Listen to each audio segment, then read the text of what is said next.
opportunity that we can't pass on.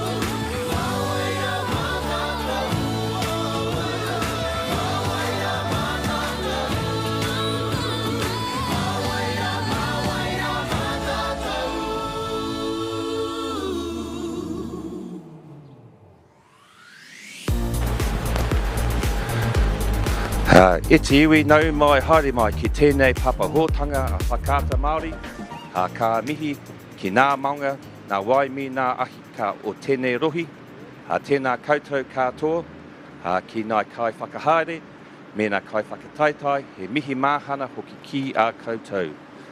So before we get into the action, we'd like to take a moment to thank our sponsors. First, a big thank you to Whakaata Māori for bringing this live stream to us all free of charge and accessible no matter where you are located around the motu.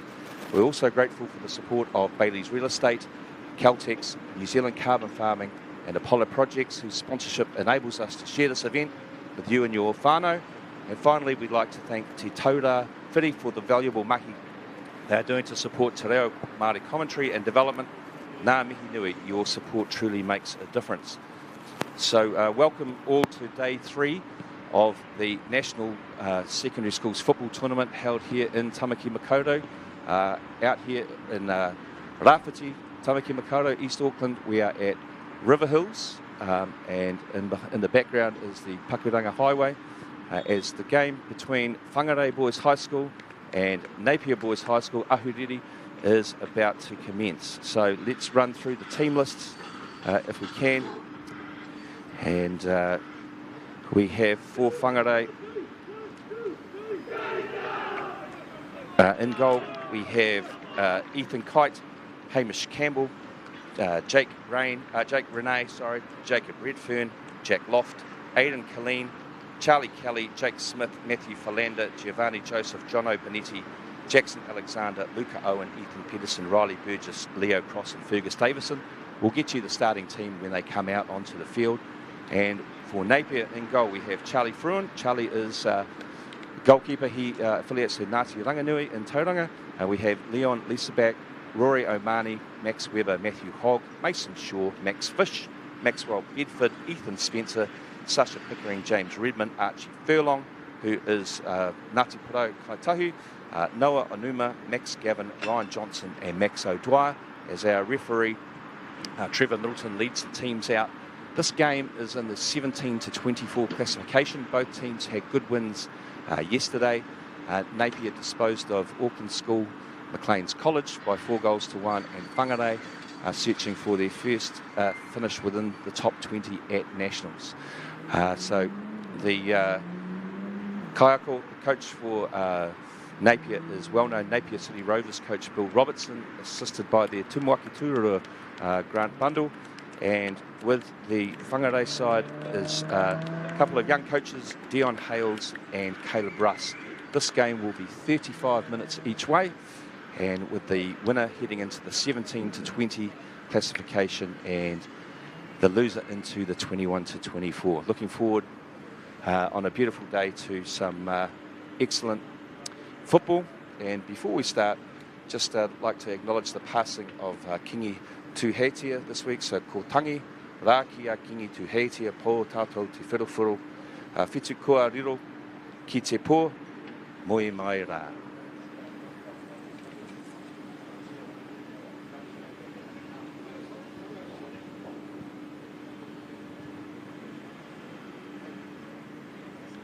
So the captain of Whangarei, Jono Benetti, heads back to his huddle. And pretty soon we will see what sort of lineup tactically both teams bring to this. Napier coach Bill Robertson, a hugely experienced man.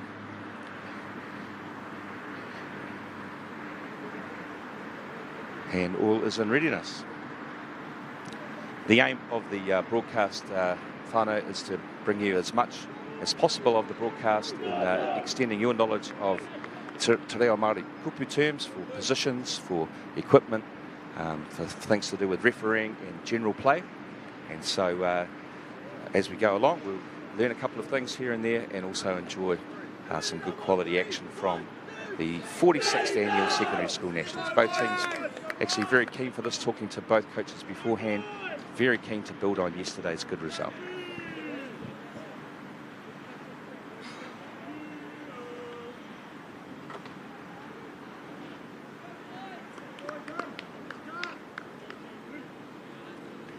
So Ahuriri to kick off, looking like they're playing in a 4-3-3 formation early on. The captain there at left back, or as we'd like to say, it's Tuarua Maui.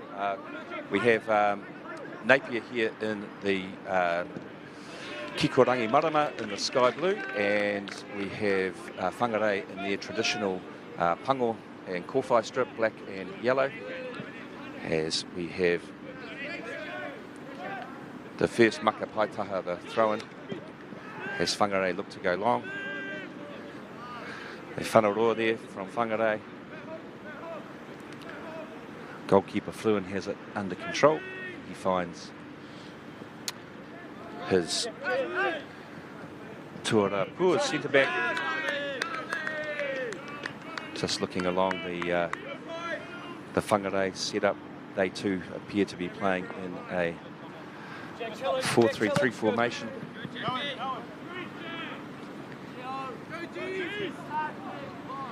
And Joseph with the ball. Ooh, early chance there for Whangarei. Still there. Cuts inside beautifully. Good save by Joseph. And cleared away by Ahuriri. Looking to recycle. And this surface will very much help the teams that keep possession, pass the ball straight to each other. And you'll find on the artificial surface the ball will run away if you want to play long balls over the top. But we have a whanafifi here to Whangarei.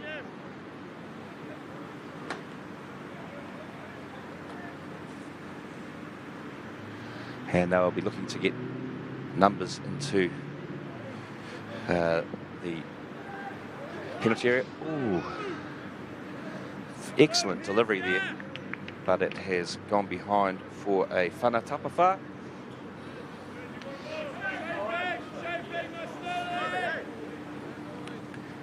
Interesting to see how Napier play it early. Looks like they will be going with the whanaroa. But it's picked off easily by Whangarei. Bouncing the ball here is critical. And a good interception by the captain. Nice ball into a hold-up position. And good skills there by Luca Owen as Whangarei enjoys some possession. The physical demands on these players is high. They've played 4 games already in the first 2 days, so this is game number 5. And another excellent header there, getting forward. Ball falls for Whangarei. And can Ahuriri spring forward here? Nice work by Max Bedford. Number 9. Spencer scored a hat-trick yesterday, and it's a great pass through. Oh, excellent save. Excellent save by the Whangarei goalkeeper, Ethan Kite. Showing plenty of courage there to get in front of that rebound, and he finds a nice roll out. Pretty tight in there. And referee Middleton sees a foul.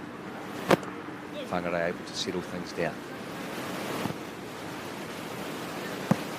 looking for Joseph. That's another good solid ball. Lack of communication for Ahuriri. And can they make something of this chance? No good interception. Oh, it's come back to Joseph. Charlie Fruin is there. Good early throw to number 10, Sasha Pickering. Excellent control. But it's out for throw in over.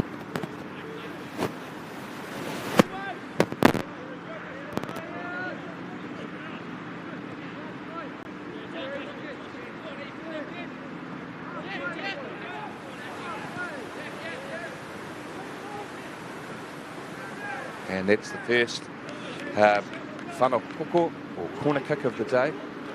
So Napier Boys High School, Ahuriri, they qualified through the Eastern region, and they are perennial contenders at the national tournament. Always a tough side to beat, especially when the competition is down in Hawke's Bay. And they'll be looking to capitalise here.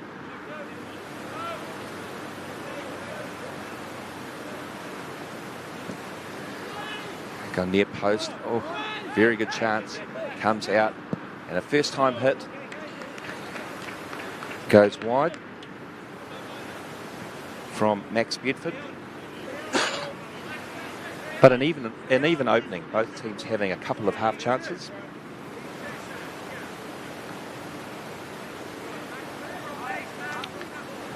And so Ethan Kite there with the pōkiri at his feet.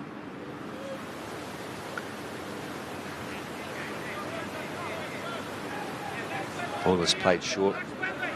Critical here to have good control, and that's well done by Whangarei, getting out of their own back defensive third. Cut out once again. This midfield battle will be interesting now. They look to take on his man, but good central covering from Ryan Johnson.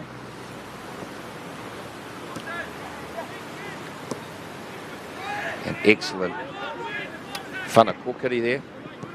Oh, and well cut out. And the assistant referee on the far side points for a whanapōko.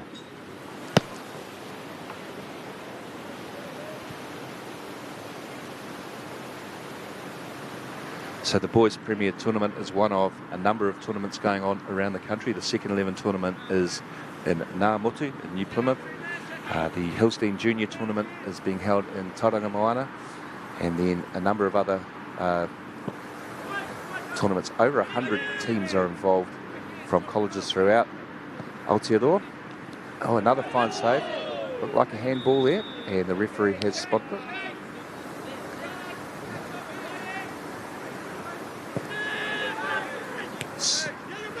The whanaro from Whangarei gets some love, but Ahuriri back in numbers. And well read there by the Kaikati Uhanga. Joseph, he is onside, and this is a glorious chance here for Whangarei. Oh, and great work by the goalkeeper.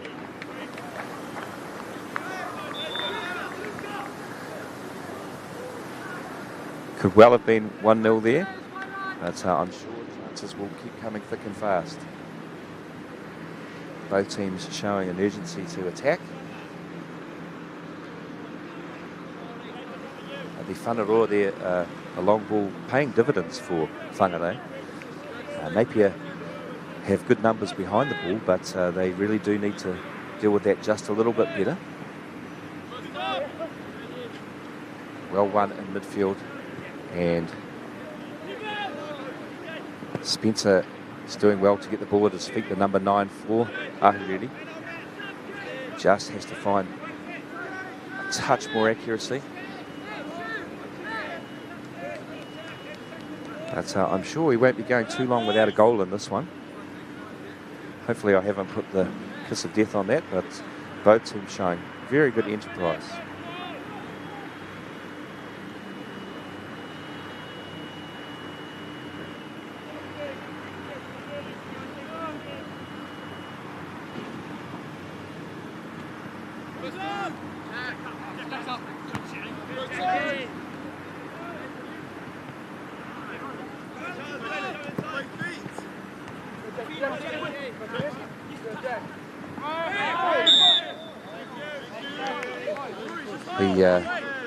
The crowd might have seen that going another way there, but I think the referee was spot on with the first infringement.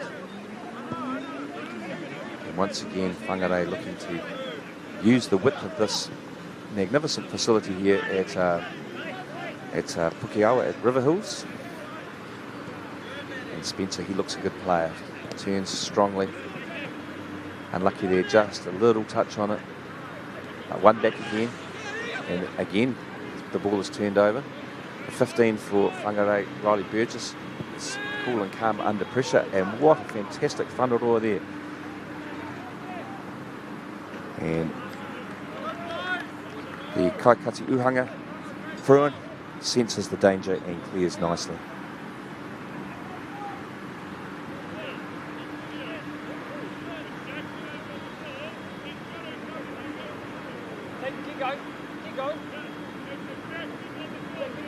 Jack Loft with the Makapaitaha. Oh, it's a good turn there, but not quite. Jack will have another chance here. Whangarei looking to commit bodies forward. They'll be looking to try to get this to feet if that's the way they've been playing here. It doesn't quite find the mark.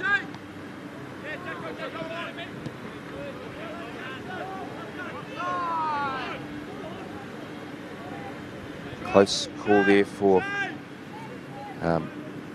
Tuhapa offside, but cleaned up by the goalkeeper. The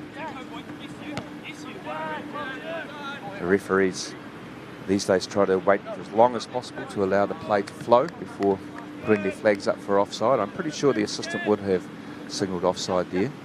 There's a great vantage point here as Ahuriri go down the line. That's off the head of a Whangarei defender, and once again we have a whanokoko. So Tori, the number of corners that have gone the way of Ahuriri. And they look into the near post area. I'm sure there'll be a run made here.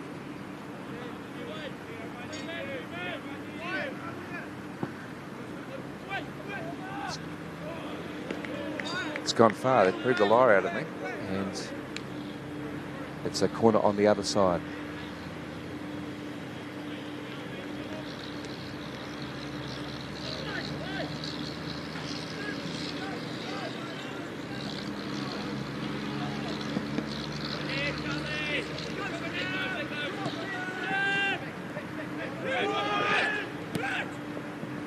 Napier had sent a lot of men forward there and have dealt with that problem. So look to try and get it wide, but well intercepted.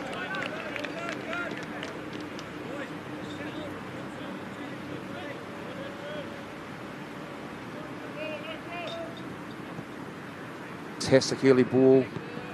Oh, and unlucky there for Napier. Magnificent whanahokai cross across the Whangarei penalty area there, and Whangarei will be pleased that the scores are still level.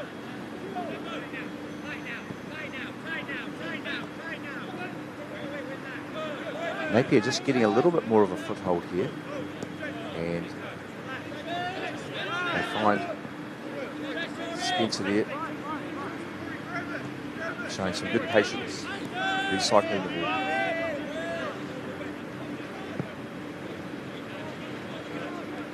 Lovely piece of play there.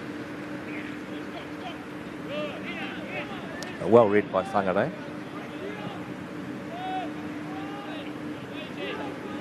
Jacob Redfern with the ball down the line. Excellent pass. Space for Napier. Back to the captain, Omani. And a nice spell of possession here. Mason Shaw on the ball here. It's a well-balanced player with a cultured left foot. Gets enough of a touch there. Super ball through the thirds. Can gets it to turn. Now they're looking to try and get a shot away. Ambitious, but why not? Whangarei looking to hold it up themselves here. And the referee sees a push in the back on Matthew Philander.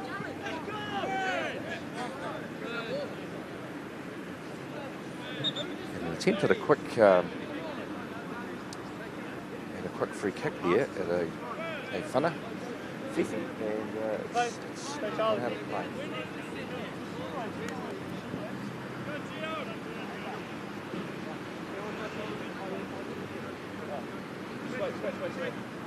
Still there.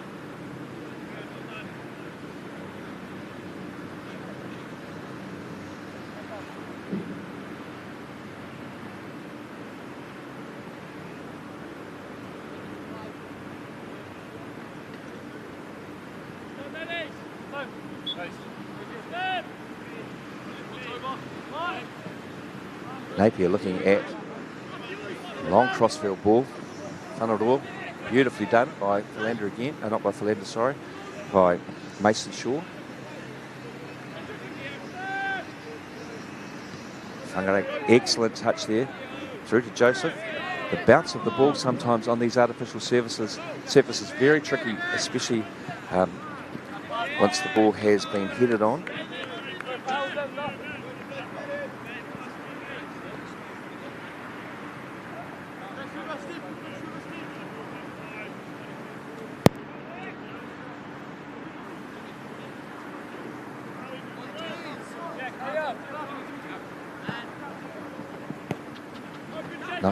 Nicely done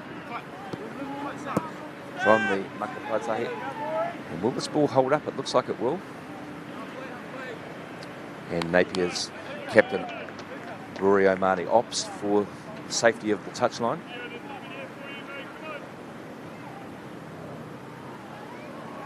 And another great opportunity for Whangarei.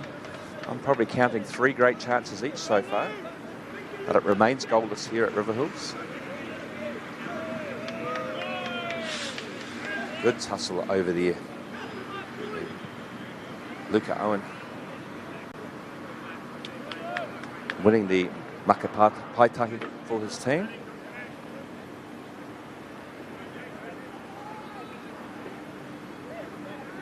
A long throw. You don't see that too often, a foot tackle by the goalkeeper. He's done superbly well though. Whangarei stay at it.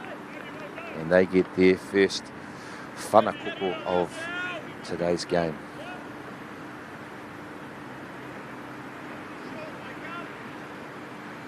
Now we're looking to get the whanakoko into the 6-yard box, the tapawhā. They've gone short.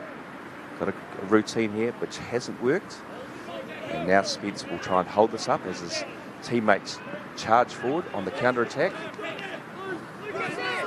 Whangarei well organised to deal with the first ball.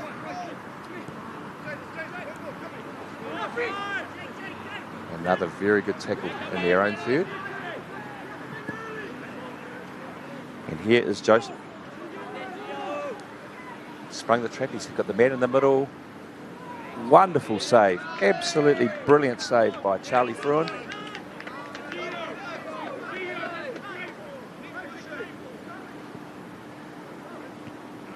As this enterprising fixture keeps giving us great goal mouth action.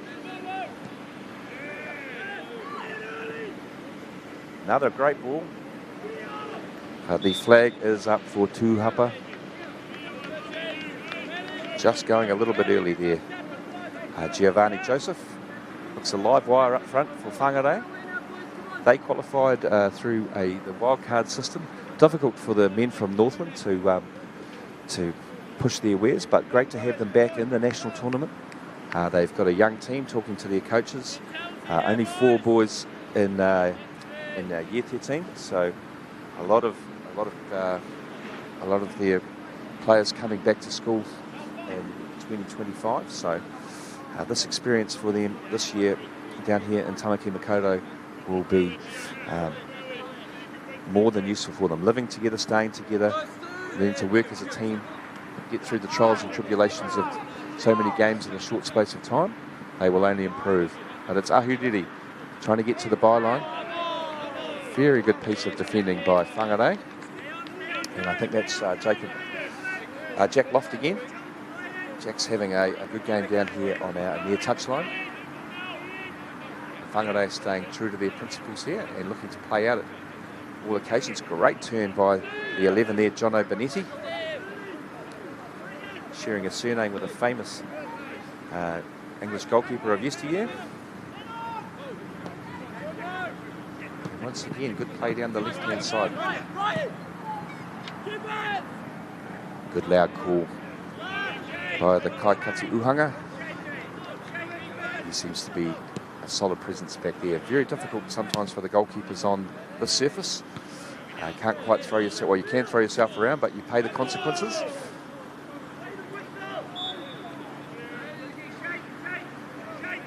The referee blowing his whistle for a pāringa there, handball.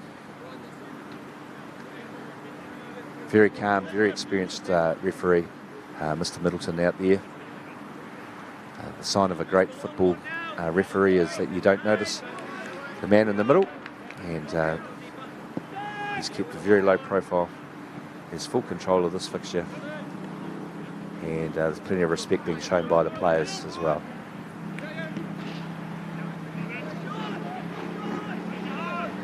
Whangarei in the final third, opting for some aerial passes and utterly finding it difficult to deal with at times. And they're very good at getting the ball back. Here's another chance. And I really have to be careful. They're the architects of their own problems sometimes at the back there. And luckily for them, Whangarei have not been able to capitalise.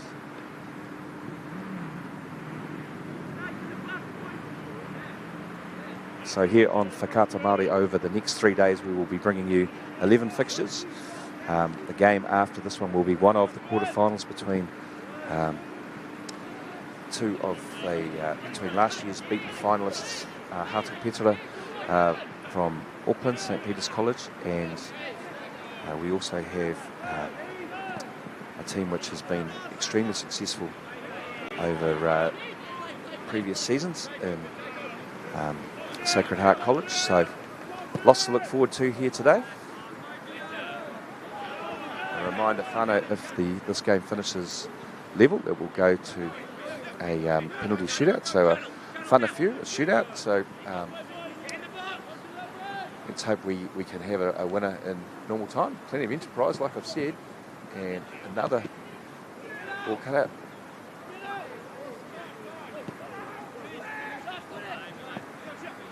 Both teams seem to have very good attackers. This is Spence again. He's a quality player. Fantastic clearance by the number 3 for Whangarei, Jake Renee. Got a chance here. And unlucky there for Rory O'Mani. But another good spell for Whangarei.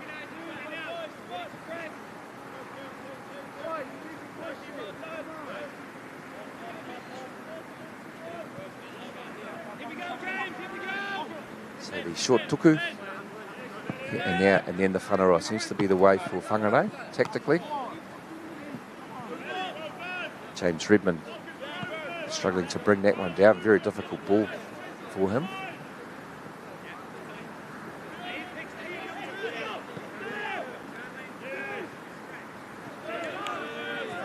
And unlucky there for Joseph. He tried the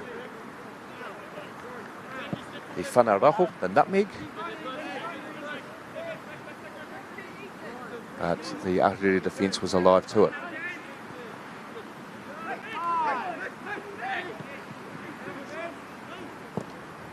Oh, that is a wonderful goal by Spence. You'll see on the replay there, he's turned to his left, and as he's taken the shot, it's taken the slightest deflection off the defender and given the goalkeeper no chance. It's killed into the bottom left-hand corner of the Uhanga, and the word in Te Reo Māori for a goal is It sounds beautifully like what you might hear from South America with goal. So that could be something that catches on. So the first of the contest goes the way of Ahuriri. Ethan Spence will claim the goal, and with the run of play, perhaps it could be even, but you've got to take your chances. And here, straight away, fantastic effort once again by Joseph. Clears the goal, and the Kati Uhanga, and Ahuriri straight away down the other end.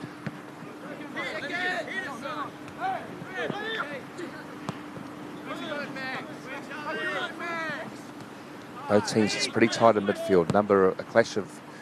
With both teams playing the same formation, seems to be a fair bit of man-on-man marking. And so once you find a good pass, like this one here, out wide, so Charlie Kelly has a chance to take on his marker, which he does. He's driving towards goal. He shoots across the face of goal, and once again, another great chance for Whangarei. They will be hugely encouraged by their performance out here at the moment. A good number of hardy parents have made the 150-kilometre trek down from Te Tai Tokara from Northland, as well as I've seen a few Ahuriri parents as well. So a great chance to come and support their young men, their rangataki, as they represent their school on the national stage.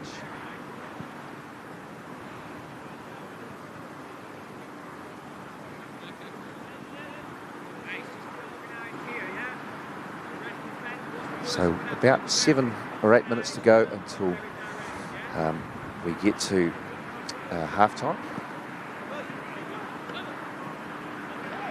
And well handled by Ethan Kite. He's looking for a teammate, and he goes over the top. But once again, the press is there from Ahuriri. And despite the great efforts of Whangarei left back, he's been dispossessed. A great tenacity by his teammates. They've won it back, and space here now for Matthew Philander to turn. He's played the crossfield ball to Charlie Kelly. Joseph's touch just lets him down. You could see what he was trying to do though.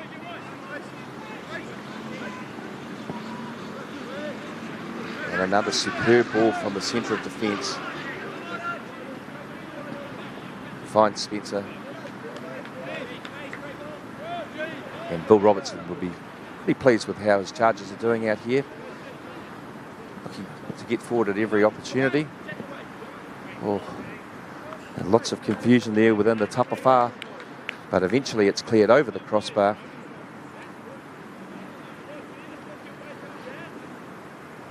And the whanakoko coming up for Ahuriri. Now last time I gambled on it being a pou tata, a near post corner, but it went pou mau, so your guess is as good as mine this time. It's gone short. You could tell there was something cooking up. It looks far. Once again, Kite in the Whangarei Uhanga doing a great job.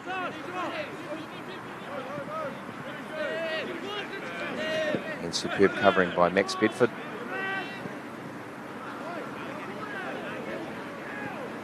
And Spence, they do need to look after this man. You can see the class of this player. Just seems to have that yard of space. Another fantastic piece of play. And that has the referee and the assistant with differing opinions, but the referee has the final say. And he points for a whana tapawhā. Of course, on these artificial surfaces, you can trust great passes like that from the goalkeeper. The chances of a bobble are much reduced. Once again, the press from Napier, superb. And this time the deflection goes to the hands of Kite. And Pickering having the crack there. Whangarei either need to come shorter or look for that whanarua, which has served them well, but this is another, through this time they can get there. But it is Mason Shaw with the interception, crucially there. If Philander had got to that, he would have been able to release Joseph in acres of space in the rohi few in the penalty area.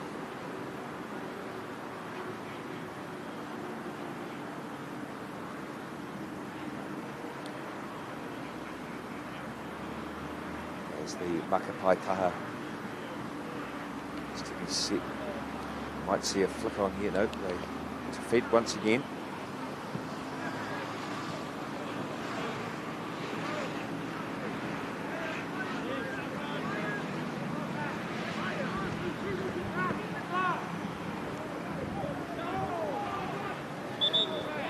And it's a very good spot there from the assistant for Pāringa.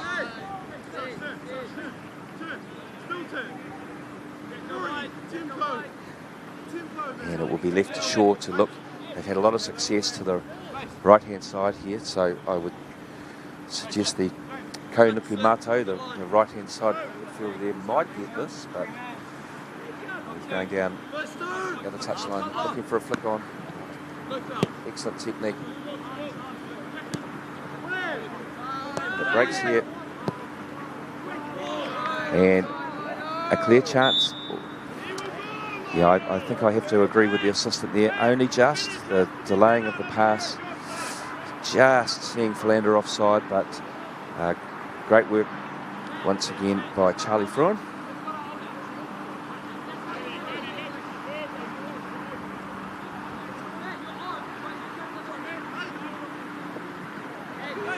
Well, you don't see that every day. And a great recovery, but still danger here. Whangarei with the chance, looking to cut inside Philander, sets it up. Still looking. And eventually, the shot comes in, but it's straight at the Kaikata Uhanga.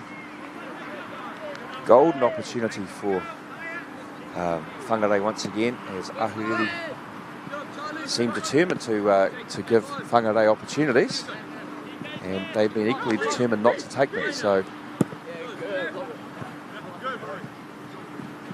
it is surprising that we've only had the solitary ooh in the game once again. Another close call, but well done.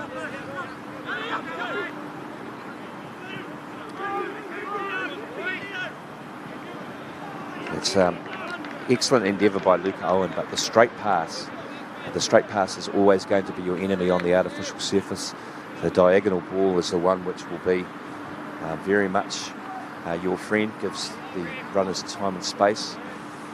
I'm sure the coaches are urging their players to try and play the ball to feet as much as possible in all areas of the ground. As the battle here on the right-hand side continues.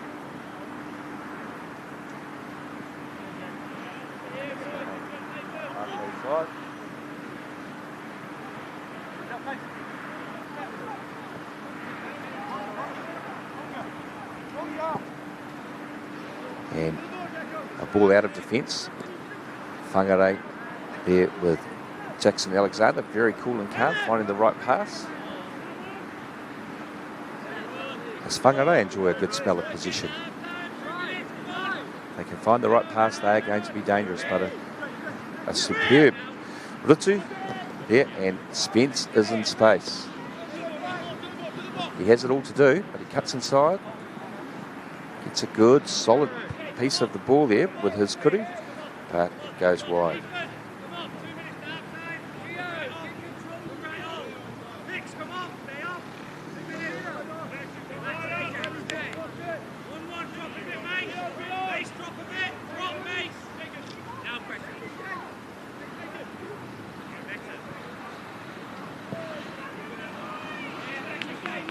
And good hustle. Ahuriri forces the whanarua and goes out over the end for a whana tapawha. Ahuriri know that the half-time whistle is in sight, so they're looking to just keep the ball away from their own third, looking to win a header on the halfway line,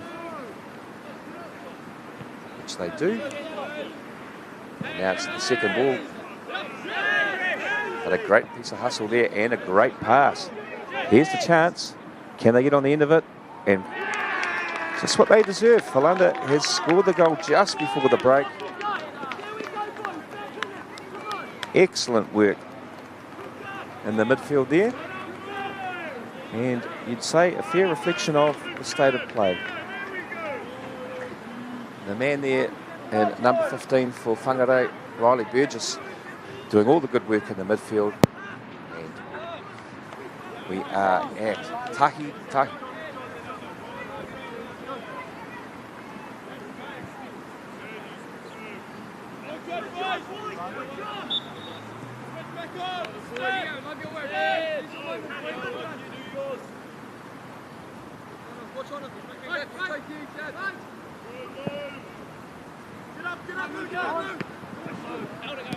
Well dealt with by the Whangarei defence. And here's our man Burgess, a cool head, another stunning ball.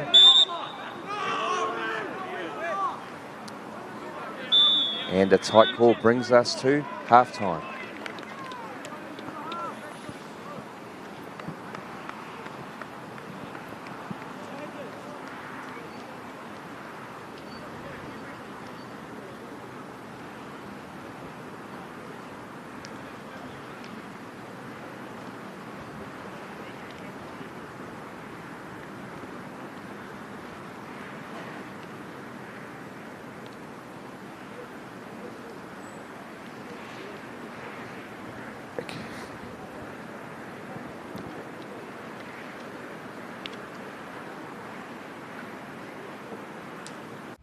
At Apollo Projects, we create better outcomes because we never make any assumptions. Like this privately owned swimming centre that was still in the planning stages. The owner spent 8 years trying to make the project viable, but the design was continually over budget, a design he was paying for. So he called Apollo to help, because he trusted us to deliver. We got to know the critical success factors of the business. The current building plans had lost sight of what was needed. We took a fresh approach, starting with the most important aspect of the facility, the water bodies. Then balanced the critical success factors of function, form, and cost to bring the designs in on budget. Finally, we could deliver the owner the new facility he needed. At Apollo, we understand your key success factors, put function over form if required, deliver what is needed at the highest quality, have lower operating costs, and always have very happy clients. Like this one, who was pretty stoked. Apollo Projects. No assumptions, better outcomes. No time to fluff around today? No worries. Just swing into Caltex and pay for fuel with Pay an App to speed on through. Ooh yeah, feels good. Use it at your local participating Caltex.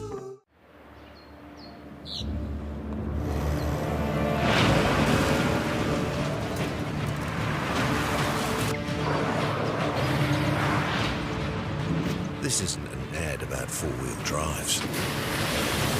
It's about knowing the place, as well as the locals. You found the place. That's a good start. Built by my great-grandfather 20 years ago. It's a solid region, I reckon. Aha! They're the OGs. It's a banger.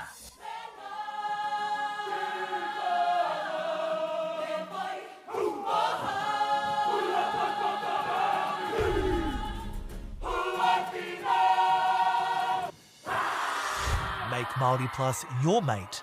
Download the app today. I'm Jason Bill and we farm around the Mid-North.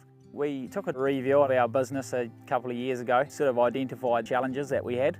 One was profitability, and we'd noticed on our steep hill country we're getting more and more erosion. We looked around to diversify, looked at forestry to plant on our steeper country. For us, it really addressed those concerns. By doing the forest farm model, we feel like we're getting the best of both worlds. And I'm really excited and I really do believe in this model. I think it's the way of the future.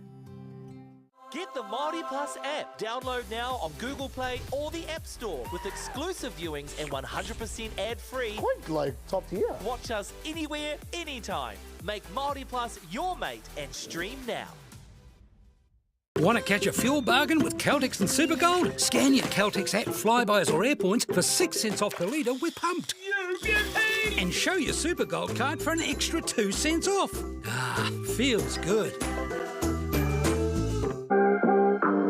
It's all about focus, on and off the court. For my role as a coach, I think it's bringing people together. It's massive for me to watch them grow from one step to another. It could be through the sport or personally as well. It's just as much about the mental game as it is about the physical game. That's what I've learned here in NZSS. Our top rangatahi. Wow. Go head to head. What a that flick pass. Watch every player. What a try. Every game live on Māori Active. Winter Tournament 2024. Ki Māori Active. Kia ora whānau. Welcome back to Riverhills here in Pakuranga. Tāmaki Makaurau. Hugely entertaining first half between Ahuriri Napier Boys High School and Whangarei Boys High School. Scores are locked at 1-1. A goal after about 25 minutes to Ethan Spencer opened the scoring, and just on the stroke of half time, Matthew Philander found the equaliser for Whangarei.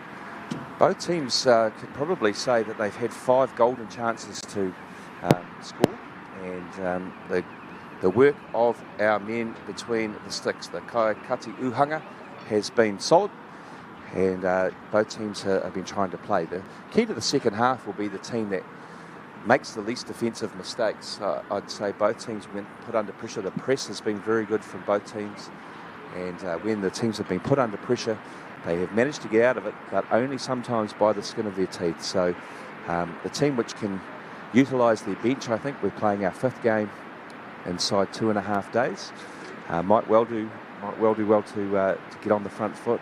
But the way Whangarei are playing, where they're looking to pass, they're staying cool and composed, would give them plenty of heart, and the chances that Ahuriri have been able to create would also give them plenty of hope as we go into a second half and what has been a 50-50 contest.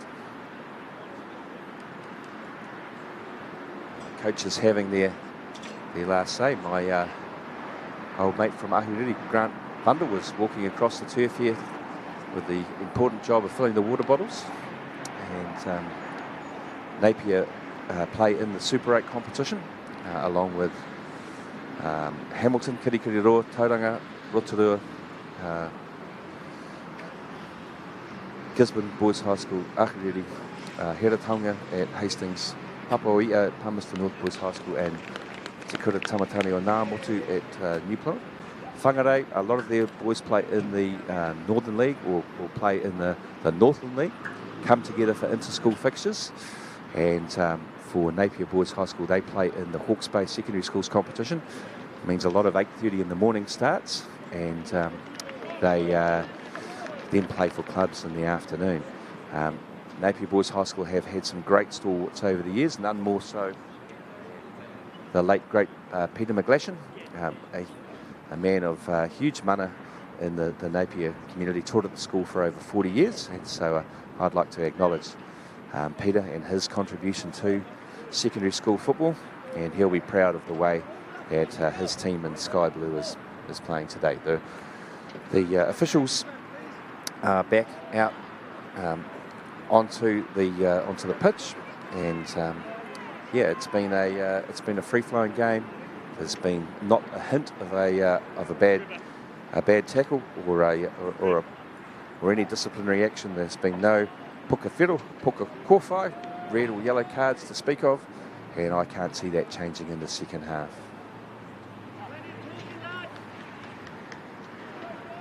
It's also, while we're mentioning people, a shout out to my old coaching colleague Peter Cook, who is teaching these days at Whangarei Boys High School. He taught with me down in Tauranga 24 years ago. So Mr. Cook, if you're listening in class, I'm sure you are, and I hope you are, then good day to you, sir, and hope to catch up soon. As the second half gets underway, Philander knocking it back as Whangarei look to get an early chance. And it should fall here for John O'Benetti. Yeah, he's got the ball down there in this bottom corner. Lovely feet from Philander. Has an early go, and that sails over the kaho.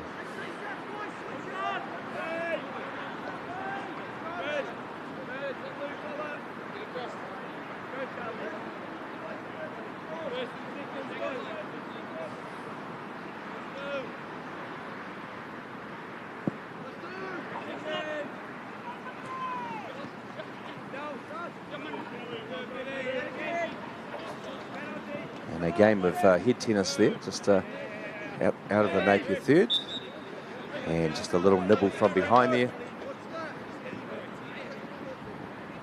Sees the whanafifi go to Ahuriri.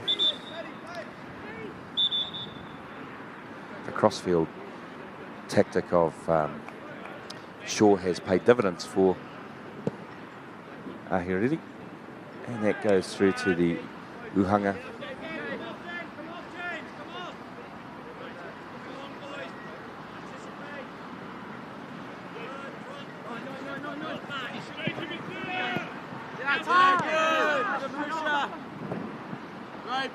Lovely pass forward, Spence with a chance, cuts inside, but he's met by a wall of defenders.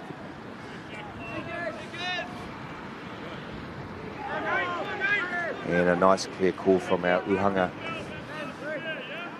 Sees Whangarei deal with that danger.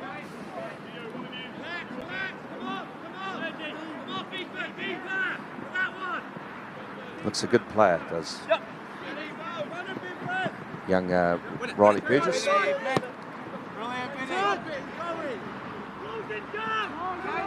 A lot of space here for Spencer.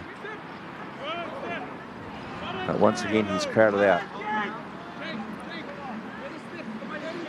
7 Whangarei players behind the ball as they look to get a foothold here. They've got some good options up front when it comes to Philander and Joseph, who combine well for the goal.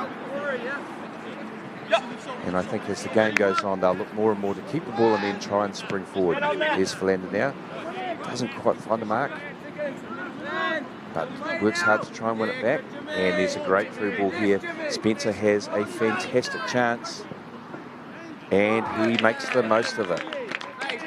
So, tō aroana, kaurane, Kiuta, the answer is a definitive ooh. Yes, he can. Ruatahi, Ahuriri.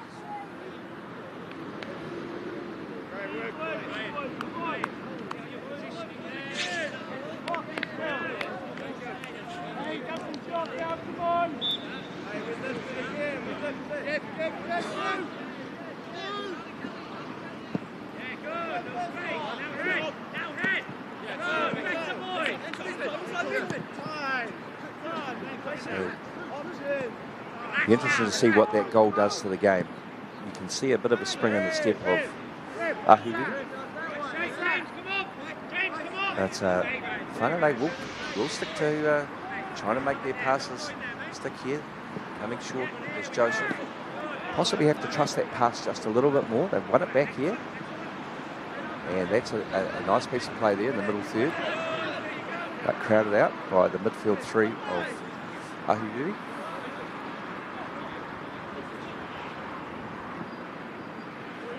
And that goal allows Napier just to take a breather, think about where the next pass is going. And I'm sure Bill Robertson was wishing that pass was the more simple pass just inside there. Once again, we can see our sponsors draped around the ground, and Caltex, Apollo Projects, New Zealand Carbon Farming, Bailey's, and of course this broadcast brought to you by Whakata Māori. Hope you're enjoying our coverage here, the first of 11 games over the next 3 days. And that is an excellent effort. There are a couple of young players on this Whangarei team who, when they come back to school next year, will be greatly enhanced by this experience. And it was worth a try there from Luca Owen. So Luca Owen, Riley Burgess in the middle of the park there, along with Jono Benetti, have shown good flashes. Excellent jump there at Tuara Maui. Just a heavy touch. Can he get there? He's done really well.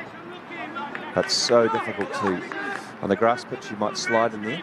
But you're taking your leg skin into your own hands if you do that. Now, this is a tactic which has paid off for Whangarei. A great touch by Joseph. Unlucky not to get a free kick there, but he's got the ball back. A great piece of skill. Great to see the confidence there. He's back on the ball. He just needs a little bit of luck, this lad. You can just tell. There it is. What a pass. And it's unlucky from Burgess. Whangarei certainly not lying down here. Joseph there. He wairo. Tūmau e tau hautora whakamutunga. Always a threat. And good sportsmanship shown between Shaw and Joseph there, knowing that they're in a really good battle, helping each other up.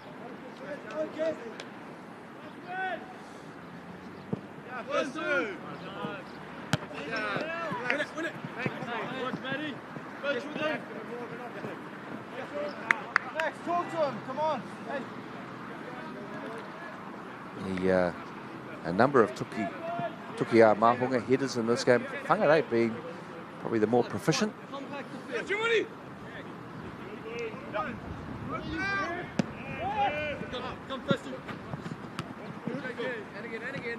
You just feel if Whangarei can put half a dozen passes together that they will create a chance for Philander or Joseph. And there's plenty of time left in this one, so having the patience to get it now. Here's a chance. Burgess finds a great pass. Benetti with a good touch. Looking again. It's come out and once again hits the mark. They spread it once more.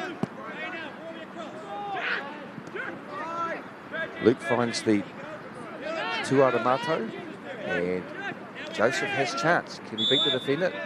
No advantage, the referee says, and so what we have is a whana whiwhiahanga, a direct free kick. Will one of the Whangarei players take on the responsibility and look for the strike at goal? You'll find many of these young men at the end of training will be all over having a crack. Do they have the confidence to step up on game day?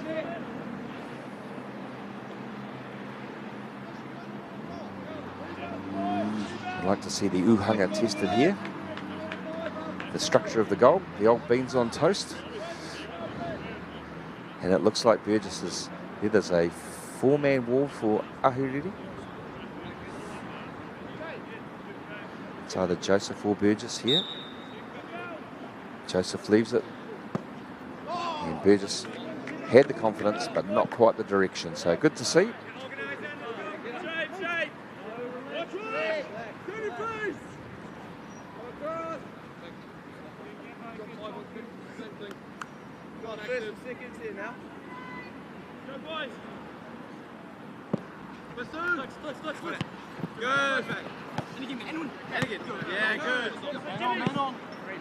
And Spence once again. He's looking for a man far post. Can he get it there? Oh, what a pass.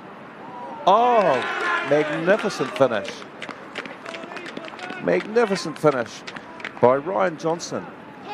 Spence did the hard work down the right-hand touchline, and Johnson did not give up on that. He's his kuru has cannoned into the base of the uhanga, and then it's cannoned back into him. And now Napier are up toru tahi. And that goal was a little more against the run of play. Now Ahuriri will look to make a couple of changes, but Spence in his class certainly carrying Napier through in this game. But fantastic endeavour by Johnson to get on the end of that. nothing that the well-performed Ethan Kite and the Whangarei goal could do about that. But still don't write Whangarei off just yet. Super pass. Joseph gets a touch. Oof. And once again, if the Uhanga had been a couple of feet higher, Whangarei might have had a couple more goals here.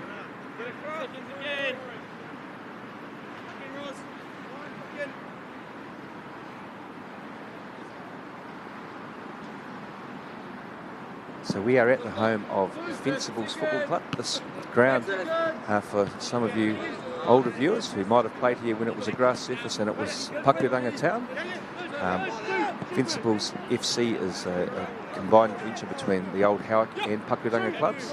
And along with this venue, William Green Domain, further to the east down in Howick, is also a magnificent venue. Fencibles have won the senior team have won the league this year up here, and so they're a club going places. They've got plenty of players, full-time coaches here, and a great setup.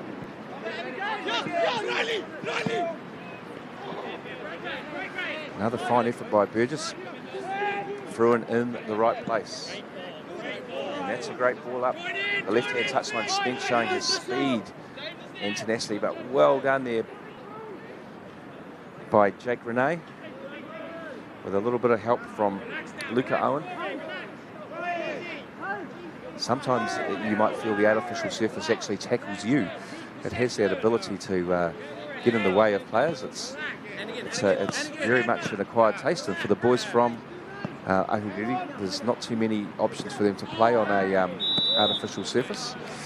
And so the teams, you know, from around the country, especially the boys from Christchurch, from Ōtautahi, and from Whanganui Atara and Wellington, they always seem to be playing on these surfaces, as do the boys here in Tāmaki Makaurau. So very much an advantage. But I think a lot of the boys now have lots of experience. But yeah, for these two teams, you can sort of see that they are much more used to playing on the original grass surfaces. But they're making a great fist of this.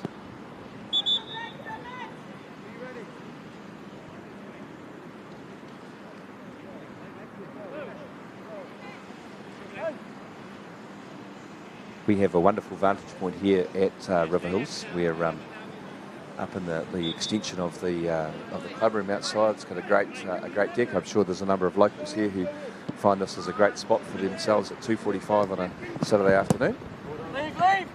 But we're much grateful to the Fencibles Club for allowing us to use these facilities. As another good piece of defending there from Whangarei. As Napier pressed for a fourth goal, which will kill this fixture off. Comes out to the captain. He looks easy, he looks to go ahead.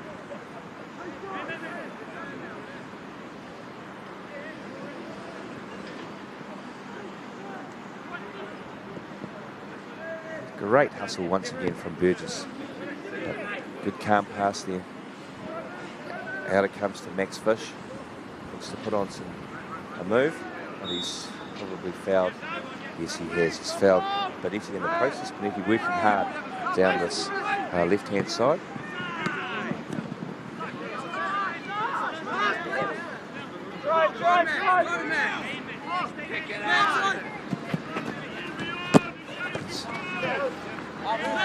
Probably needed the early ball there. But we have some changes coming up before the Maka Paitaha. Down here by the well-performed Jackson Alexander. Jackson's won a number of headers. He's been under a lot of pressure, but he's had a solid game there at Tuara Maui, at left back.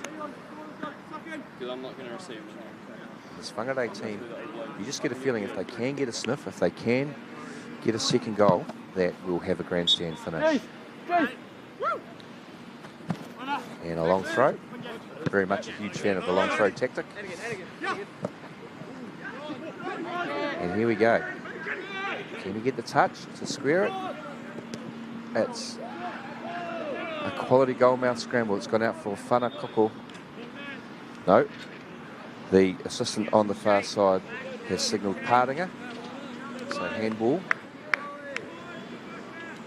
And Napier escaped.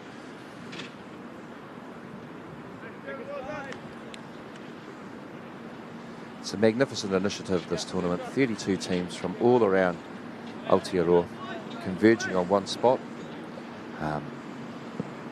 Last year's competition was in Otautahi. Before that in Ahuriri. And there were a couple of years there where the COVID-19 pandemic saw the cancellation of the tournament. But once the chance to get it back up and running was there, people knew what they had missed, and any number of people around Aotearoa who've played in this tournament who enjoy the physical, mental and technical and tactical challenges that the game can give you. And there's a great whanoroa. Spence, he would be a man you would want at his feet. Can Ahuriri get men into the penalty box? Not quite in time. Well dealt with by Jacob Redfern.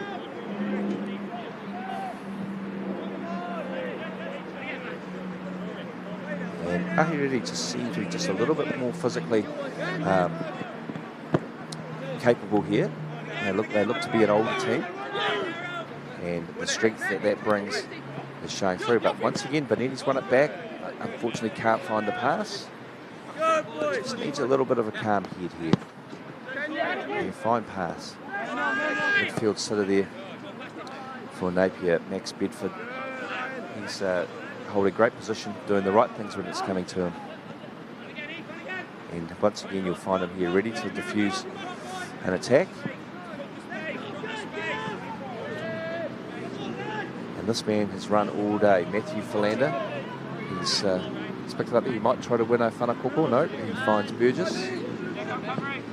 Burgess looks up, gives it just enough to look into Benetti. Benetti once again with a superb ball.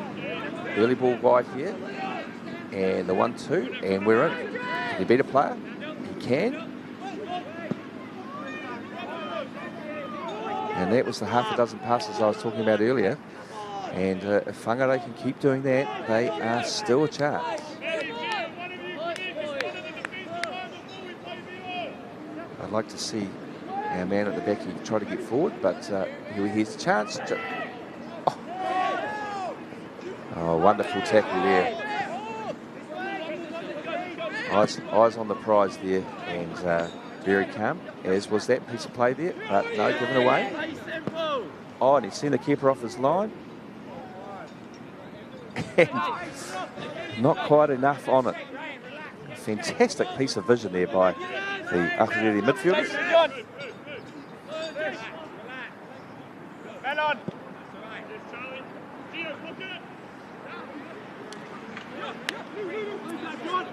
Oh, great turn there.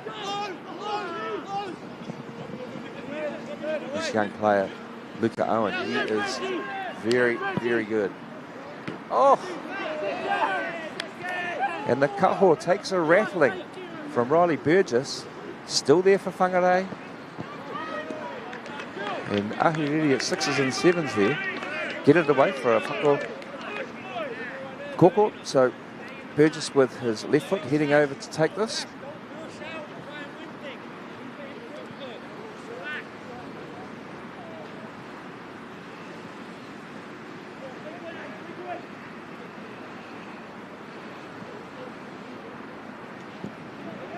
Burgess slings it in. Ahuriri stands strong. And anywhere will do when you are up by 3-1.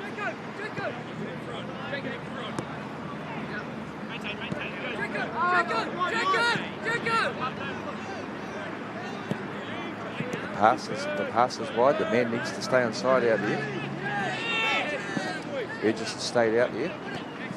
And Whangarei would be well advised to keep it on the deck because they look very good when they do that. The strength of the Napier side. the strength of the Napier side is very much on show there. And we have our first Puka Core fight. Goes to our man Giovanni Joseph. The referee pointing in 4 directions there, you might have seen, talking about an accumulation of fouls. So that's the way that referee Middleton has seen that. And no complaints from Joseph.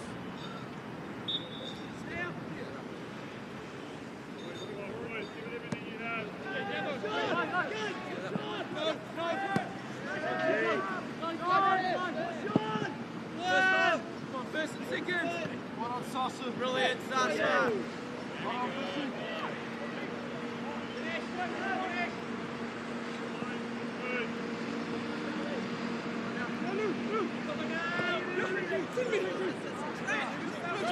Burgess again needs some support, which he gets.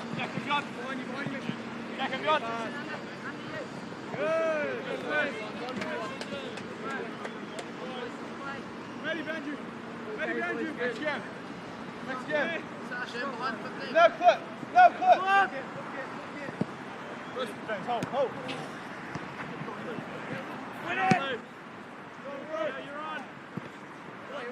Yeah, good challenge there by the captain. Looking for an easy pass, which is well played. And the referee thinks that's fair enough.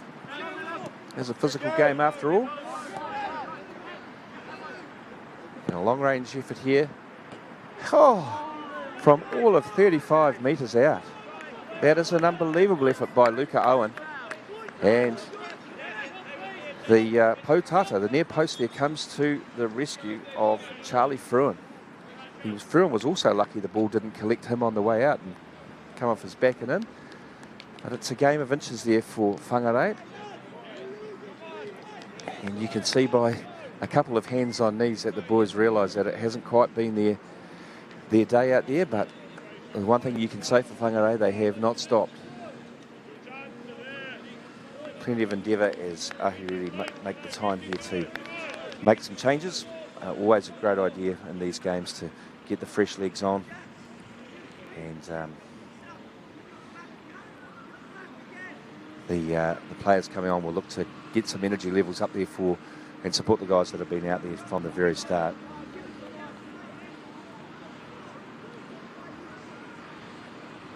Normally in football's actually transformed over the years from going from no substitutes, but in this tournament you're allowed to use 5. You have a 17 player squad, so 16 of your lads can get on, and you can't come back on once you've been substituted. So that's the trick for the coaches, and getting the fresh legs out there. Certainly a great tactic at this time. Yes, Whangarei will be looking to get the ball into the danger area once again. Great hustle by our man who's just come onto the field, Noah Onuma. And there he's done a great job. First couple of touches, but Whangarei have it again. Philander is there. But the flag is up. Tu hapa. Nice finish from Philander. Great little pass from Burgess.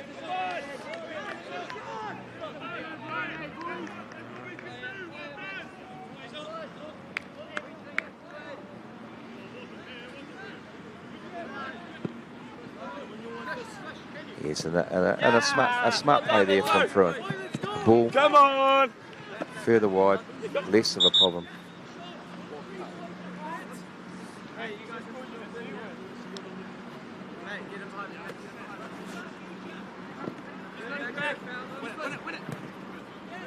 Very good in tight spaces, Burgess. Owen as well. Gets it across there to Jake Renee. Calm under pressure. Maybe 1 or 2 more simple balls. That was a tight pass, but it's got through. Philander drops it off. Gets it back. Vanetti's out wide. Wearing the captain's armband now. Can he get past? No, he cannot. An excellent tackle there. Burgess picks up the second ball. Vanetti showing some strength and the right decision by the referee. A little shirt pull, but a little bit of a nudge from the new man on the field. Onuma. And I would suggest that Whangarei needs to send as many men forward as possible. With the knockout nature, it doesn't really matter if you lose by 1 or you lose by 4.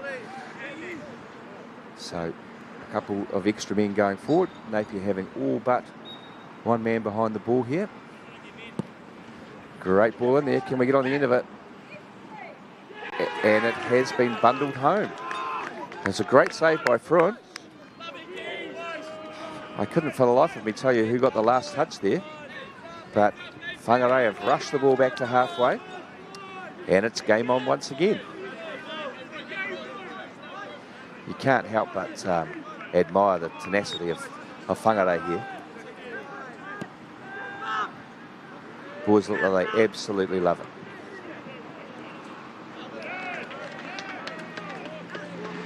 And the bench has come alive.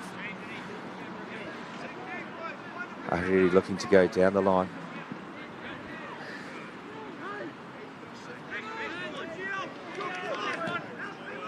Another great piece of hustle here. Joseph stands on the ball, unfortunately.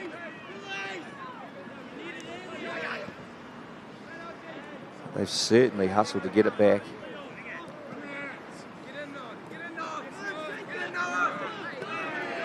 Benetti onto it here, and that's too close to the keeper, unfortunately.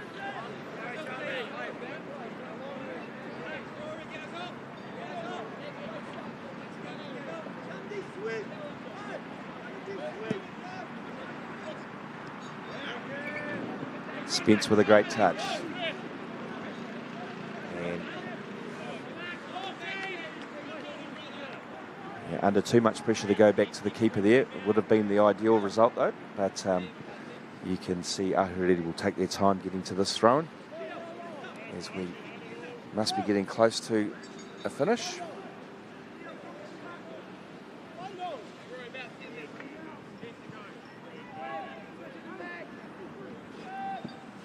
An excellent pass across here to Matthew Hogg and out to Max Fish.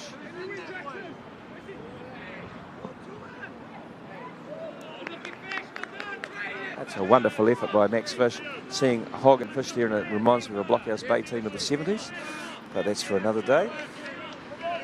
Whangarei have to go the length of the field here, and I'd suggest throwing caution to the wind. Benetti to me looks to be an option out this side. If that ball can stay there, it's just too tricky. Oh, he's done superbly. But that too is a superb clearance from Omani, the captain. And the free kick goes to Ahuriri. Not a lot of urgency, as you can imagine. You look to see them play over there and onto the Paiho Mato over to the right wing, maybe? No? Yes. No, they're going short here. They do well to find Spence and for him to keep hold of it here for them. Joseph has to be careful. He's on Puka Kowhai. But I think that's the ball from Ahuriri. Just look to keep the ball into the corners and out of the danger area. Fantastic job done there by Max Bedford. And here's a great pass too. Spencer, he's looking to go forward all the time. They've turned it over. They found Philander. Philander has been dangerous all day. Joseph needs to stay on side, which he does, but the pass eludes him.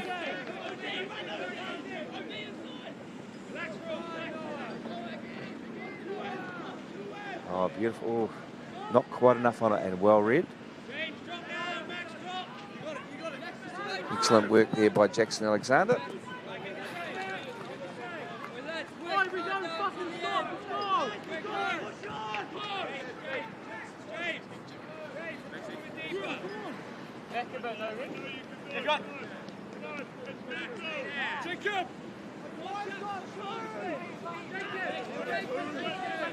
Yep.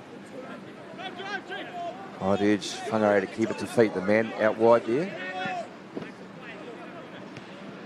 He's giving it away though. Philander's got it. Benetti with the chance. Can he step inside?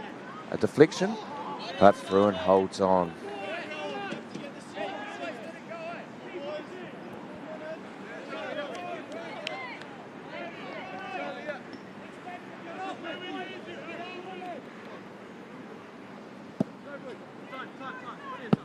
Yes, come on!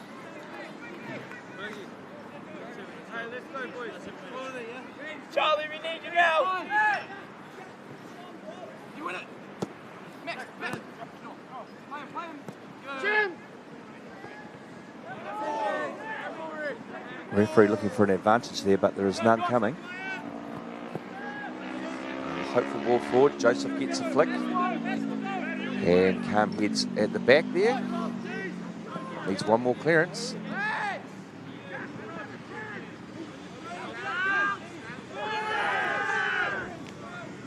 And the ball is out for a whanakoko. Who knows? The goalkeeper could come forward. The Uhanga could come forward for this.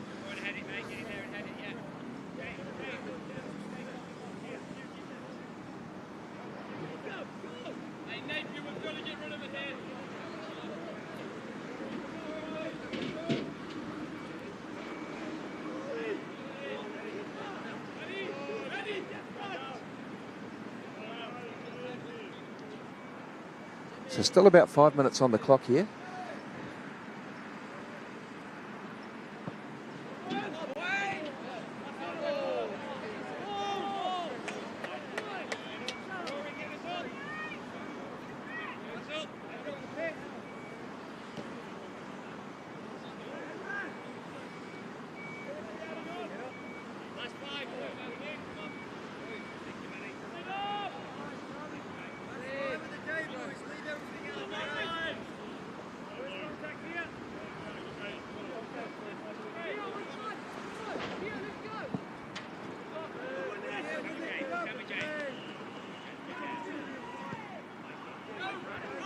This ball should hold up here. And great covering from Luca Owen. Possibly had a little bit more time, could have used some communication from his teammates, but the main thing he did was clear the danger.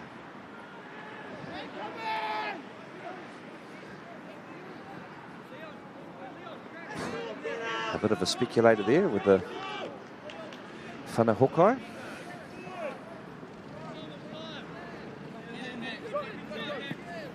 And Alexander looking for a pass. He's got a good run forward and superb touch. Philander is in. Can he find Joseph? He tries to. He's got it back. Ramin coming to the box here. Benetti tries to get it in there. Last-ditch stuff from Napier's superb, but it's in there. He needs to drop it off. He does. And it's blazed wide by Owen. Another excellent piece of play from Whangarei.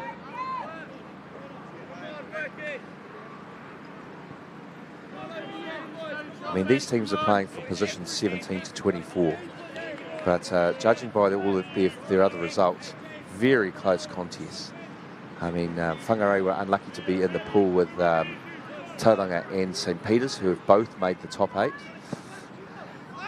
And their other opponents, John McLeans, were also a handy side who won yesterday afternoon. So, yeah, very tough pool they were in. Breaks here for Ahuriri. Yeah, that's a good pass. And unfortunately, that's what happens here. As we said, the passes to feet need to happen if you're going to be successful.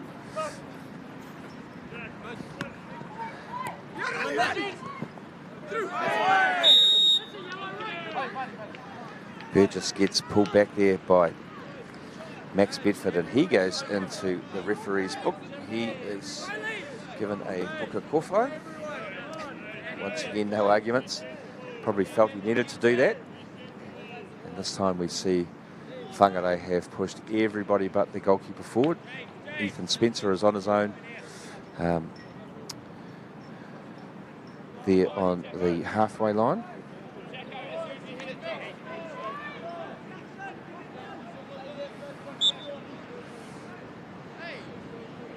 And Alexander looking to launch this, which he does. Very solid by Napier. Central defence there, but Burgess wins the throw-in. Alexander, can he take, is there a long throw in the locker from Alexander?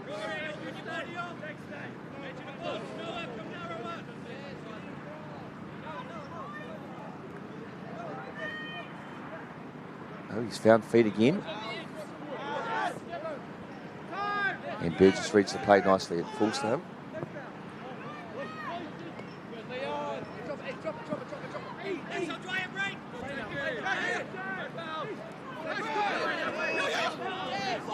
Superb tussle there.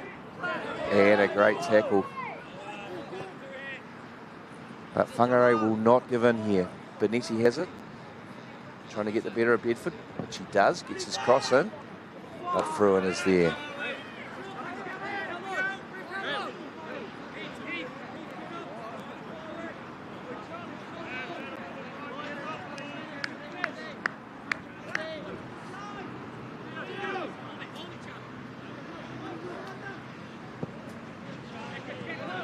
Good distance on the Whanaro from Fruin, and Hardinga clearly there. Just a little bit of feeling getting into this one as we get down to the last couple of minutes. Alexander stays calm and sells the dummy there. The toy hipper. Philander holds it up. Great feat, this young man. But he is surrounded, but he's got everything to win it back.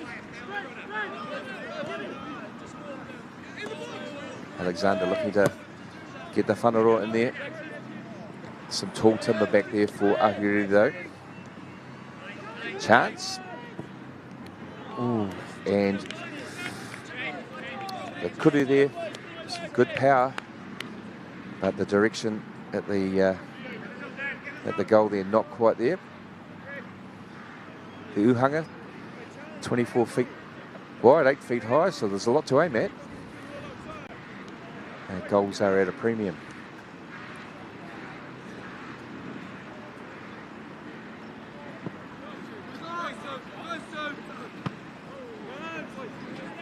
So it's been all Whangarei for the last 10 minutes, especially since they got the second goal. And Ahuriri are content to defend, but they've had to do a lot of it.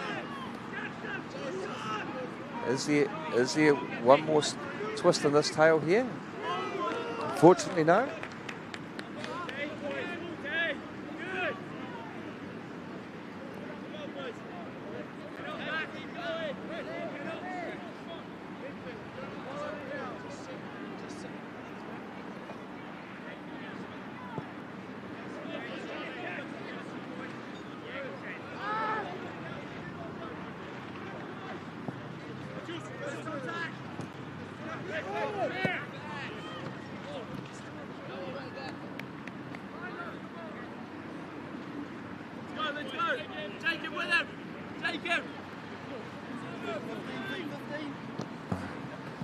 The impressive Burgess sends it forward. He finds Philander.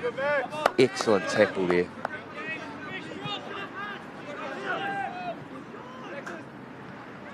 And Joseph with the touch.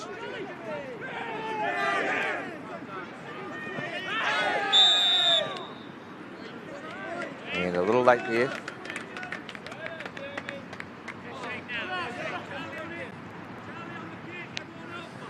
So Jake Renee goes into the book. Certainly hasn't been anything other than a game played in very good spirit.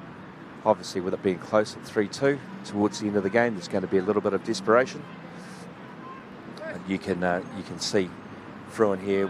He'll look to aim for fish down the right-hand side because he doesn't have a lot else to aim at. The Ahuriri boys are lined up here now, a bit further forward. But that will do for Ahuriri. I've just seen referee Middleton look at his watch. So this might be a last attack. Some great hustle there, and that's gone out for a whanakoko. I wouldn't be surprised if this was the last attack of the game. They won't swing this into the box. It'll be played short. My old coaching buddy, Alex Bryant, he hates this tactic, but you can't fault it at this time of the game. And Spencer, who possibly has been the difference in this match, tries to hold it in there. A decision for the linesman, and it's a throw into Ahiriri. And they'll hold it here. They probably needs to get back on side. He does. And win another corner. Beautiful close control there, and it does go out for that whana koko.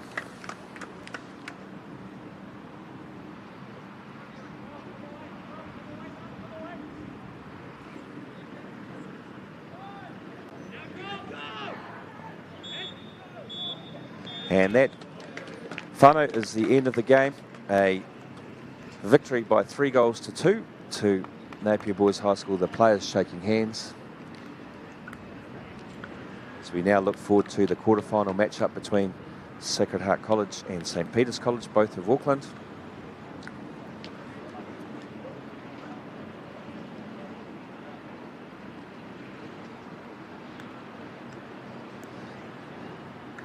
So thanks for tuning in to this entertaining fixture. We'll be back in 5 minutes as the semi-final fixture. The players are heading out onto the field now for their quick warm-up, and should be a fantastic game.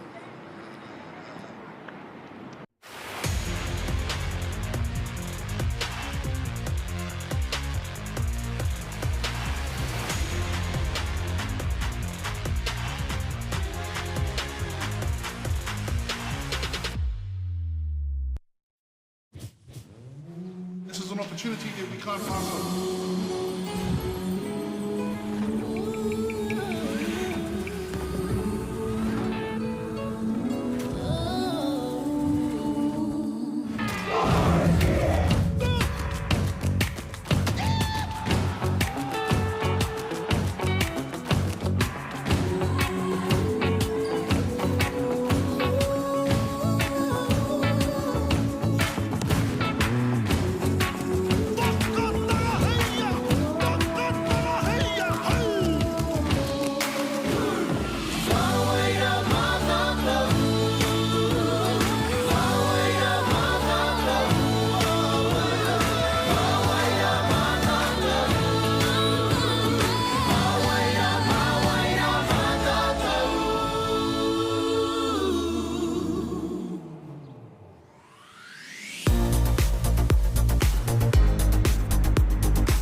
Okay, welcome back here to Riverhills. We have a fantastic matchup here between Sacred Heart College of Auckland and St. Peter's of Auckland. In the recently, St. Peter's will be in the yellow and Sacred Heart will be in the white with the blue stripe down the front of their kits. They'll be in the red socks. This is the nature of tournament play, is that you've got to get the other team out of the dugout and get yourself into the dugout so that you can get on with what you're doing. Whangarei here coming back across the field with the Napier side. So once they clear the playing fields, they will get this game underway. The competition in Tāmaki Makaurau this year was a close affair. Uritoto, Westlake, they came out on top by a point from St. Kentigern. And then Mount Albert Grammar came in third place. Now, yesterday in the round of 16, St. Peter's defeated Mount Albert Grammar by 3-0. So a great victory by St. Peter's, who came second in their group behind Tauranga Boys College, but I would suggest that would have been a cagey game yesterday morning. The St. Peter's coach is Stuart Hogg. Stu is a great stalwart of secondary school football, having played in and won the tournament himself as a player at Auckland Grammar back in the day. He got McLeans College to the semi-finals down in Nelson in 2015, and last year, having been at St. Peter's now for 8 years, I believe, he got the boys all the way to the final, where they fell to to Westlake, and so they're looking to go one better this year. Sacred Heart, on the other hand, they came in 4th place, and they are coached by Michael Bilt. Michael has had success with Sacred winning the National Championship in 2019, 2018 also, and Sacred actually won this competition 5 times in the 2010s. Their old principal, Mr. Jim Dale, a well-known name in secondary school football, certainly got them on the map with Danny Hay coaching them, and the good work has been carried on by Michael. Also, Chris Eadie, the manager over there, is a top man. So yeah, these teams will be very competitive. They will put on a really good show. Just looking through a little bit of information that I have before the game gets underway, and a player to watch for, especially for St. Peter's, is the number 23, a young man by the name of Stipe Ukic. He's been the leading scorer in many competitions in recent times. He's been playing in the highest grade possible for up in Auckland. So yeah, he is a player to watch. I'll just give you the team lists. So what I've got in front of me, Whānau, is the 17-man squad. I'll work out the teams once they get onto the field. Very tight turnaround here. Didn't have a chance to talk to the coaches. And so in goal for St. Peter's is Araya Prasad. Number 3 is Finn McNamara. Dylan Winstanley is the 5. Issa Kelly Brown is the 6. Riley Gillette in 7. K.O. Mann at 8. Kane Winstanley in 9. Oliver Walsh, 11. George Smith, 12. Ben Roscoe in 13. Ed Hamilton, 14. Luka Visilic in 15. Dylan Wakefield, 16. Keegan Smith, 17. Richard Swami, 18. James Dobrich in 19. And Stipe Ukic in 23. For Sacred Heart, Eli Jones is between the sticks. Ethan Kelly, Riley Daziel, Nicholas Rooney, Harry Coe, James Mitchell, Luca Kneebone, Harrison Lloyd, Will Pepper, Oscar Hoare Delgado, Kike Rivero, Lachlan Chant, Lachlan Hay, Max Serrano, Tom McLean, Bernardo Monaco Tafono, and Nico Sierra Villegas. As you can tell, you need to have your finger in a pie of a few languages here to get through all of the team lists. Such a multicultural setup now. Auckland football, wonderful to see.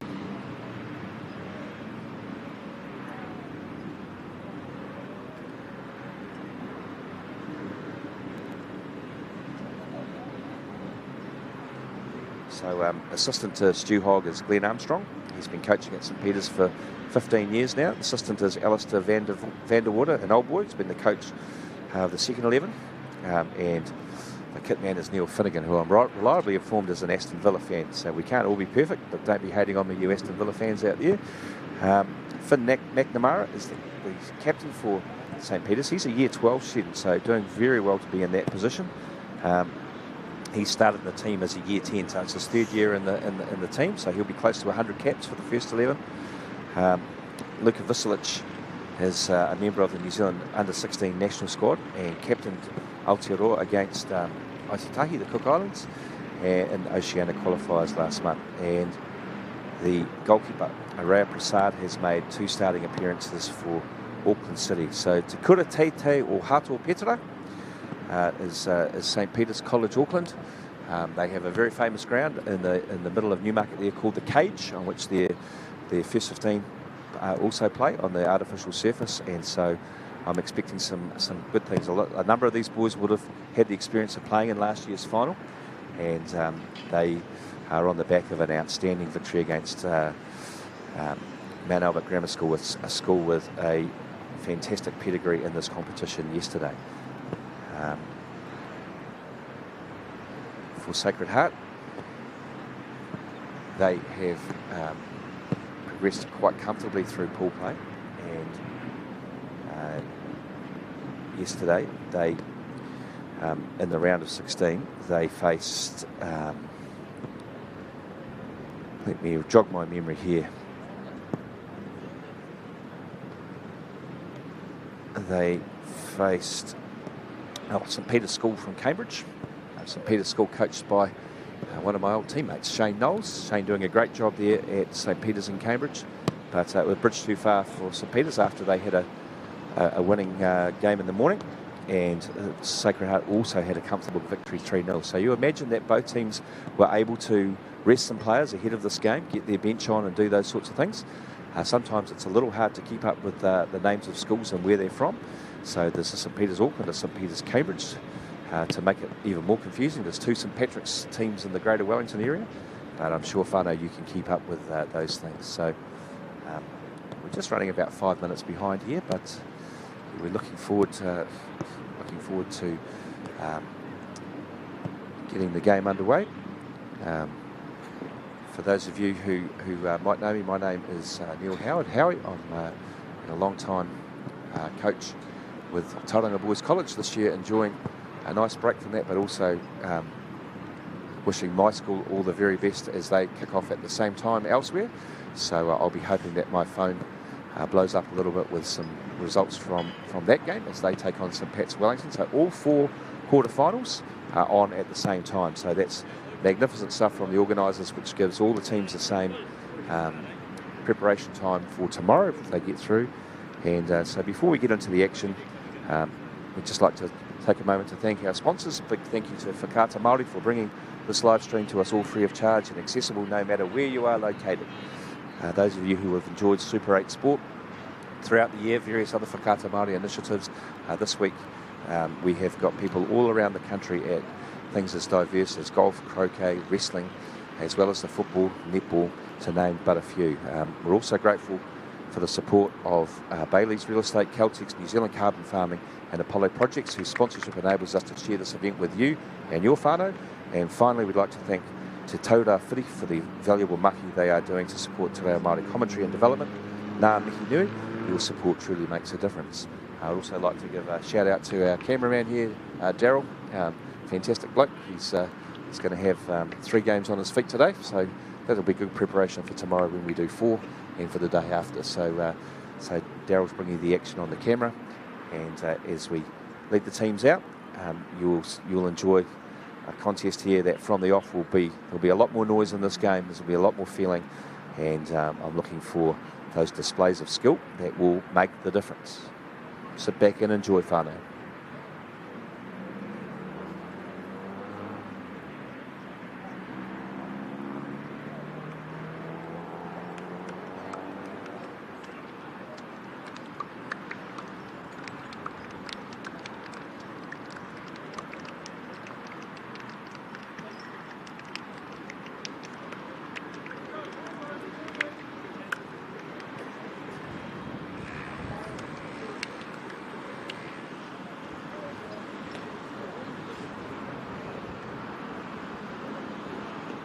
So the captain for St Peters there, Finn McNamara, and Nicholas Rooney for Sacred Heart College shaking hands.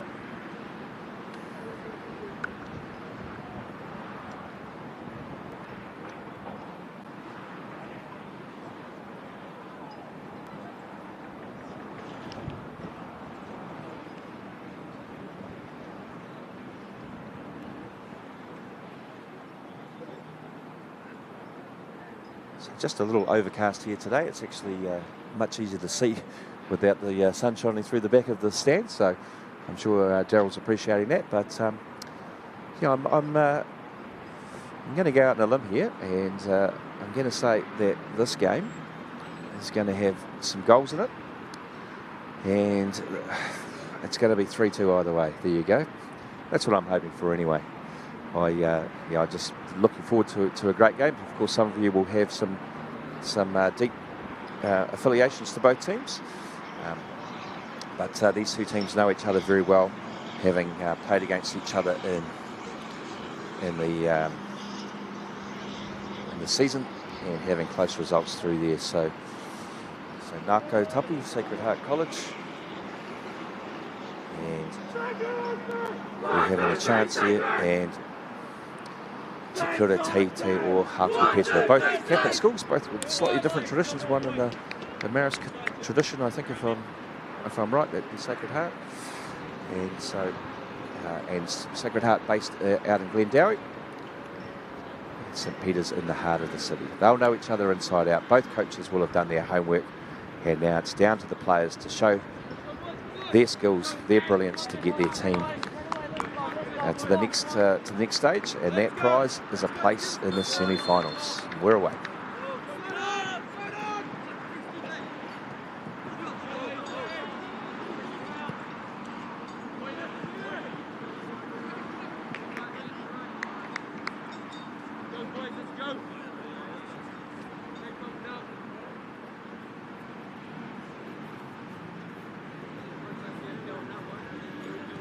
As we mentioned in the first game, the idea is to get as many Māori kupu or sayings that relate to the game,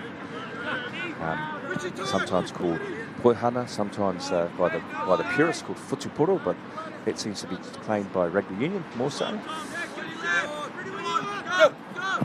As the early passing has been good.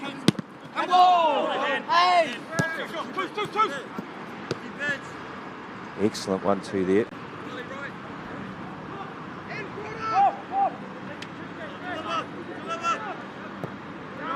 And as you'd expect, a bit of a frenetic start. Hooked away by Wakefield and held up beautifully by Mann. A little bit of a swirling wind here. It's probably favouring the team running to the right-hand side of the screen, which is Sacred Heart. And the wind can do funny things on an artificial surface. Hold the ball up a little bit more than you might imagine. And a linesman has his flag up there for the Maka Paitaha.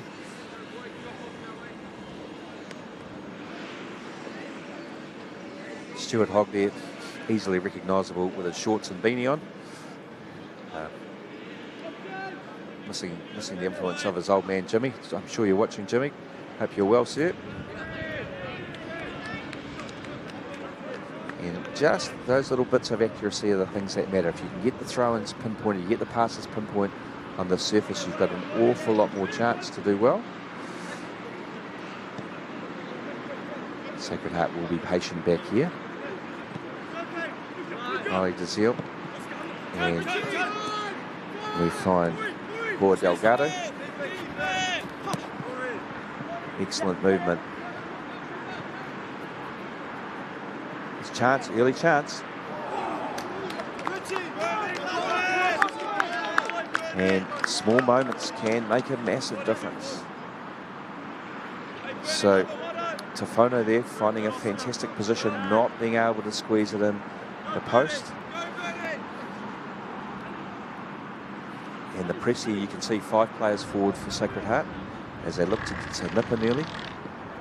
Visilic playing in the number 15 that his father wore with distinction for Aotearoa.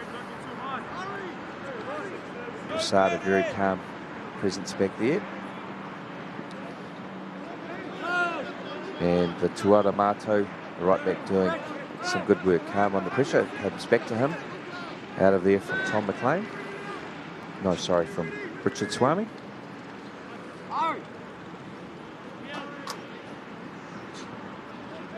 St Peters will be patient. They're used to playing on the surface, their home field. One of the first to convert to an artificial surface, so it's been part of the St Peters DNA for quite some time. And Prasad showing his ability with both feet there. Finds Winstanley, finds Ukic. Soft touch as we head into the left-hand corner. Winstanley gets there first, finds Ukic. He drives towards the box. Big toe put in there. Visilic a touch fortunate to get away with that. He'd looked to go forward there. He wouldn't have run into the defender, but referee right on the spot.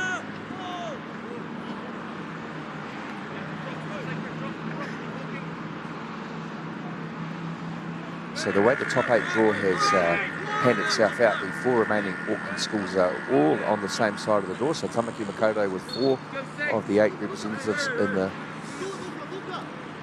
tournament still alive who can win it. And that is excellent work by Eli Jones in the Sacred Heart goal. You see one of those balls dinked into the box like that, you're hoping that your goalkeeper has the confidence to come, and that's a great start from Eli.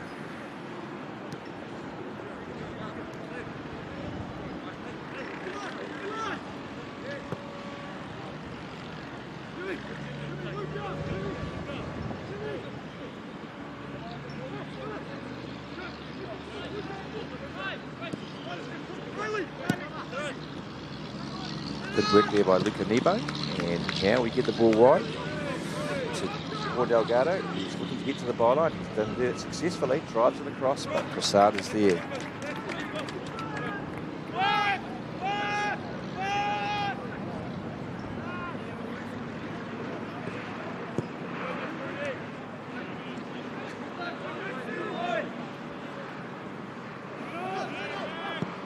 Next, Serrano at left back as well for Sacred Heart, but it's given away.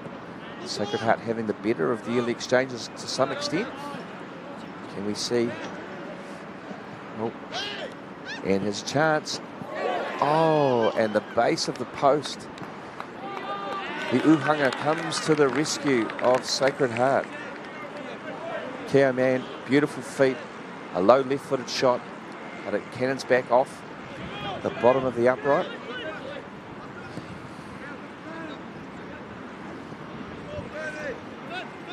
McNamara, the captain, looking for Ukic there. Ukic challenges, makes a nuisance of himself. The ball falls, the second ball falls to man. Sacred there in numbers though. And they finally get it under control. They go show some good composure.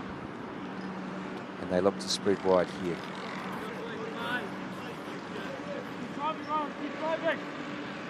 More of a different formation from Sacred Heart by the look of it. They're trying to get their fullbacks high, but balls like that will force them to waste a lot of energy, but good recovery there from James Mitchell.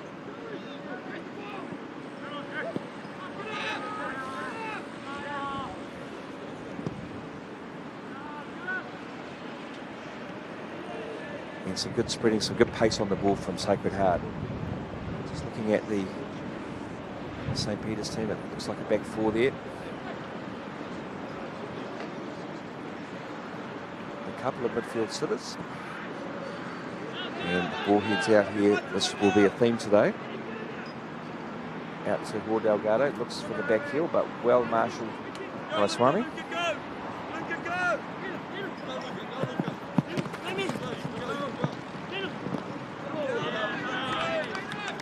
And some good cover there from Luca Nebo. Kane Winstanley providing the energy and the urgency. As we were saying before about the wind, it seems to have swirled around and now it's coming across us.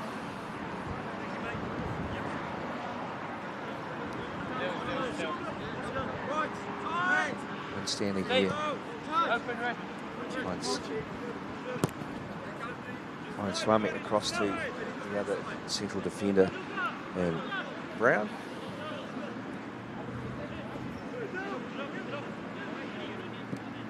It's a good enterprise early from St. Peter's. Swami gets on the ball. Nice little half turn. And then Ukic is onto it, and it's a great idea, but the turf beats him. I must say the St. Peter's kit with the numbers on the front is a commentator's dream. As we both get to know the players out there. Sacred needs somebody to come short in midfield, but they seem to be looking a little bit further forward. They're sitting quite deep here. And Ukic chasing back, gets a toe in there beautifully. Now he has a chance. But the recovery, no, he's got the ball back. And that's an excellent last-ditch tackle there. St. Peter's have had the best of the early exchanges.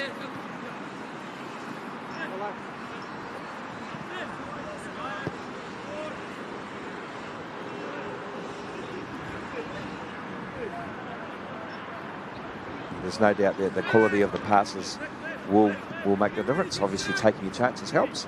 But to get into those positions in the first place, accuracy of passing Making sure you're errorless will also help. And Sacred there, a couple of nice little short passes. And that is too close to the goalkeeper. Looks the composed man, does Prasad. Kai Kati Uhanga.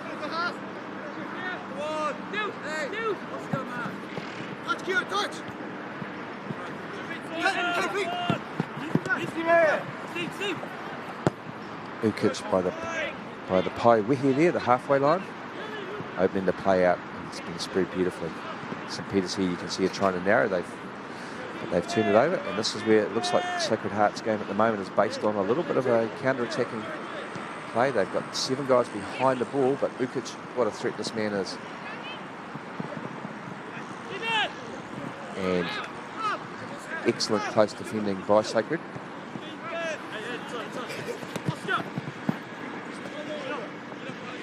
And down the right-hand side here, there's no doubt that Delgado is going to be a handful. The linesman flagged there, but the referee has decided that we will have a whanatapa.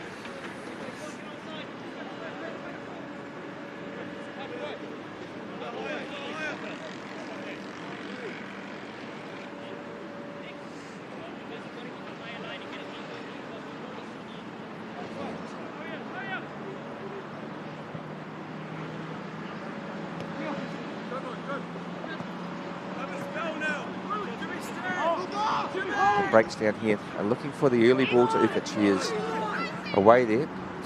Goalkeeper needs to be careful. That was not the time to miss it, but he gets away with it. The cover is there from the Tuara Maui, and Sacred get it away.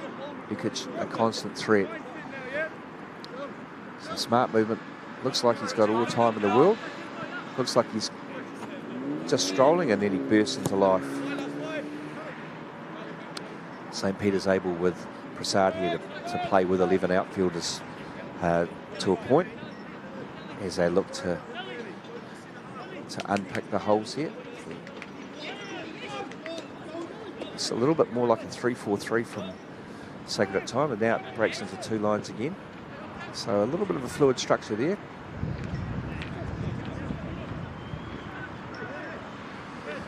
And a chance for the breakers here. They are going to keep looking this way towards Delgado.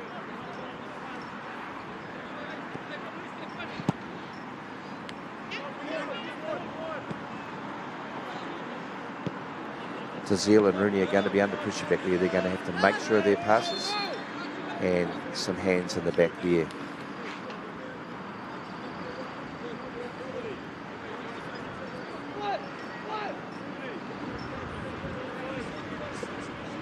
Sacred have sent Max Serrano forward. They'll probably look for him on the edge of the box there. And they spread it wide first to Harrison Lloyd, and changes the point of attack. Not enough on it. Well won back though.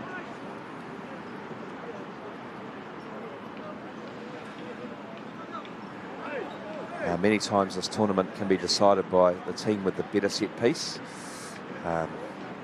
So don't be surprised by some well-worked moves here. This with the win from that side, this could well be a longer throw.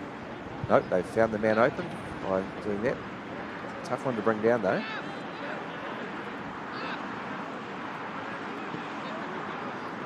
Sacred Heart looking for an opening. Early chance there, but a good tick by Vasilic. And it breaks down. Here's Winstanley. Finds Ukic. Makes a good decision. Winstanley gets it back. Sees the run over the top from Mann. And a timely intervention by Nebo. And he scrambles it away to touch. So the tuku, the passing of St Peter's, has been of a very high standard, and is the reason that they are dominating the early part of this game.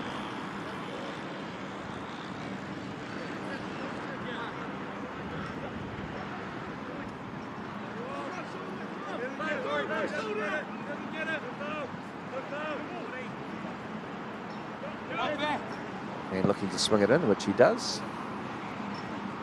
And it causes the goalkeeper some problems, but ultimately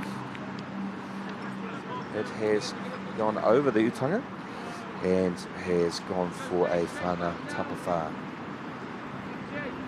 Both teams committed to playing out from the back, which is only sensible on this surface. You can trust these passes into the midfield diamond. It's a case of a bit of movement, so St. Peter's pushing man forward into a bit of a semi-press there, and now it's the turn of Winstanley to get forward as well. There's two Winstanleys out there, Dylan and Kane.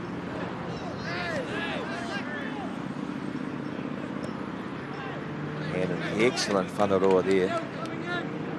Can Sacred join in here and hit them on this counter?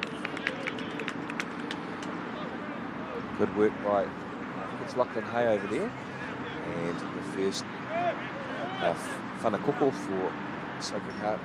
You have a player down in backfield. So we have a temporary stoppage here.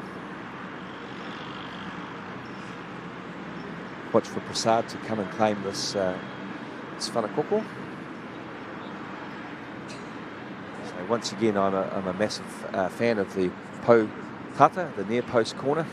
I can't stress that enough. That the closer you can get to goal, to get your head on it, to knock it in, is the easy way. So let's see what Sacred come up with. They've got a bunch of players at the top of the rohi field, the penalty area, and the tangafu, the penalty spot. They'll be heading towards there, so you'll see these players scatter in all directions as Ed Hamilton is to go to the sideline. And here comes the movement. Oh, it's gone to the far post, but can we get up and win the header? Difficult to get something going from there. Nicholas Rooney doing his very best, but the wind and the distance from goal beating him there. Tāwhiri Mātea doing the job for St. Peter's.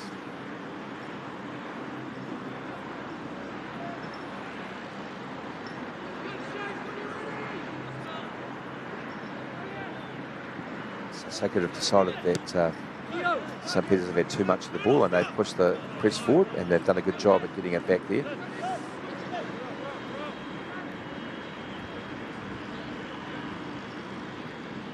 Searching for the 1-2, they've done that. Nice post play in the middle of the park. And that ball's going to work out too. Very nicely weighted. Sacred Heart enjoying some possession. And swung into the far post. This must be dealt with, and Dylan Winstanley does so. It drops to Swami, who looks to go quickly. Ukic does a great job having turned the other way, and what a pass that is. Advantage being played. Kane Winstanley, double team there, but does enough.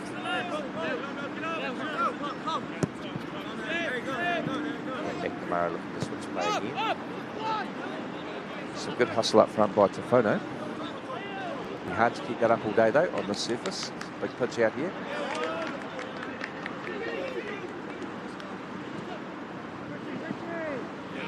Ukic turns into trouble, and well dealt with by Sacred Heart. Yeah, these short passes are the way forward.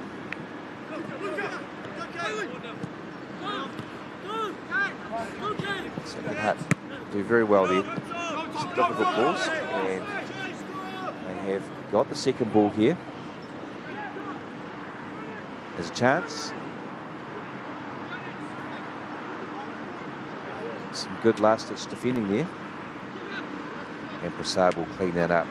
Good work between Tom McLean and Bernardo Monaco Tafono for Sacred Heart.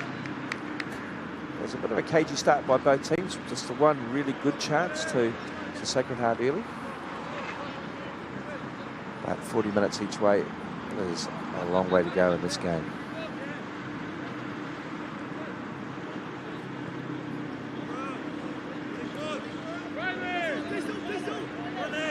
Zil looking to switch the ball, but he just finds Vucevic, who in turn finds Eli Jones. Good endeavour by both players there, though. They'll be encouraged. It's good to see them having a go at at finding that ball, because if it does come off, they will be in behind the back line. Sacred have 2 men high and wide, 2 men through the middle.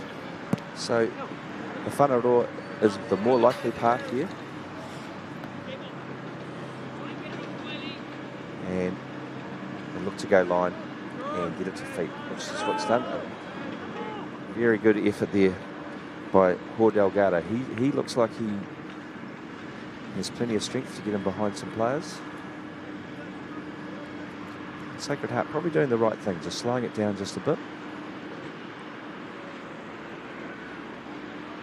Up to Delgado to get this back if no, he's decided not to be too interested in that. And that's probably offside, yes. A two-hupper is called by the assistant on the near side here.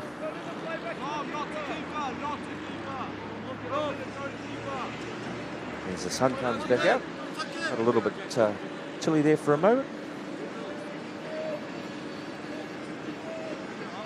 And the Whangaroa is now well met by Gazelle, but it drops, and if they can get it to the right, there is a man spare. Sacred stay in the tackle.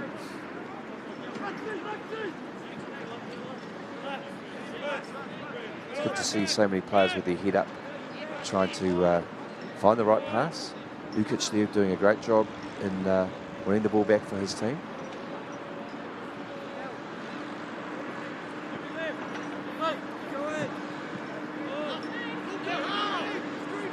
There's no doubt the standard of secondary school football has continued to improve. The earlier game out here between Ahuriri Napier Boys High School and Whangarei Boys High School, an entertaining display by two teams who haven't made the top 16 of the draw, but really we're more than accomplished, and Ahuriri held off a strong finishing Whangarei by 3-2. And so it's good to have teams from up and down Aotearoa, so teams from as far away as Dunedin, John McLeans College featuring here, and then we have a number of schools from Otautahi and Christchurch, from Whakatu, Nelson College are here, from Whanganui Atara, and then from Kirikiriroa, Papaoia, Tauranga, from the Hawke's Bay, and from in Waikato, as Sacred Heart have a chance here, but it just runs away, well marshalled by Finn McNamara out of play. And so a true national competition, there are 8 different regions that you can qualify from. After qualification is done, there are around 5 wildcards, if I remember correctly, that are given out. So Whangarei, representing Northland here, they received a wildcard and have done themselves proud. The Secondary School Nationals is really well organised by the New Zealand Secondary Schools Football Association, and one of the best things that happens is that no matter if you win the competition or wherever you come, you all have to qualify. So there's no qualification based on last year's team, because, to be fair, that's irrelevant. And so if you have a good side out there and your team's up to it, the trick is to make sure you enter qualification and give you a chance of being the #1 side in Aotearoa.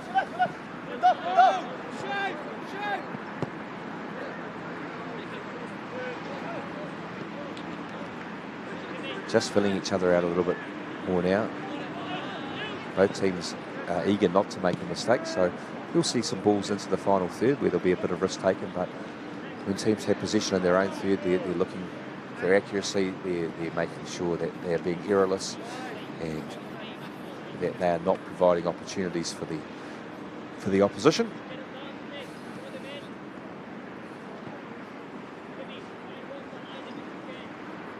Interesting to see from Sacred Heart that they have 5 players in their own third, and now they've had 1 drop into midfield. This is a tough ball in here, and it's well won by Visilic. Chance at the shot, and a really good save by Eli Jones. That's what I was talking about. Just when you play that ball into that midfield diamond there, you have to be accurate, you have to be strong, and you have to give your man every chance of success.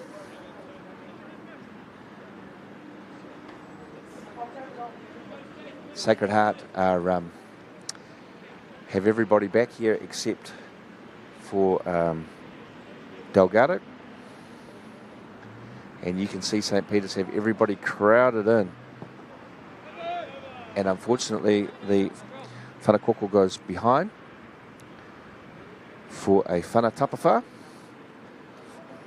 But I like the way Coach Hogg is thinking there,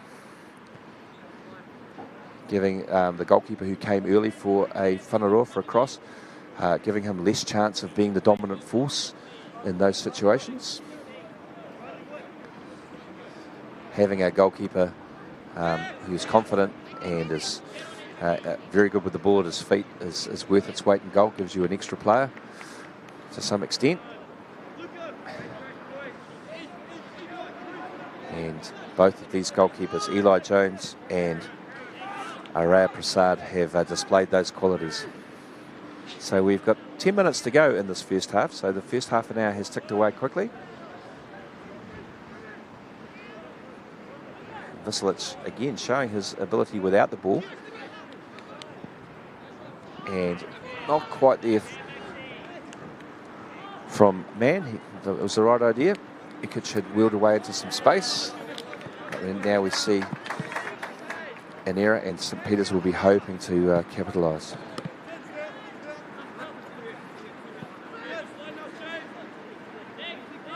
Both teams certainly not panicking here. St. Peter's having that great chance where they hit the post. Sacred having that chance where they just went wide of the post. And Visilic showing some good experience there, getting that free kick. Just getting his body shape right, getting himself between the man and the ball. And it's good to see here Prasad, who's obviously very confident. He'll be the man to knock this whanawhiwhi into the penalty area. The St. Peter's players very narrow. They know the value of these set piece situations. They'll be looking for the second ball when it drops down. A little dink from Prasad, but well met. There's some tall timber and some good size back there for Sacred. They look to springboard forward here. If they can get one more, they'll be look for an early ball, and Dazil has it, and he's found a fantastic pass, and unfortunately it doesn't fall for Tawhana. Ikic with a quality touch and a great tackle by Nick Rooney back there. James Mitchell showing some composure on the ball. Tawhana, he's looking to hold his run, and he's going to go soon. It's going to end up with Dazil. Back to Rooney. Rooney comes back this way. And Luca Kneebone, the easy option just here in front of us.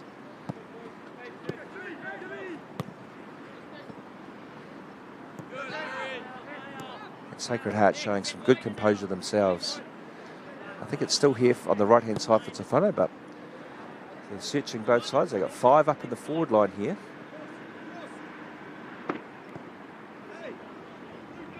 And after that patient build-up, the whanaroa doesn't quite come off, but you can see what he was trying to do.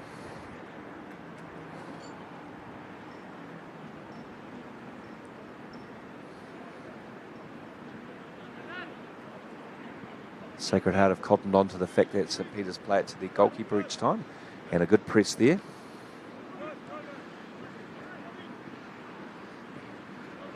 Some excellent work there by Tom McLean. Nice press, wins the ball back for his team in the final third. Can Sacred find the tuku to unlock this defence?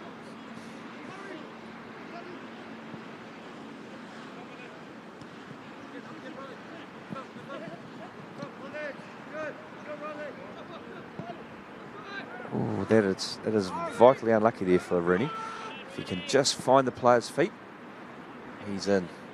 On a grass field, that through ball was probably the play. But here, it just runs away from you. A lot of composure from both players at the back for both teams. And can we see the unlocking of a defence here. Swami steps through and wins the whana. Whana whiwhiunga. So let's see if there is a shot on goal here.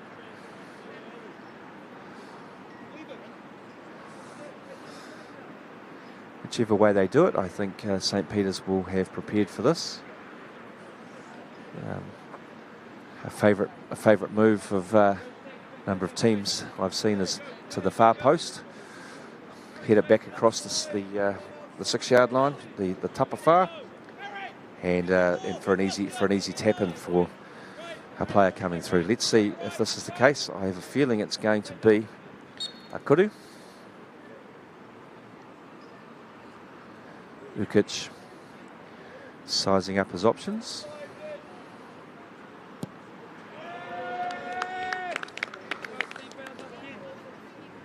And I'm sure Stipe has had more success than that in the past. But nothing will deter this young man. He's shown some excellent touches in this part. There's been a touch of class up there as he's laid the ball off. And there's no doubt that St. Peter's play will keep looking to go through him.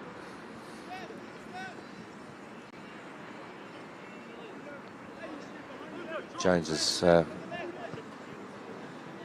very calm too. The Kaikati Uhanga for Sacred Heart.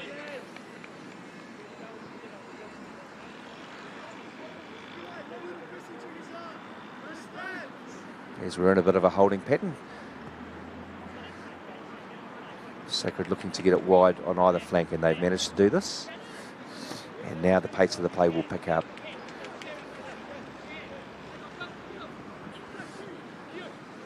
When it becomes 5-on-5 in the defensive third, it has to be perfect. Good composure there from the Tuara Mato. Back to the Tuara Pu, centre back, and across to the other side to the Tuara Maui.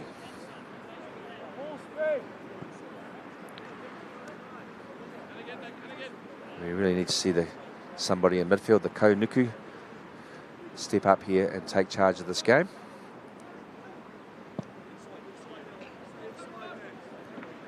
Nice touch there.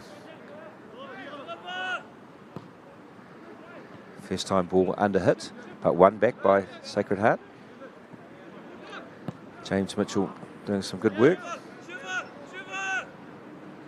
Winstanley seems assured there at Tuara Maui. In fact, all 22 players out there certainly deserving of their place in a game of this stature, doing their respective colleges proud. Ball into the box here, trying to find a turn, perhaps. It's a good 50-50 challenge. Yep, the right decision made by the officials there. But the crowd can work on their throwback, perhaps.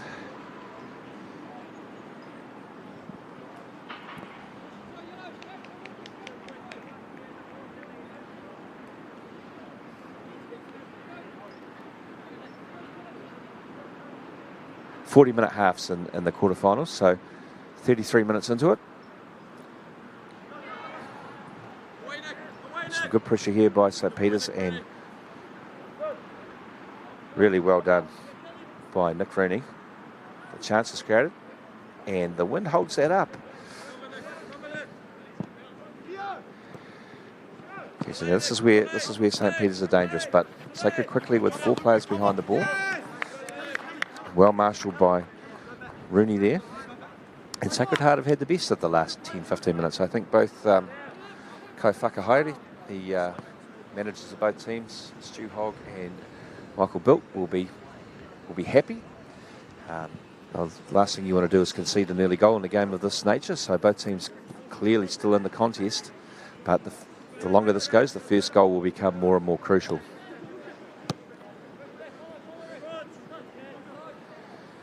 And the bounce of the ball favours Delgado there. St. Peter's scramble, but can they win the ball back? Yes, they can.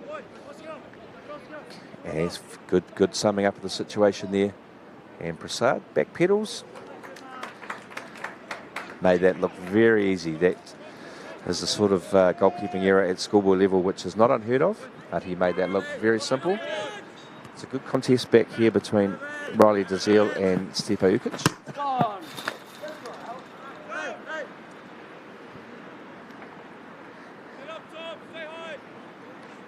As the half comes to an end.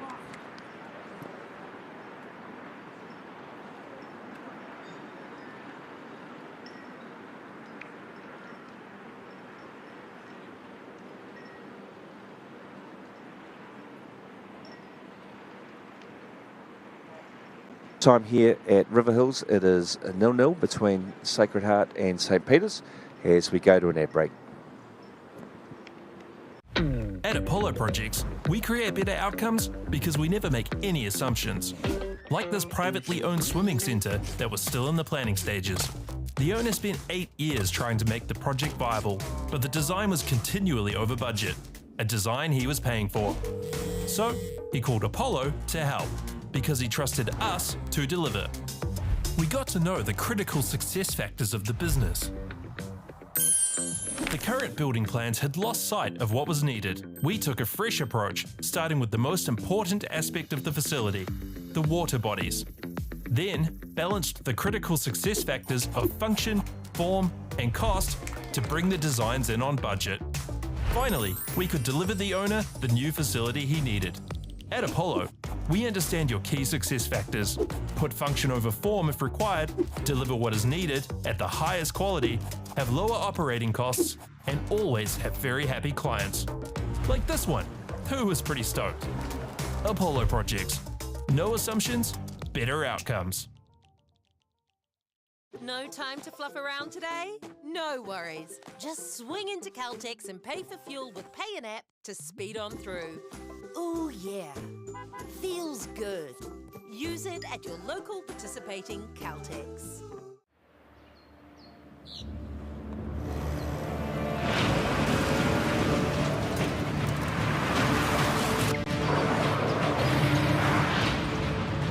This isn't an ad about four-wheel drives. It's about knowing the place, as well as the locals. You found the place. That's a good start. Built by my great-grandfather 20 years ago.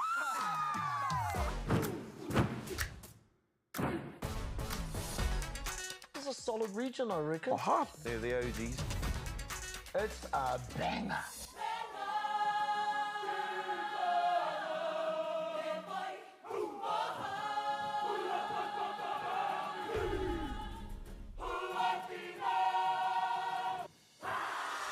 Make Māori Plus your mate. Download the app today. I'm Jason Bill and we farm around the mid-north. We took a review of our business a couple of years ago, sort of identified challenges that we had. One was profitability, and we'd noticed on our steep hill country we're getting more and more erosion. We looked around to diversify, looked at forestry to plant on our steeper country. For us, it really addressed those concerns. By doing the forest farm model, we feel like we're getting the best of both worlds. And I'm really excited and I really do believe in this model. I think it's the way of the future. Get the Māori Plus app. Download now on Google Play or the App Store with exclusive viewings and 100% ad-free. Quite like top tier. Watch us anywhere, anytime. Make Māori Plus your mate and stream now. Want to catch a fuel bargain with Caltex and Supergold? Scan your Caltex app Flybuys or Airpoints for 6 cents off per litre with Pumped. And show your Supergold card for an extra 2 cents off. Ah, feels good. It's all about focus, on and off the court. For my role as a coach, I think it's bringing people together. It's massive for me to watch them grow from one step to another. It could be through the sport or personally as well.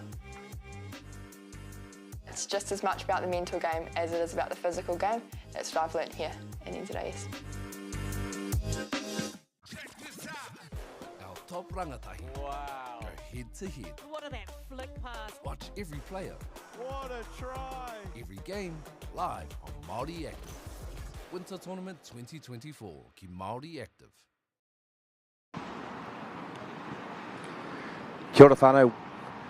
Welcome back here to Pukeawa, Riverhills, as a very tight and cagey contest is being played out between St. Peter's College of Auckland and Sacred Heart College of Auckland. So, yeah, I'd suggest that Michael Bilt, with the kaupakahari for Sacred Heart, is urging his team to keep the effort up, keep making sure they're watching the danger that is the number 23 for St. Peter's, Stipe Ukic. Strong performances in midfield from Luka Visilic and from the defensive back fours of both teams. Some of the best stuff for Sacred Heart has come down their right-hand side through Oscar Hoare, Delgado. Both men between the uhanga, the goalkeepers, the Kaikati uhanga, have shown a lot of poise both on the ball and in their distribution. And I can see that Michael is getting the last instructions to his team, taking his time, making St. Peter's wait a little bit. Who knows? Could be all part of the plan.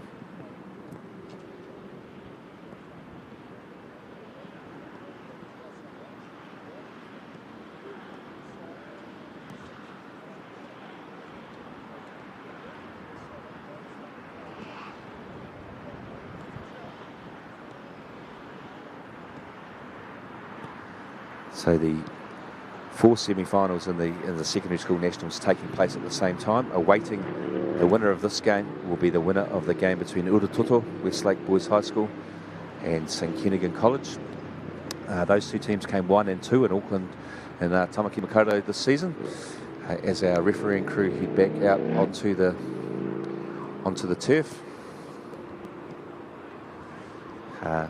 Truly some great facilities have been built around Tāmaki Makaurau over the last 10 years or so. So this ground here, many old players will remember playing against Pakuranga United here at Riverhills.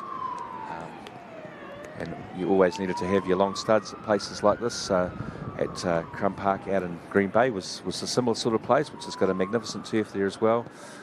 Bill McKinley Park, Ngāhui Reserve, and yes, just some of the locations around town. The Western Springs setup is also fantastic up here. So there's a lot of facilities, a lot on offer for our rangatahi involved in poiwhana, and yeah, the opportunity to play in this competition where it's a marathon as much as anything. 7 matches in 5 days to determine who is the premier school in Aotearoa. Currently that is Urutoto, Westlake, and St. Peter's here looking for their very first national title. Would be some achievement for them to do that. And Sacred Heart, who were definitely the team of the 2010s, who once they won one, they kept winning them, having won 5 in total. So, but today in 2024, it counts for nothing. It's all about what's going on in the next 35 minutes. So we've clarified that. So 35-minute halves in the games today. As Sacred get us underway.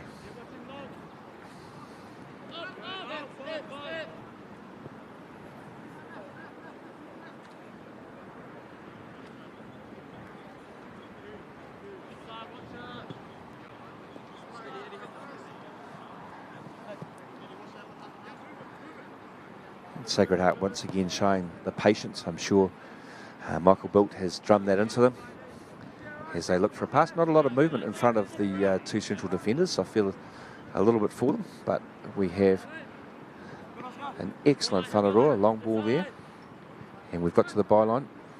Can we find the right cross here? The assistant has his flag up. Hesitation proving to be the enemy there.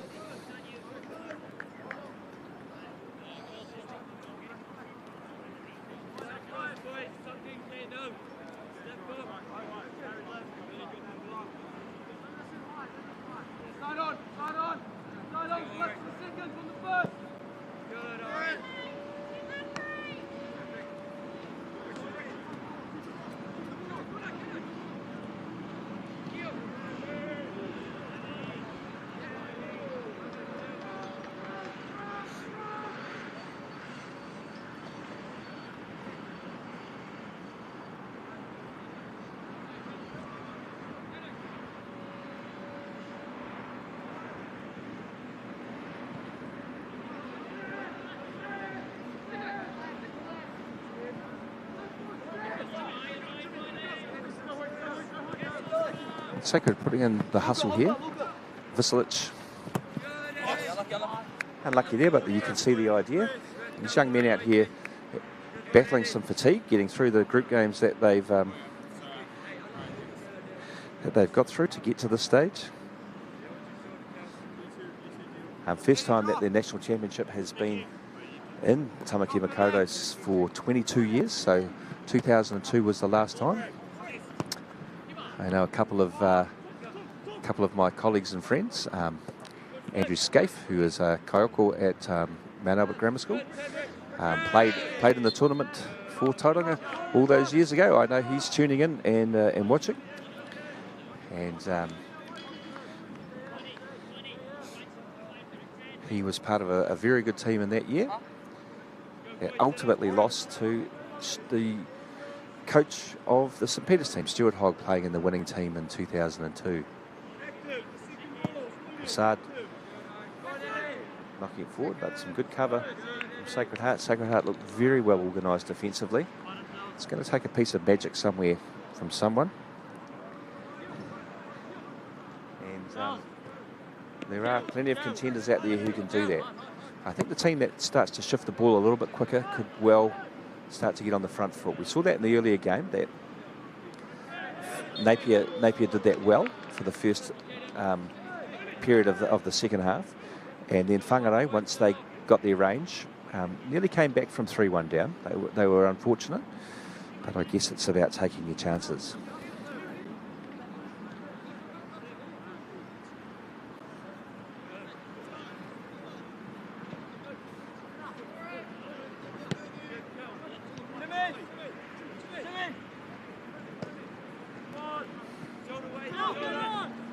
When there's a mistake there. Oh, what a last-ditch tackle that was. I tell you, Asa Kelly Brown has got his team out of a power of trouble there.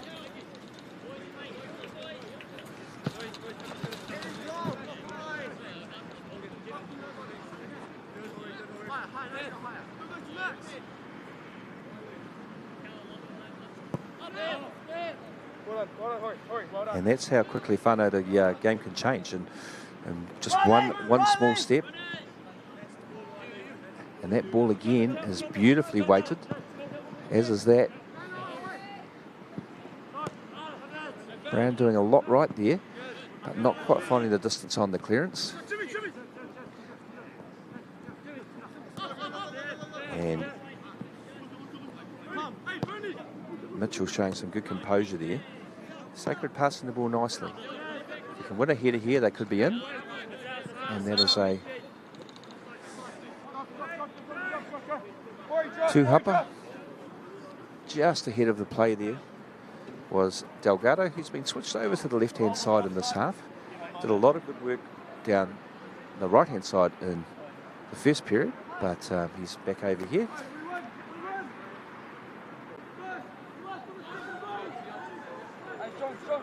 Prasad weighing up his options here and decides to go line. Some great desire from the Sacred defender there. And it's those little pieces of play that can get you on the front foot. Just a great example to the rest of his team there from Max Serrano. Got in front of the ball. And the St Peters defence with no option but to knock it out.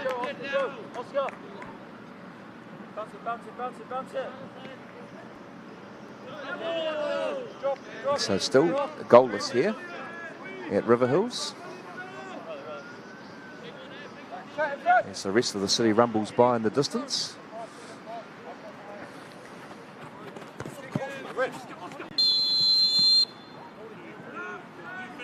The referee's seen something that not too many others have, but it's a free kick. A whanafifi to St Peters. And Brown, who made that last-ditch lunge just before. He's been involved in some solid gamesmanship there. He's gained his team at least 10 yards, but the referee is onto that. This is arm raised like a Roman centurion, in charge of this situation. I'd say Prasad needs to be careful he doesn't get himself a yellow card there, but he's certainly under no illusions as to who's in charge. And that is an excellent knock. Tap down. Unfortunately, can't quite get it across. And Sacred go long early. Delgado runs that down. Finds a good pass. They're looking for a spread. Oh, I thought he was going to give it. Tafano had a look there. Mitchell is caught in position. Lukic is playing it. The ref plays advantage. But eventually he's crowded out of it. Sacred know who the danger man is, that's for sure.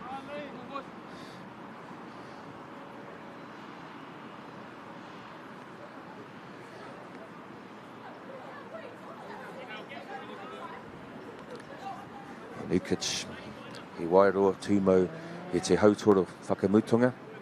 The final third is where he is a constant thread. Oh, excellent play here. Unlucky from Hamilton.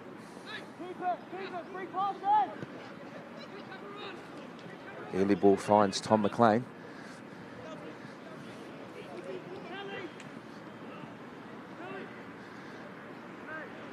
McLean is a physical presence. If he can, just get there. We had one of my favourite Tarao phrases there.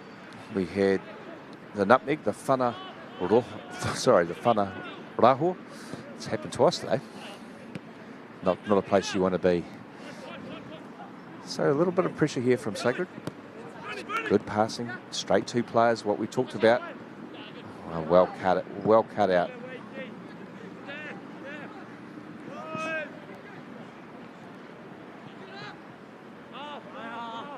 By Dylan Wakefield there.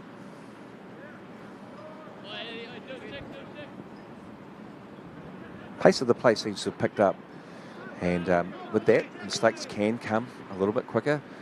St. Peter's definitely under instruction here that once the ball's turned over in the middle third, get your head up and look forward. Very positive from Kai Whakahari, Stuart Hogg. And obviously if you can get yourself into a one-on-one situation early, your chances of finding the back of the Mātira, the back of the net, the old onion bag, much improved.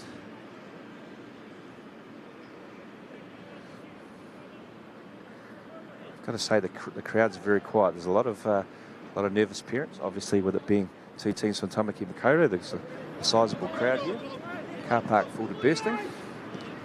And the more this game goes, I know I said it might be 3-2 earlier, the more it goes, the first goal is going to be absolutely critical. And it's just a little bit of those things, isn't it? The bounce of the ball, excellent positioning by Riley Dazil. He seems to have the main job of looking after Lukic up there. And the Tuara Pū are doing a sterling job in the heart of the Sacred Heart defence. Once again, we see Prasad, whose delivery has been excellent, giving his team every chance here. And St. Peter's once again crowding the central area on the edge of the box here. Now they're trying to get the second ball here. But Sacred Heart have a chance. And Delgado, he's done it. What a finish. And look at the Sacred Heart boys run to congratulate him. Oscar Hoare Delgado. St. Peter's caught out, committing too many players forward, losing the second ball on the edge of the box. An excellent pass forward. As we were just talking about the other way, Delgado found himself in a 2-on-1, but with a good touch, he got himself away from the defenders and slotted the ball beautifully into the bottom of the net. 1-0.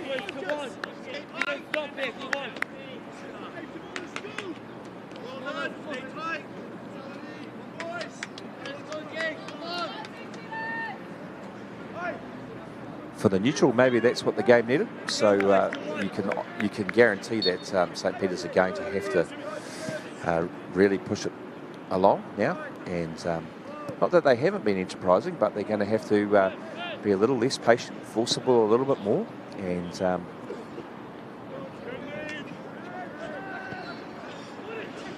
you can see that they will be under some sort of pressure here. And the longer it goes on, anywhere will do. And players like Delgado here, he'll just keep running. And he's done the right thing there. He's been intercepted by Dylan Winstanley. And now, like we say, it's opened up just a touch, but we can't quite find the measure.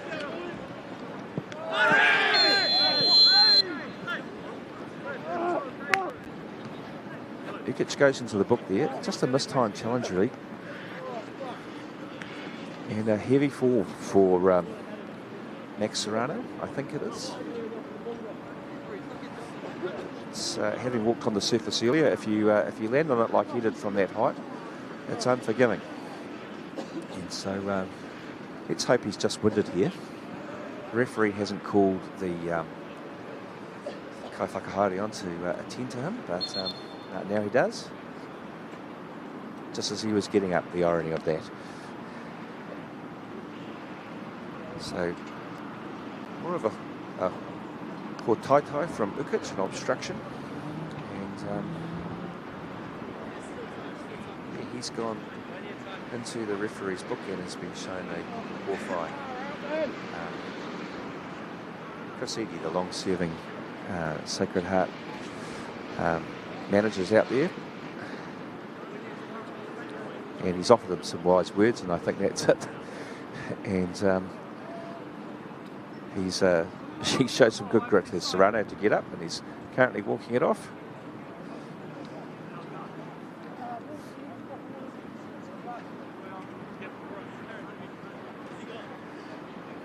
Mr. Eady is a good solid servant of football. He's got his lucky pink socks on by the look of it.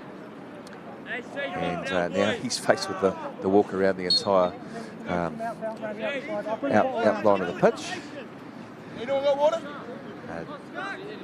Dazil looking to take this free kick. I'd probably like to see Dazil in the penalty area. And looks like he could get up there and do well. It's an awkward ball. And Winstanley is a little fortunate to see that come off the back of Tom McLean there.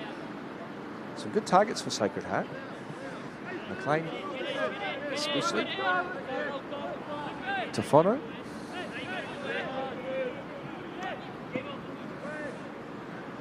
And Sacred Heart sort of forcing St. Peter's into their game there. Really is a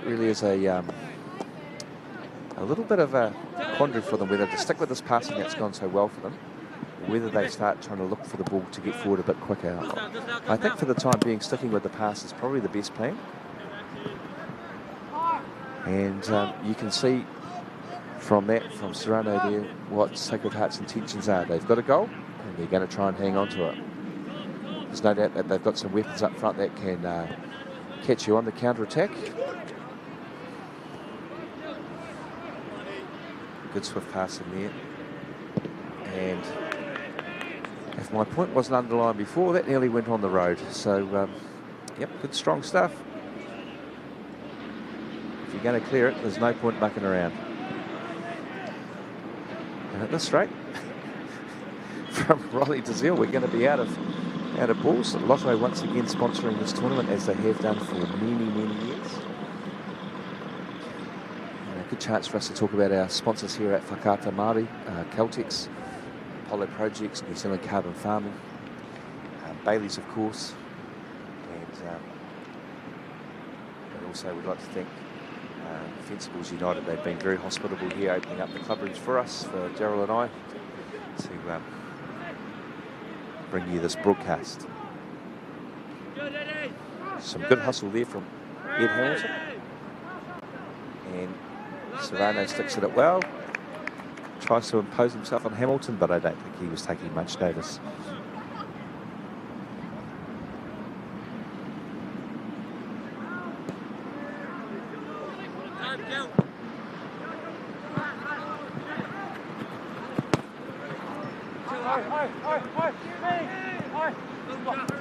Very calm from Prasad. They've given it away here. They've got 4 players in front of the ball here. This could turn into a dangerous situation. I hate to harp on about it, but in these close quarters, we have to get it to feet.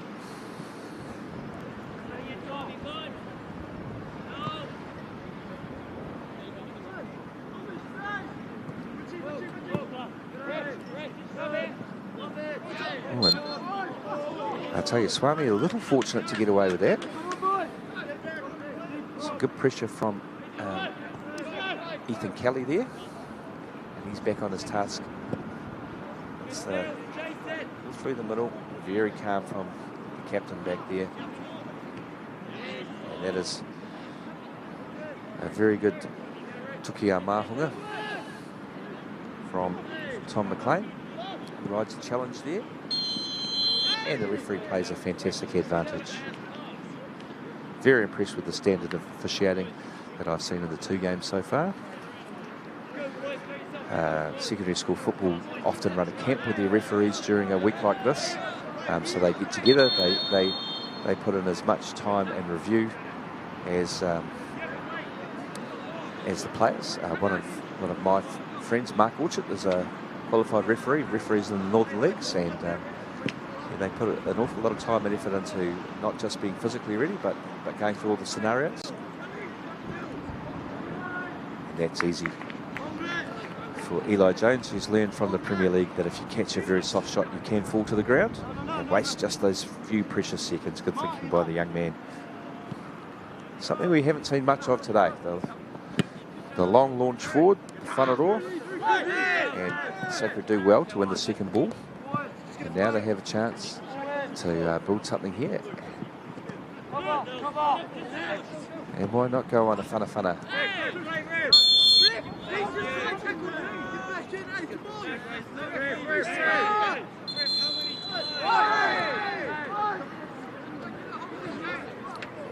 And then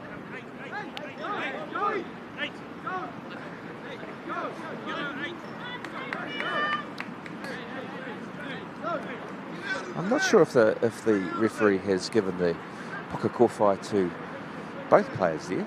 I think it's just for the number 8. So Warwick from man from St. Peter's, but silly stuff there. Sacred Heart will involve themselves in some of that gamesmanship now. There is absolutely no doubt. St. Peter's need to react, they need to stay calm, they need to get themselves back into it, because just 1 goal is all they need.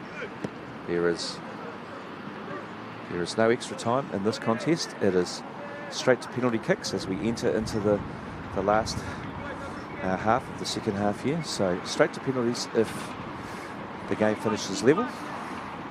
And so this 1 goal that Sacred Heart are holding on to is currently crucial. An excellent finish, and now they're able to manage the game in a way that they can see fit.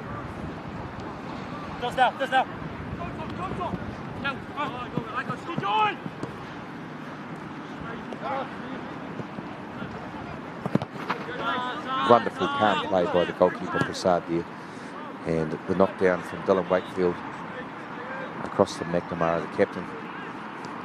Another good tuku there. It's all about the tuku this game on this field, and unlucky there from Ukic. But you've got to give it to the Sacred defence. It's swarming there as we see a change made by Sacred Heart and by St. Peter's. So Swami and Wakefield are exiting for St. Peter's. I'll get you who's coming on in a second. And it's also, I think it's Kelly who's doing a lot of work on that side in defence. The 13, Ben Roscoe, has come on for Sacred Heart, sorry, for St. Peter's. St.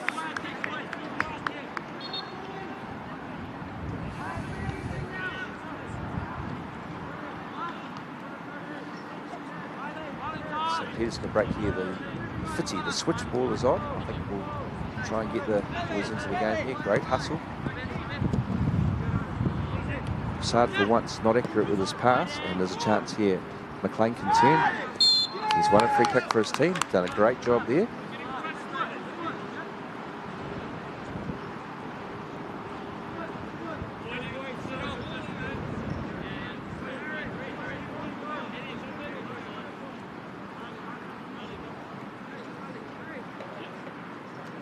So Dazil coming forward, and he decides to have a go. And I tell you what, that deflection could have taken the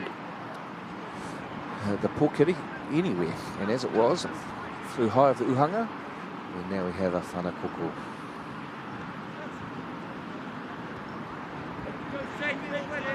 You can't quite see whānau, but on halfway, St Peter's have left 2 players well forward. Sacred Heart counter with 3 of their own back there, but it's hung up there. The second ball here is crucial if it can drop.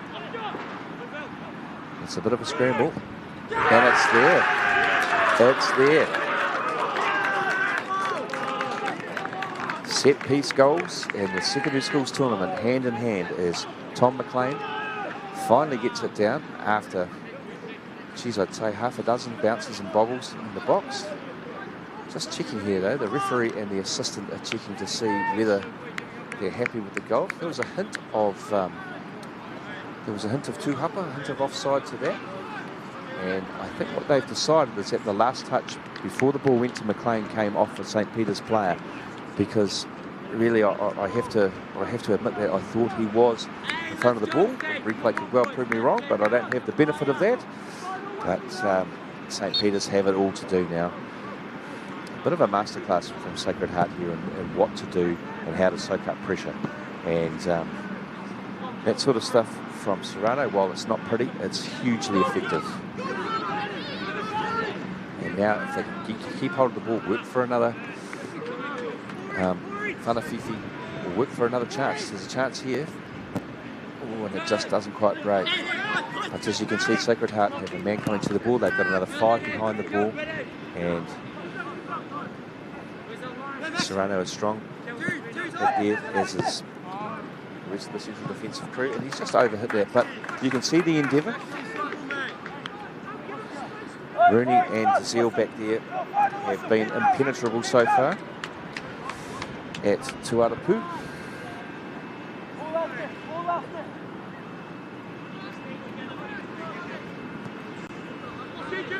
And I don't expect St Peter's to give this away. Just one goal will give them every chance of getting back in the game. Vasilic is fouled there, and they look to go quickly, St Peter's. They don't have time to dwell on this.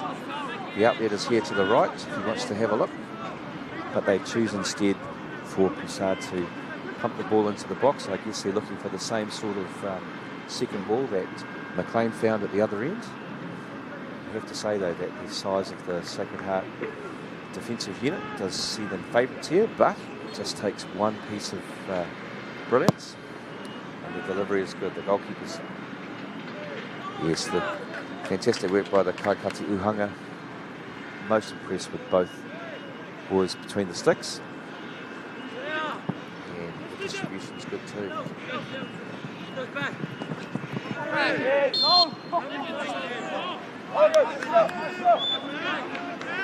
Delgado doing a good job for his team, putting himself about. He needs to make sure he doesn't fall foul of the referee. He's had 3 or 4 of those now, so he needs to be careful under the accumulation. But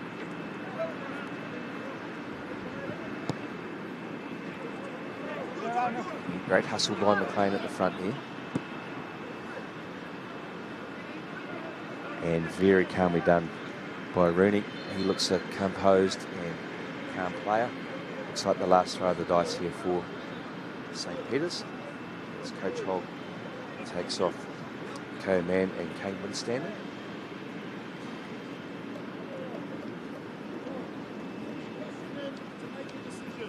And Oliver Walsh and Keegan Smith. No, sorry, Oliver Walsh and George Smith are the players who have replaced him. So fresh legs, a bit more energy. So we keep seeing Sacred Heart the Whanaroa. As we enter the last 10 minutes here, Sacred Heart will keep doing what's been working for them. The referee has seen that as a whanatapawha, and Prasad is on with it early. There's a bit of width down the left-hand side that they want to play into quickly.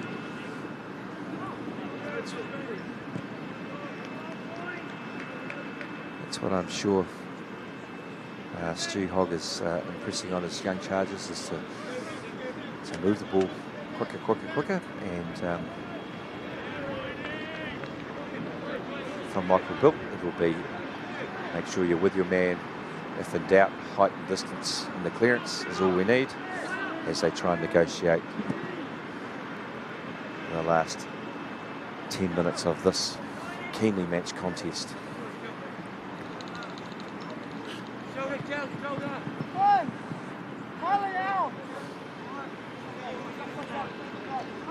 Serrano there, he's leading physically, he's talking, he's doing all the right things in the situation. In the first half, the ball needed to be played, he was able to do those things, so pretty good all-round display from this man. He's inspiring his team here, and he'll be looking to take the Makapaitaha, and he'll take his time. Okay, let's get the ball, get it in, please. Go safety, pass loose. Next. No, back in. McLean's a good target down the line. Unfortunately, it's just come off his chest there. He just have it all to do here.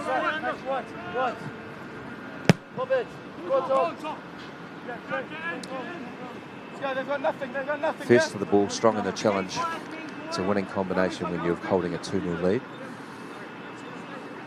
Of course, at the end of this, both teams will be keen to see who they are playing. So, as we said before, Rototo, Westlake and St Kennington College are matched up in one quarterfinal. On the other side of the draw, it's Tauranga Boys College. They are playing St Patrick's of Te Whanganui Atara.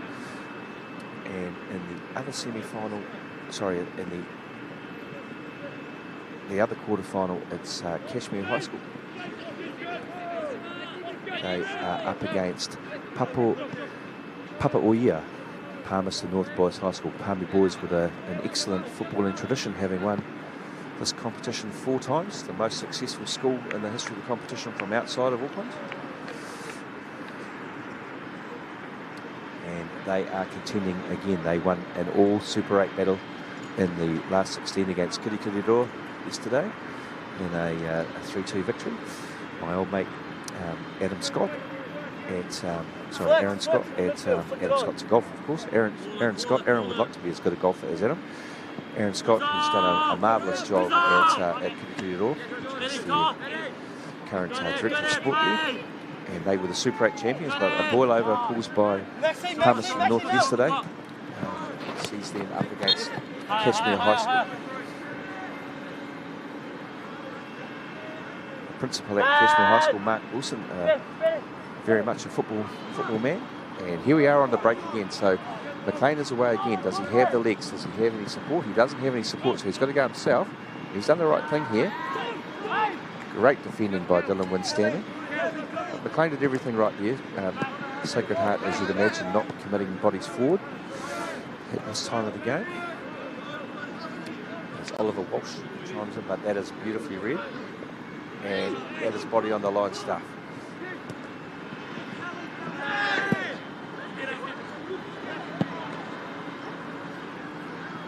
Funny really there from Galsiel, doesn't quite find the mark.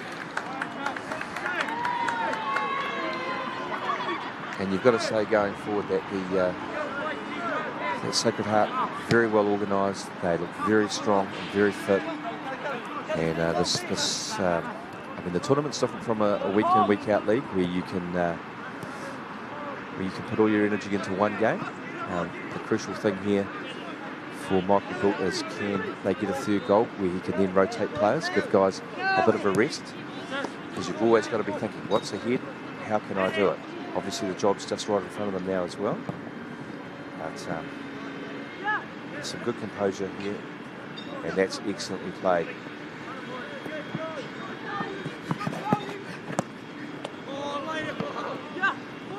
James Mitchell doing a great job at the start of that.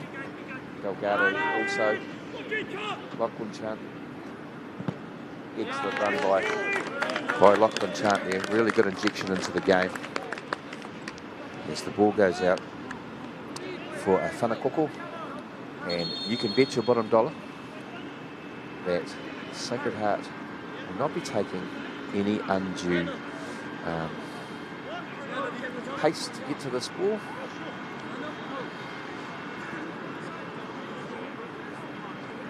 I'd suggest the Argentinian national team would be very proud of how well Sacred Heart are managing this game. And that's hung into the box. I thought the keeper might come for that, but he hasn't. We've seen at the other end Eli Jones be extremely dominant, but St Peters will be happy that they've dealt with that. Whanakoko much better, but once again, desperation shown there.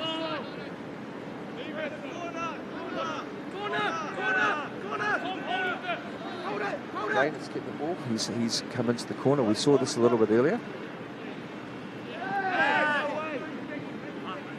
They can get messy down by the corner flag there. There's a couple of hands in the back there. You can see that!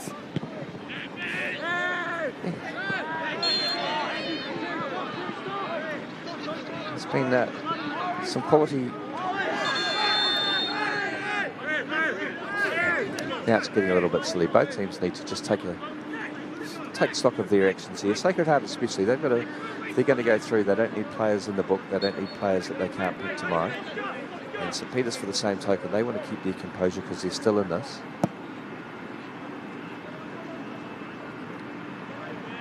And they've won the second ball there. It's dropped down. Jones, he's here in a flash. And as you can tell by a little bit of a clap in the crowd, the Sacred Heart supporters very happy with that outcome.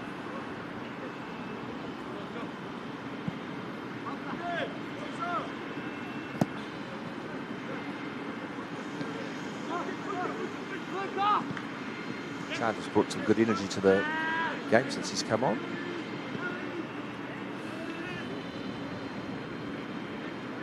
Harrison Lloyd too. And St Peters have a chance now. That you'll see a lot of their players rush forward. Vislit heading over to take the whanakoko. Looking for, I reckon, a near post, a Potata Tukia Mahunga. Prasad in there too. And here it is. It's flashed across goal, and great composure by Luka Kneebone there to see the ball out. Unlucky there from the well-performed Issa Kelly-Brown, saved his team earlier. He's been an excellent player out here today. But in the end, I think Sacred Heart have proved the adage that too big, too strong does exist in Poifana as well. And here is a chance if it can be spread to the left, and Delgado has a chance to finish this off. He's cut inside. He's done it beautifully. And he has taken that well. A nice little move. He celebrates with the corner flag and the passing traffic. And that is all she wrote for St Peters.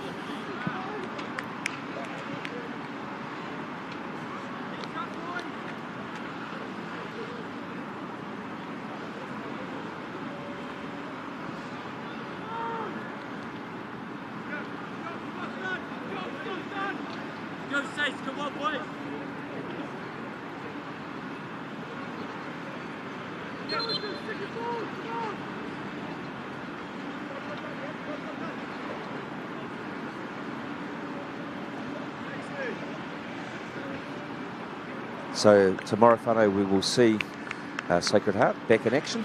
They're emptying the bench now, making a host of changes. Some well-performed players going off there. Tafono, Delgado, who scored twice, done a great job, getting a well-deserved pat on the back from his coach, Michael Bilt. Serrano, who's been strong at left back, number 24 coming on here is Nico Sierra Venegas, I can see down in front of me. Chant has made some good strides while he's been on. He's done some good stuff. And the second goal was scored by Tom McLean, but really St Peter's, they can be pleased with getting to the quarterfinals, but they have been outdone today by a team with a pretty simple plan of muscling up, taking their chances, being first to the ball, and making teams chase them. So, congratulations to them. Here they go again. There's a chance that Chant can look up, or he can go himself here. He does look up.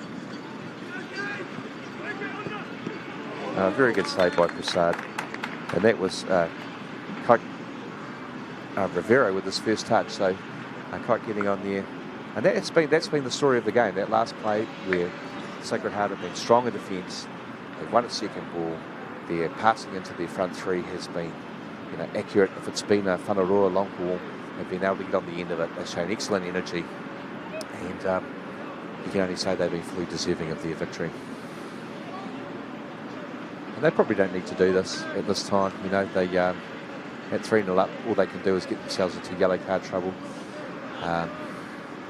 Obviously, goal difference, that doesn't make a difference at this point in the quarterfinals.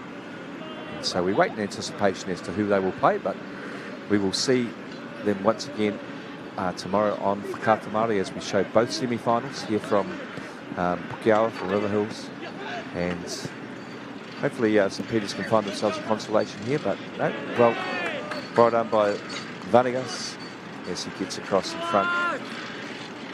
As we'll see, one or two players who might feature for their teams next season get the chance to come out here and perform.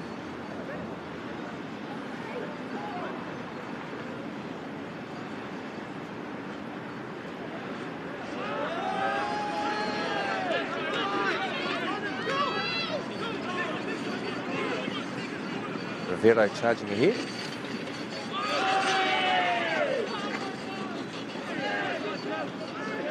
Excellent whana from Rivero. Can he find a teammate? And there's still a chance here in the closing moments.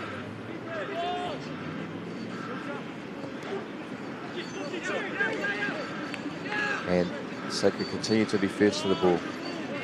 Excellent composure.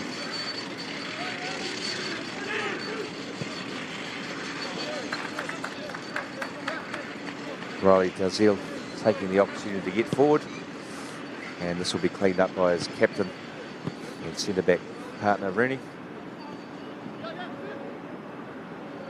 And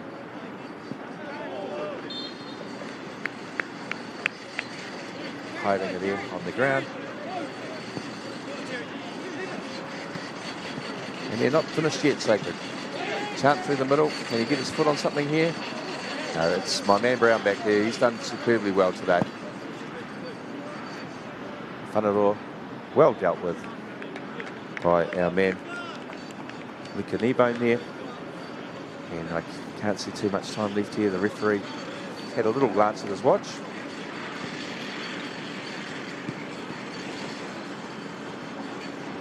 And some excellent performances from St Peter's players. They can hold their heads high. Prasad in goal is an accomplished player. Here he goes again. I've just put the buckers on him. And that is the sort of teammate you want. George Smith, who, with his team 3-0 down, with no chance of winning, puts in a last-ditch tackle. That, for me, is one of the moments of the game. Give that man a high five. That is a fantastic effort at a point in the game where he could have easily given up. So, well done, George. Dylan Winstanley and McMurray have been good at the back. Vasilich, midfield, has been good. Man, before he was substituted, played very well. And really, we're in our last throws of this one.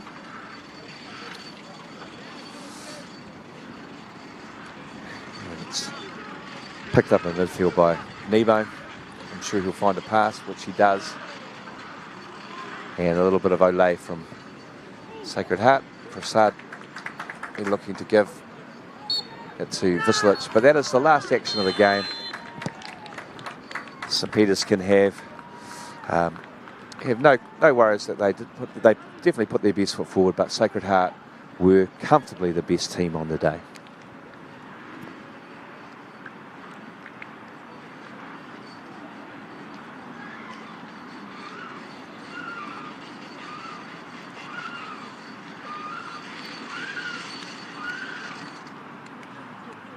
Having met for at least the third time this season, a lot of respect between the two teams, as Sacred Heart obviously buoyant by that, but you can see that, you know, whilst they were jubilant at the final whistle, they know it's not job done. They know there's a big game tomorrow, and that from this point forward, preparation is key. So they will be heading back to, I would suggest a school like Sacred Heart being nearby, they might head back to the school hostel or into the dining hall, have a bit of a meal together, have a little bit of a debrief about what went on. They're going to be able to watch the replay back on for Kata Māori, so they'll be able to see some of the great things they've done, but they'll also have the words of their coaching in the areas of the things that they can do better. One of the arts of coaching is that you don't have all day to tell your team how well they've done, but the trick is to rectify the things which you can work on. So Michael Bilt is extremely experienced in this. He knows what to do, and so right now they're enjoying the moment. Commiserations to Stewie Hogg, done another great job to get his team to the top 8 of the country, and he can certainly hold his head high. So a good season for those boys. They'll be rightly disappointed, but yeah, we look forward to our next game, which is between Scots College of Wellington and McLeans.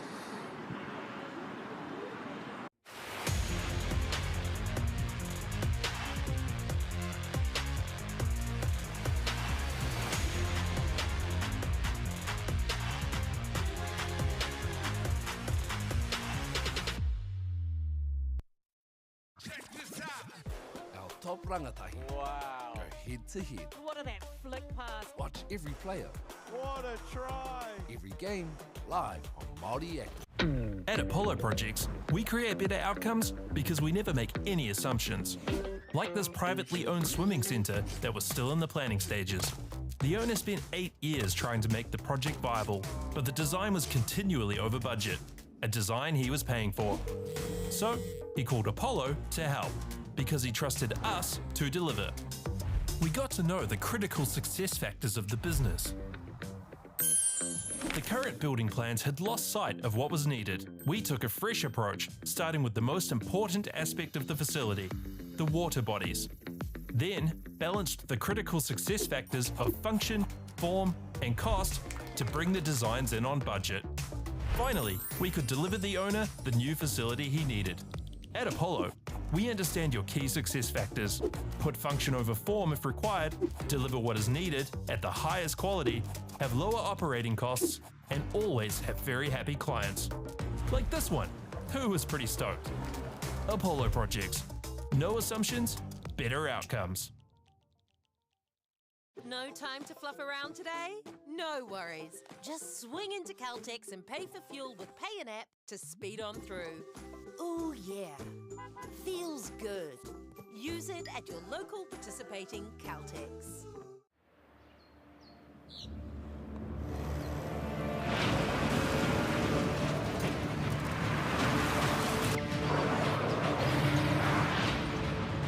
This isn't an ad about four-wheel drives. It's about knowing the place, as well as the locals. You found the place. That's a good start. Built by my great-grandfather 20 years ago.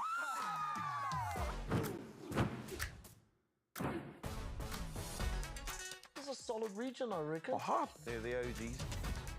It's a banger.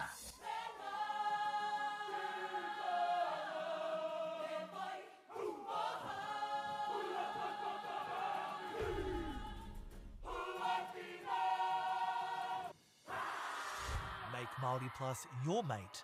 Download the app today. I'm Jason Bill, and we farm around the mid-north. We took a review of our business a couple of years ago, sort of identified challenges that we had. One was profitability, and we'd noticed on our steep hill country we're getting more and more erosion. We looked around to diversify, looked at forestry to plant on our steeper country. For us, it really addressed those concerns. By doing the forest farm model, we feel like we're getting the best of both worlds. And I'm really excited and I really do believe in this model. I think it's the way of the future.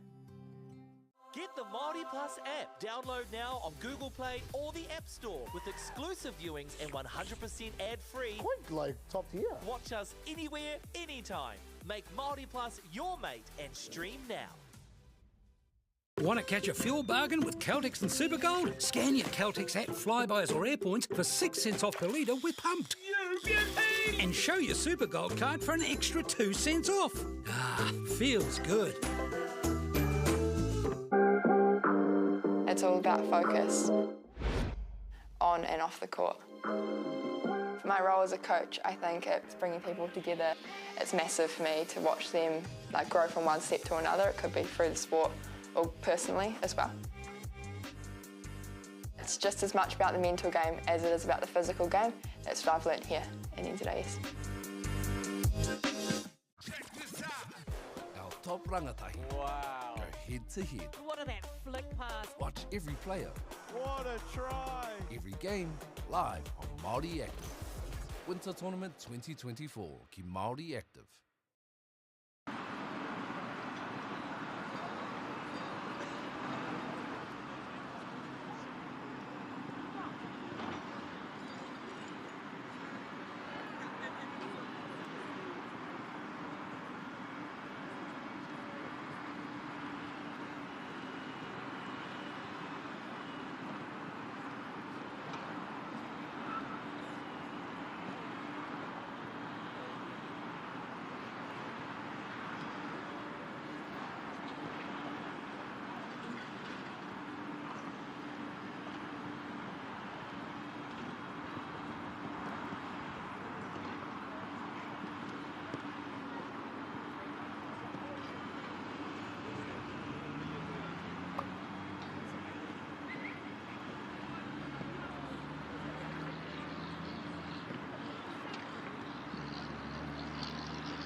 an opportunity that we can't pass up.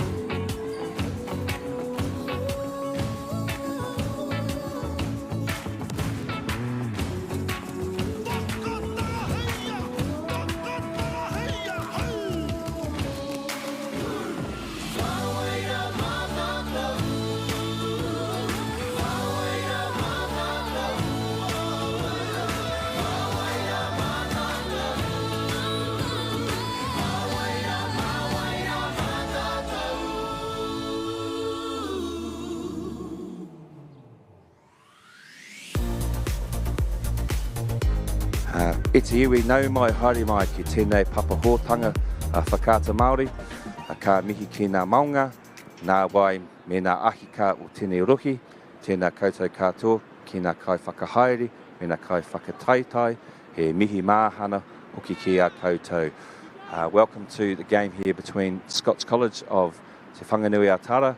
They're playing in the white kit with the red stripe through the middle, and they are playing against McLeans College from Tāmaki Makaurau, so from out here in East Auckland, so almost a home game for McLeans College.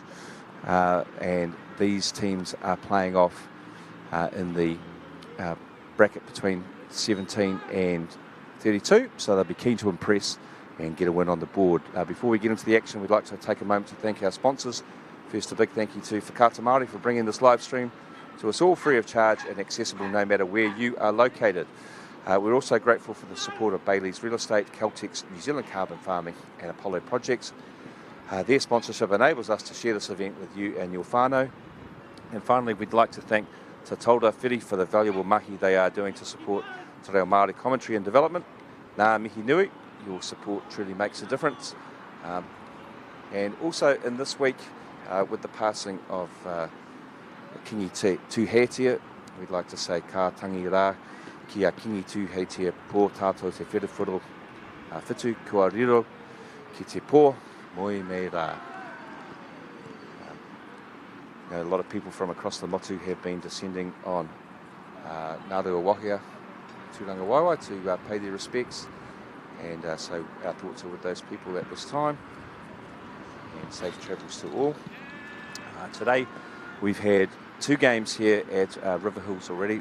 This morning we had Ahuriri Napier Boys High School play Whangarei Boys High School in an entertaining game.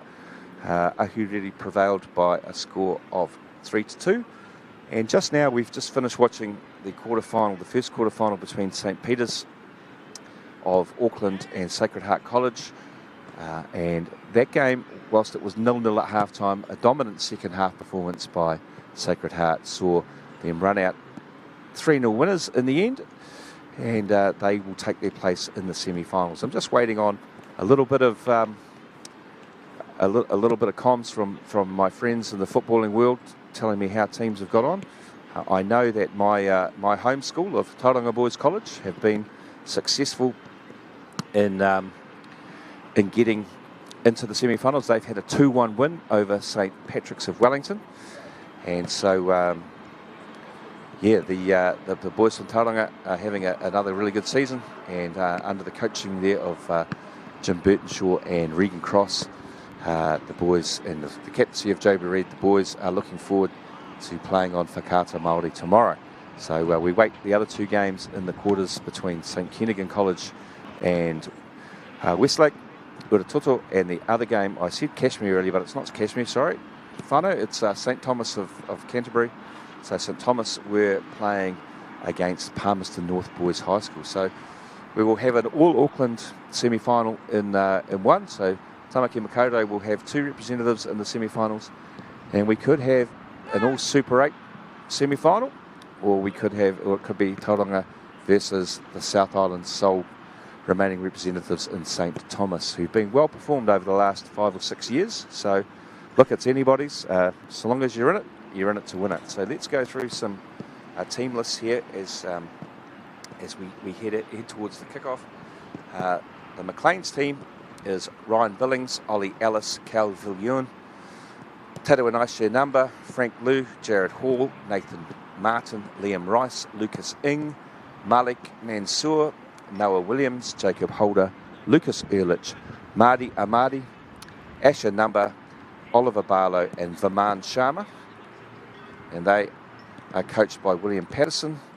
And the Scots team is Cormac Barnett, Caleb Turner, Hugo Predel, Antonio Muolo, Edward Thompson, Jack Perniski, Harrison Matthews, Brendan Schneider, Miles Woodhall, Santiago Morale, Sam Meldon, Dylan Gull, Matteo Lidston, Harry Renwick, William Gardner and James Dick. And their team officials are Alex Merrill and Martin Bueno. So looking forward to another really good contest here. I think McLeans are playing in a kit which is very, very similar to that of the United States national team. It's got red, white and blue stripes on the front, and then it's a solid kikorangi on the back. We're just waiting on the referee here, so kickoff is scheduled for 1 p.m. A tight turnaround here, whānau, so Daryl and I, we are able to nip away just for a quick minute, and then we're back into it. We're pleased to say that the weather is holding here in Tāmaki Makaurau, and we wish all of the teams and all of the players all the very best.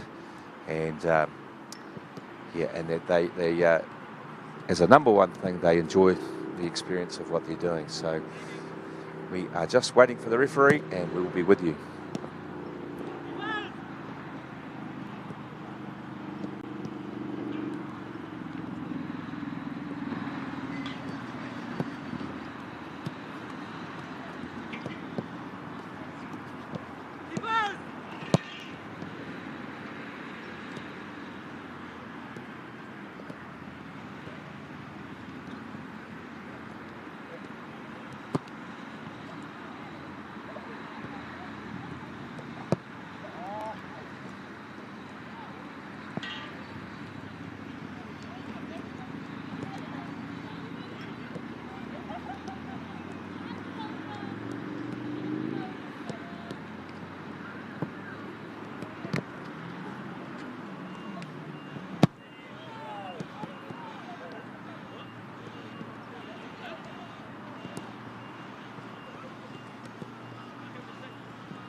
So the players come onto the pitch here at Riverhills for the third game of the day here. So McLeans College, who are to the left of screen, and Scots College, and the white with the distinctive white with the large red and two small black bands through the middle. And like we have done in the previous two games, we'll get you the starting lineups. I've got to say that reading the numbers on the Scots College jerseys is going to be a full-time occupation, but we'll do our best. By contrast, the McLeans ones are magnificent. So McLeans, I think, are captained there by their goalkeeper, Oliver Barlow. And they are choosing to play towards the creek here at Riverhills.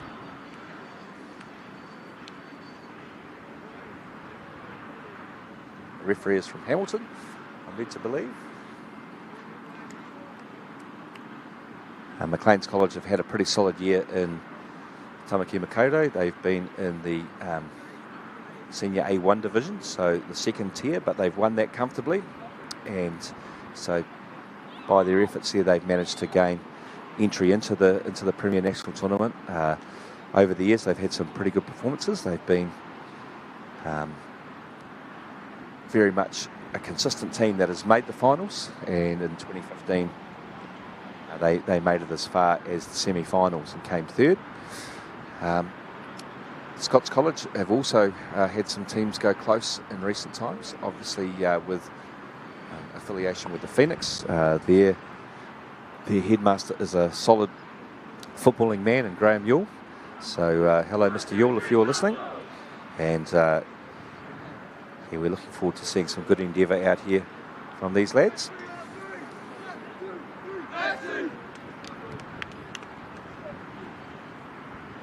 And this is the beauty of the turf, that having had two intense games out here, you can't see a mark on it, and it's a perfect playing surface for the next team. So in terms of tournament football, it is ideal. It does allow the players of lesser stature the ability to drink and move and so on, and it takes away the absolute need for physicality. So let's look forward to, like earlier in the game today, Riley Burgess of Whangarei Boys High School. He had a magnificent game, despite being a guy who's going to grow into himself a fair bit more. Oh, here we see an early giveaway chance for Scots. And this is what we saw earlier. Teams get too bogged down in trying to play out, and it's difficult in the first 5 or 10 minutes. I mean, I'd be tempted as a coach in this situation to say, okay, there's nothing wrong with the whanaroa early, as the whanakoko here from Scots is beautifully delivered, but well met by Mari Amari from McLeans.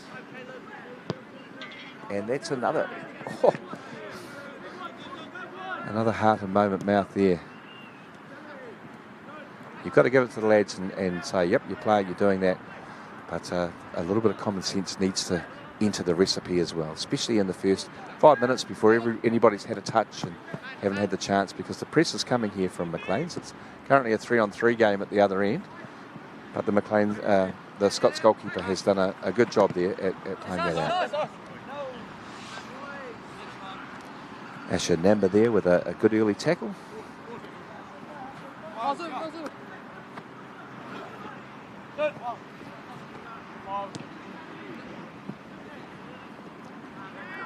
And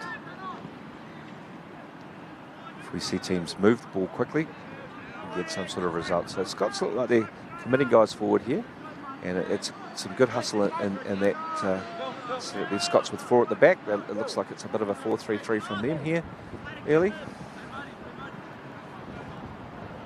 McLean's certainly playing with 4 players high. The whanaroa, there's a great ball. It doesn't quite curve, and as we've said, if you play that long ball, it has to be spot on. Good tackle across and cover from Number.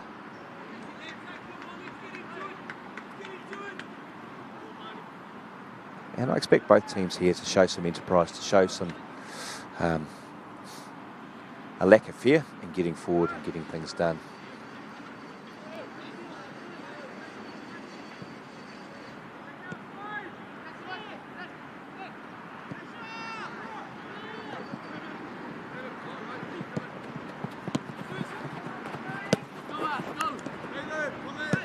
good hold-up play by Brendan Schneider there.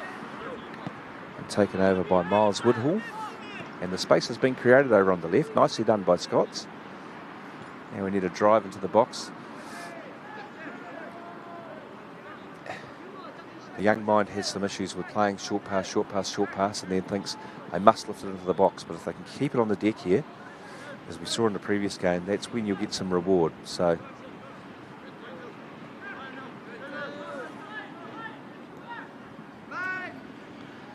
Caleb Turner here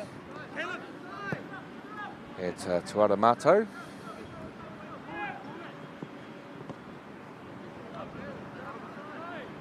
Cormac Barnett looks confident and assured between the Uhanga.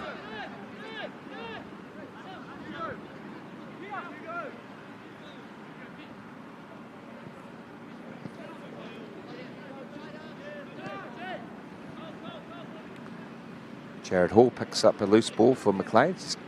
He's going to have three men in the area. The Rohe Few. Oh, they run it back again.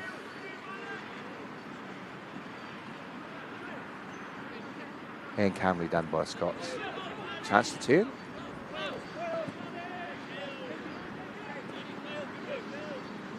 Good willing contest early.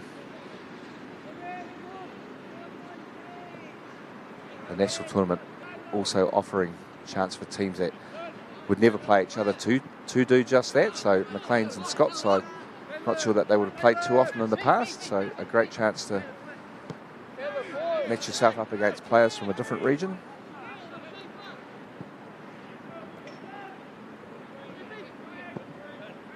And Scots showing some good control there.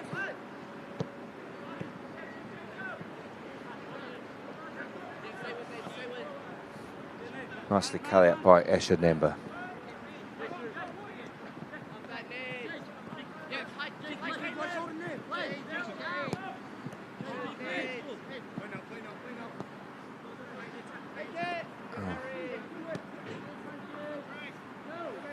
Both teams just filling each other out a little bit here.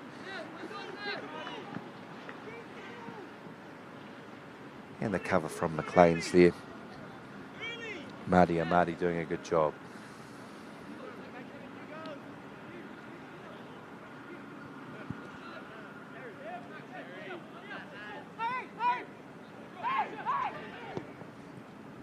There's a good pass into the final third. Chance for a funner. Finds a good pass. Can he hit one? No, good tackle by Number.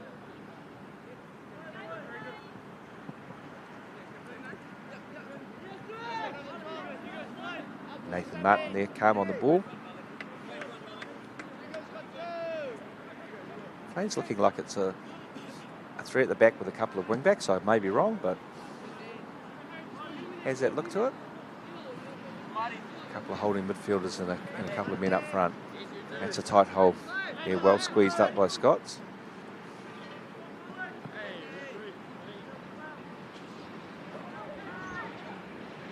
And good work by Dylan Gale. Winning the whanakoko.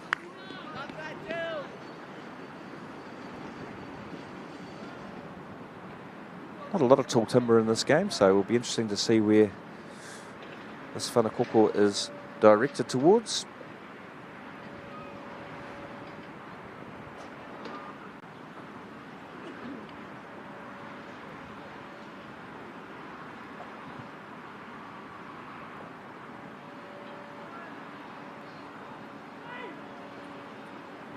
Well cleared by McLeans, who had everybody back behind the ball. Scots having the chance to recycle. Looking for the Fitzy, the switch ball. And the onus there is on the wide player to look across the line. So Tuhapa called by the assistant on this side.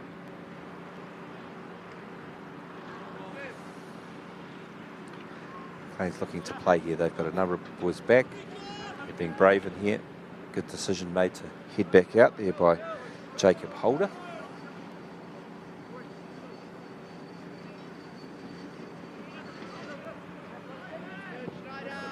Yeah, good brave play. So the left back, the Tuara Maui, Ryan Billings doing a good job there. Turn, go. Chance to turn. And some good feet there and an excellent tackle by Caleb Turner. Waiting for our first kudu of the game.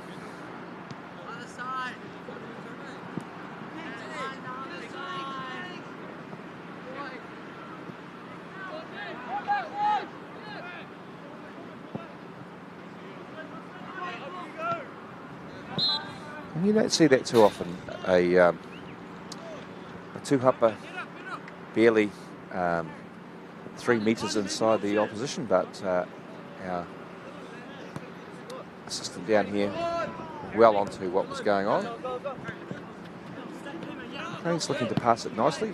Soon enough they'll look to the forward pass as much as possible. Tough pass in the middle there, well handled by the number 6 there, Calvin. And now there's a chance. We've got a man over on the side. Comes out to Nathan Martin. Can he attack the space? Cuts in, looking for the kudu. Worf. Hey, whana whiwhiunga. Nice close control from the McLeans boys. But Scots crowd them out.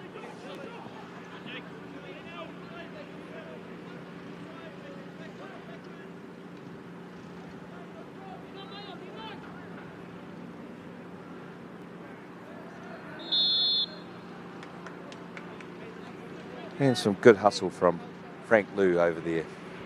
McLeans look to go quickly. Marty is in space. Oh, and that's not ideal. But the touch is not quite there. Still a chance though. Very good control by number. And they've picked it up there. It's a little disjointed the game, but you can see what both teams are trying to do. They're trying to get on the front foot. They're both trying to play.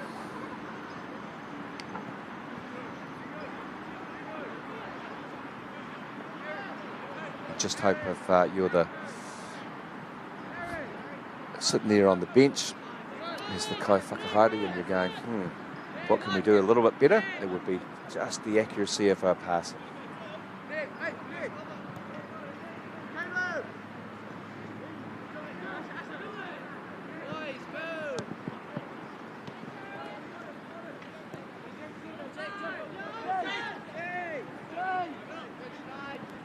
So some good industry by the boys in the midfield there. Jacob Holder, Calvin.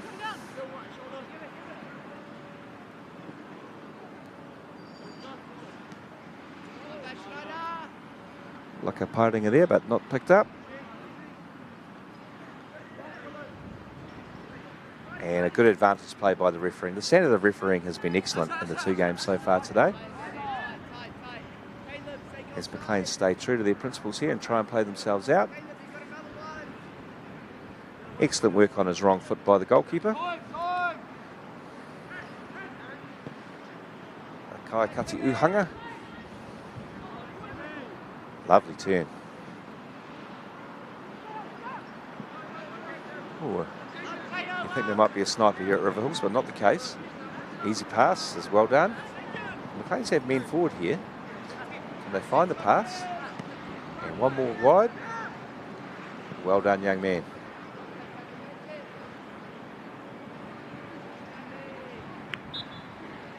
Malik Mansour wins a whanafifi for his team.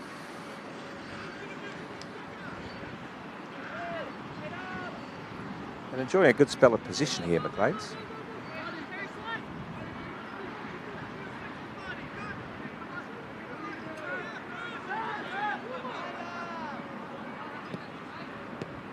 One of the largest secondary schools in the country, McLeans College, and on a beautiful site there overlooking Bucklands Beach. And one of New Zealand's largest schools as well, so McLeans College has a lot of students to cater to, and great to see their football team back in the national tournament.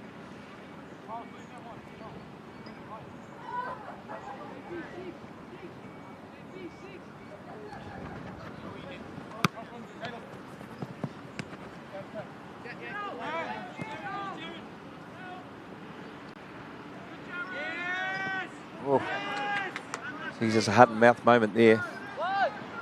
Jared Hall, despite his endeavours, he doesn't quite get there before Cormac Barnett. So all's well that ends well.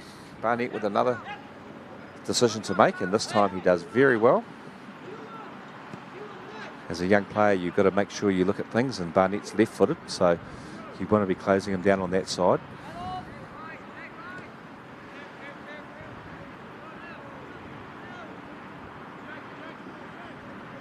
McLean's back three, just a little disjointed there. They were playing with a kaitaki there for a moment, the sweeper, and the ball wasn't played, but that would be something that Scots need to be aware of, that through pass is probably on a little bit more than it has been against the flat back four.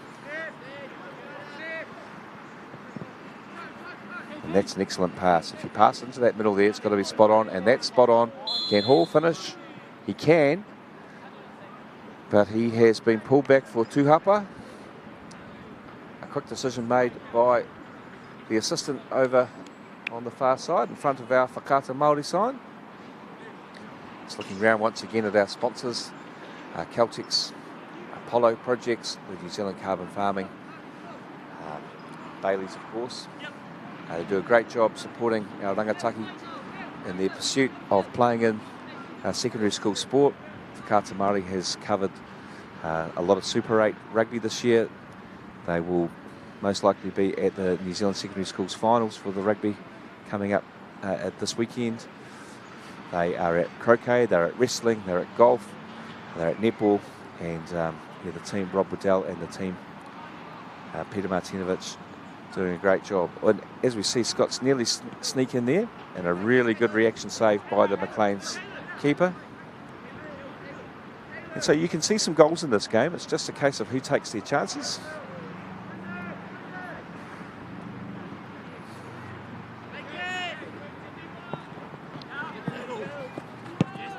And that's well done by Delgado.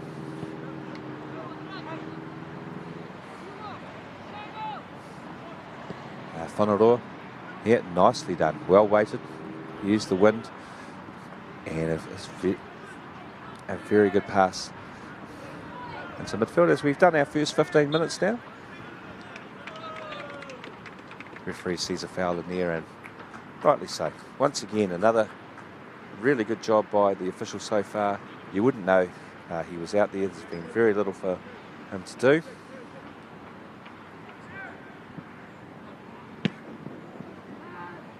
And a hopeful ball down the middle might work out here if Namba can get onto it. He's got one free kick, done a good job for his team.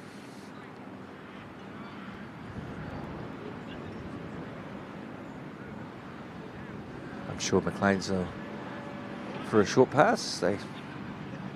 Scots look well organised. They've got a bank of four at the back. A man just in front of the back four. Good to see them keeping some players high. So here comes the press from Scots College. This is where McLeans need to be careful. Well weighted pass, very well done by McLeans, playing out of the press. Summed up well by Nathan Martin, and that's an excellent ball. And the kuru coming in there from Tariwana Ishanamba is over the bar, but good to see the young man take on the chance.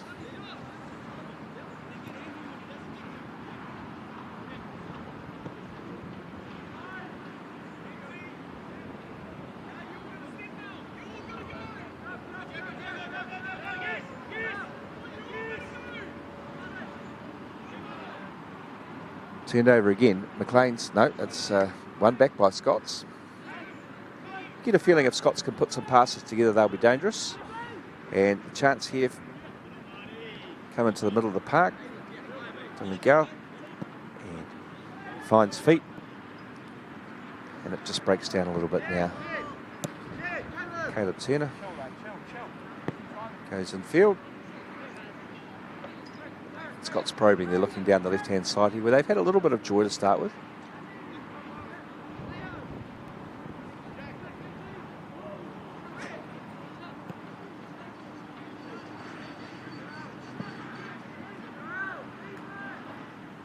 Oh, wonderfully done by Brendan Schneider, can he get the ball back?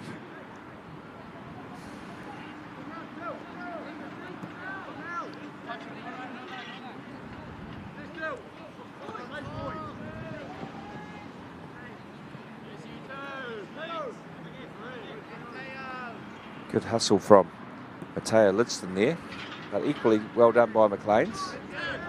And a great tussle for the ball.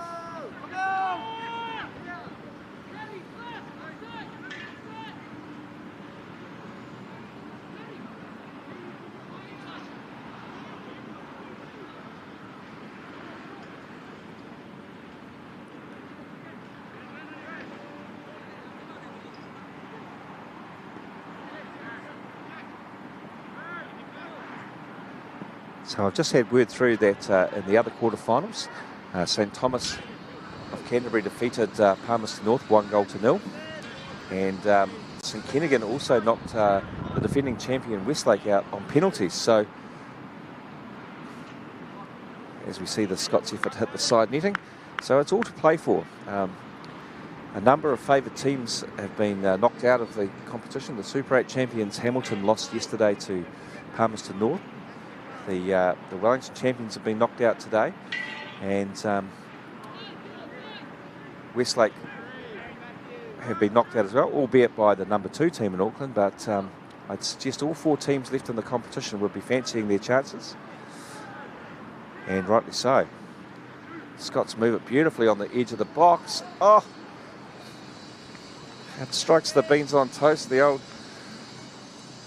Uhunga gets wrapped there by that shot by Jack Paniski, and McLean's lucky to survive.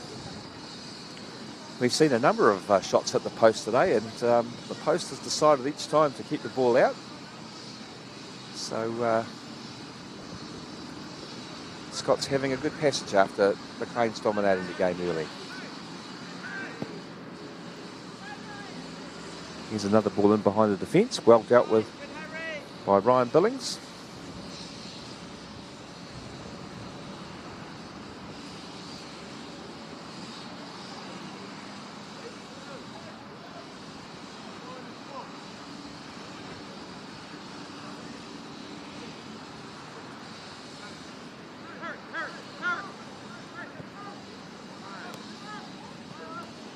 And Scott's growing in confidence here. They keep passing these stringing these passes together. They're trusting each other on the ball, not being too hurried. McLean's doing a good job pushing them back here.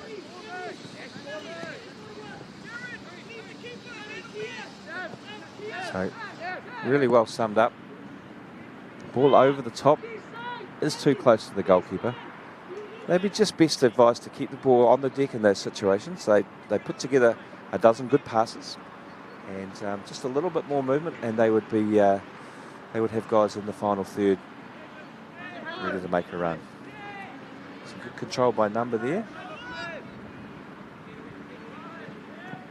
and a lovely touch down here in front of us by Harrison Matthews. He looks to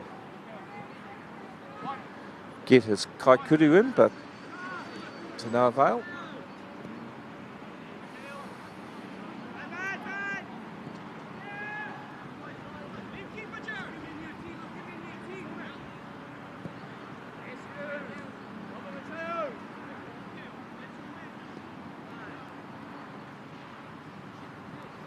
I hope you're enjoying the coverage here on Whakaata Mare, wherever you're watching, across Aotearoa. 32 teams from all over the land here. And a good cross-section of teams we've had today, from Whangarei to Ahuriri, and now to Whanganui-a-Tara, Tāmaki Makaurau, and tomorrow we'll be bringing you, yes, good save there, we'll be bringing you the semi-finals. So Tauranga Boys College, who have had a great run in this tournament for a number of years, they will be up against St Thomas of Canterbury, themselves semi-finalists in the recent past as well. And in the other semi-final, it will be Sacred Heart, and it will be St Kentigern College. So some quality has risen to the top, but Yeah, a long way to go.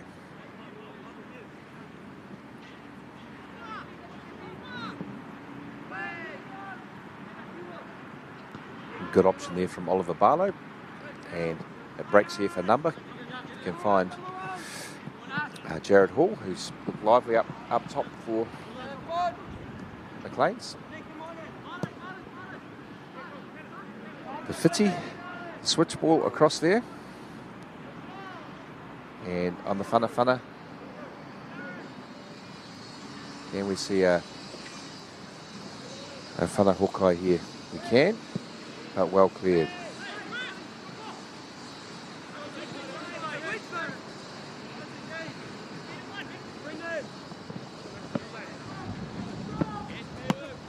Some good willing stuff out here. All of the players out here are giving the best for their schools, and there's no lack of effort.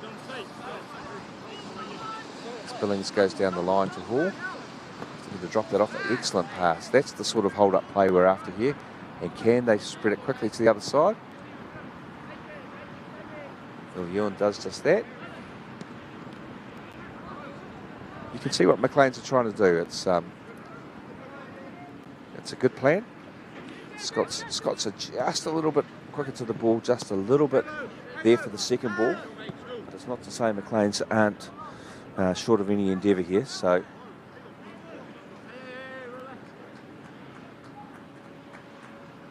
Scott's not overly committing players forward. There's only one player in the rohe few.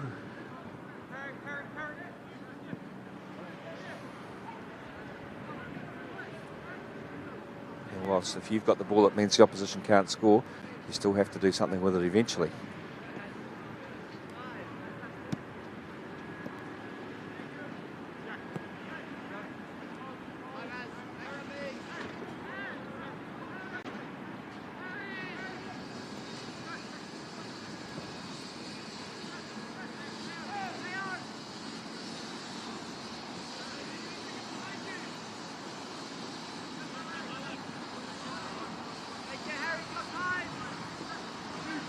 Scott's looking to penetrate inside, and that's a really good pass. Can it break? No, it's well read by Amadi. Helped on its way by number. Scott's looking to build again. A little bit quicker of thought to pass, and you can see them coming up with a result here. Good interplay there. Gow on the ball. Excellent turn. 5 players surrounding him, so there must be space elsewhere. The Fitzy here out to Turner.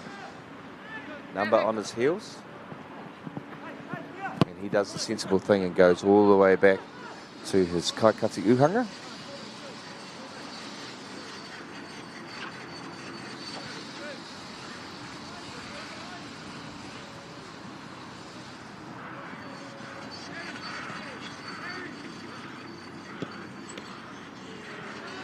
And by the barest margin, that gets across to the Tuarapu. Here comes Turner. Searching ball into the box. Dealt with quite comfortably.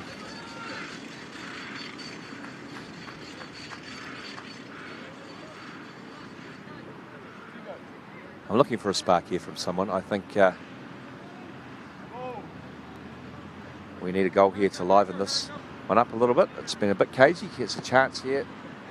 A good positioning by Scots' goalkeeper there, Cormac Barnett. He clears comfortably. But a better passage of play there from McLeans.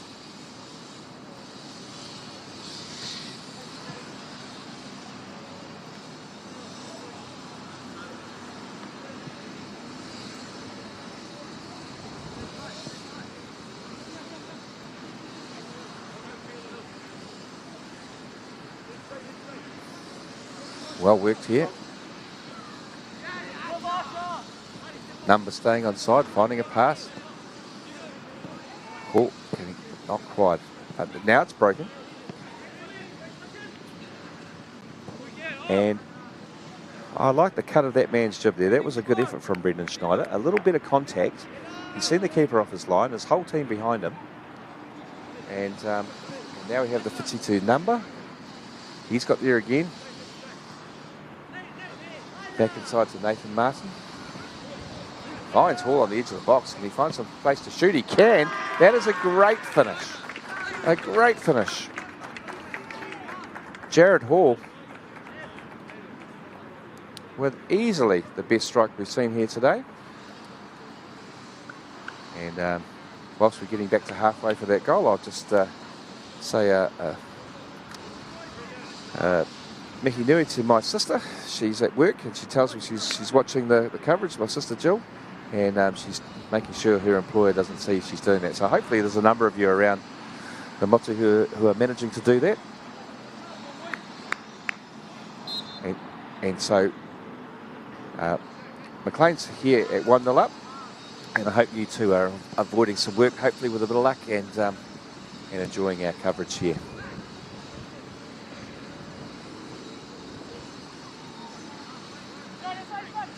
And that's how you take a chance.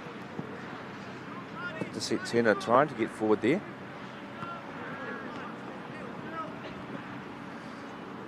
But Scots had a good period, and then in the last 3 or 4 minutes, McLean's had got back into the game. So a deserved opening goal there. Scots have it all to do now, but I'm sure they'll find some sort of way. Here's our goal scorer Hall. It just doesn't quite fall for him. Back to the Kaikati Uhanga.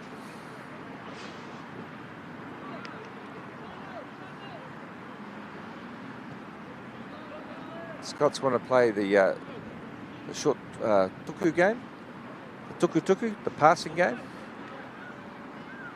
A bit like tiki-taka, but not quite. Oh, it's a great run there. The referee will find a puka kōwhai here, and rightly so. Man through on goal. A really good whana from the Scots player, and they now probably have a really good chance to set up a shot at goal. McLeans will be forming a pātu, a wall in front of this whana whiwhi, and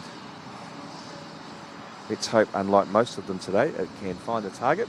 We've had a few whana whiwhi where they have sailed over the uhanga.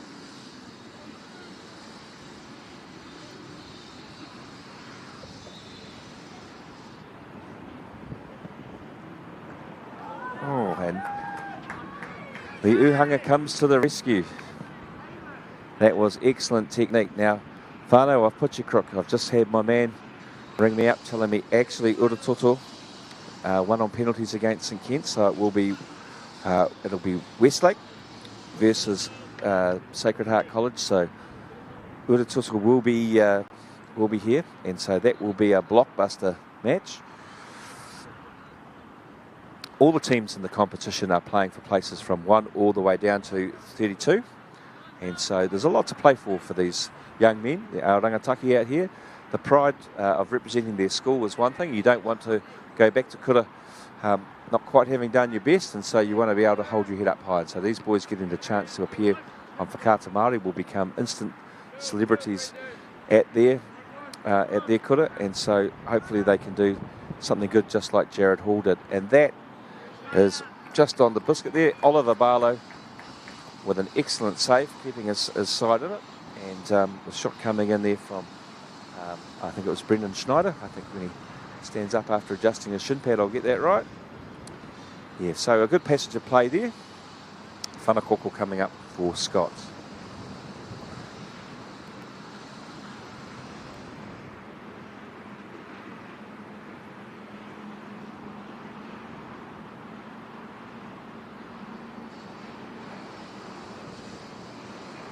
You don't see that very often. A right-footed whanakoko with an in-swinger from this side, but you did there, and unfortunately no one got on the end of it. That was promising.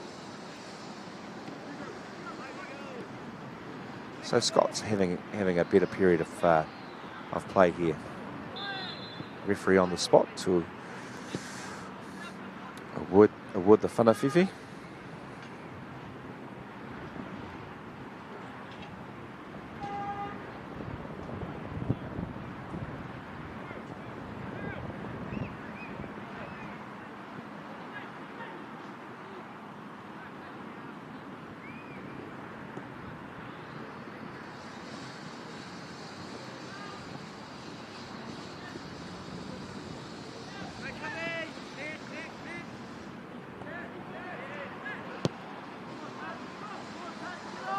So Edward Thompson sending the ball back.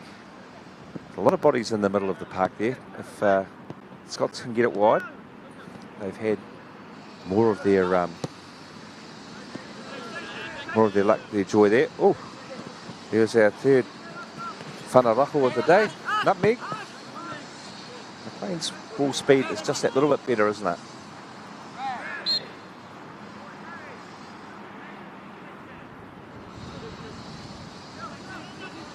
Play continues despite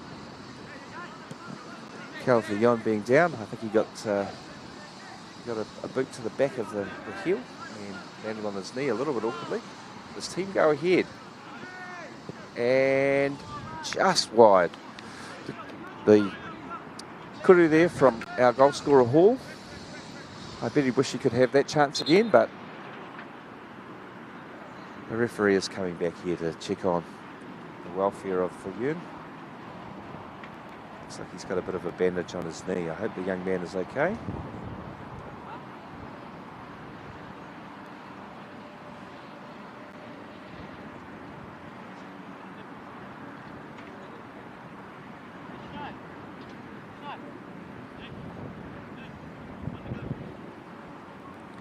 So a good chance once again to tell you that our sponsors do a great job. So Bailey's, the New Zealand Carbon Farming, Apollo Projects and Caltex.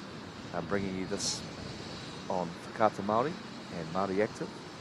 And we've had the chance to see 6 different teams today on the program. Tomorrow we'll have 4 games for you, starting at 9:30 in the morning.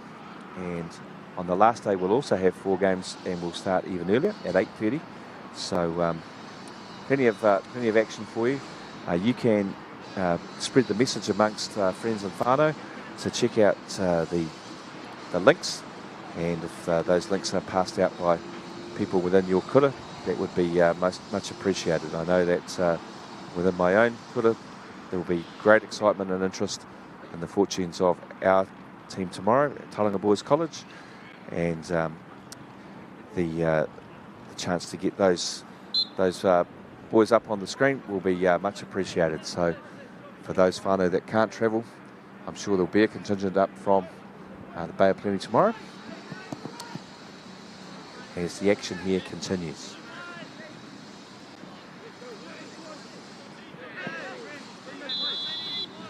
Once again, excellent refereeing.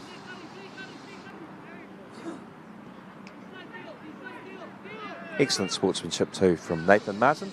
Just a little late there, no malice intended. Turner with the first time whanahokai, but unfortunately it sailed over the bar, over the uhanga, and that brings us to the end of the first half. 1-0 to McLeans College, with Jared Hall being our goal scorer.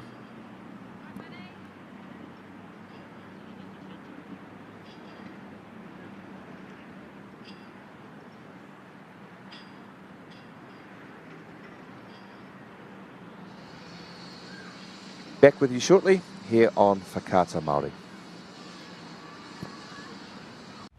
At Apollo Projects, we create better outcomes because we never make any assumptions.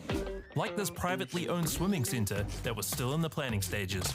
The owner spent 8 years trying to make the project viable, but the design was continually over budget, a design he was paying for. So he called Apollo to help, because he trusted us to deliver. We got to know the critical success factors of the business. The current building plans had lost sight of what was needed. We took a fresh approach, starting with the most important aspect of the facility, the water bodies. Then balanced the critical success factors of function, form, and cost to bring the designs in on budget. Finally, we could deliver the owner the new facility he needed.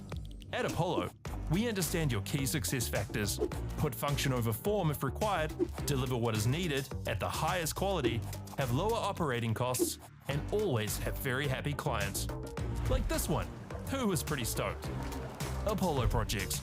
No assumptions, better outcomes.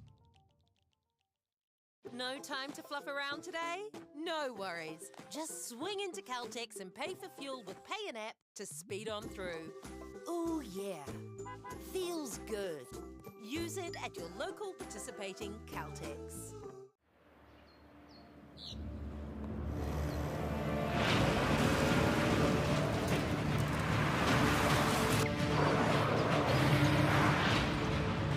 This isn't an ad about four-wheel drives.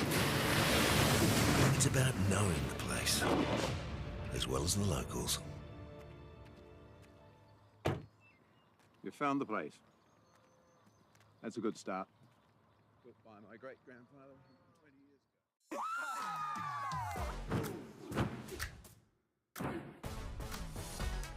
It's a solid region, I reckon. Aha, they're the OGs. It's a banger.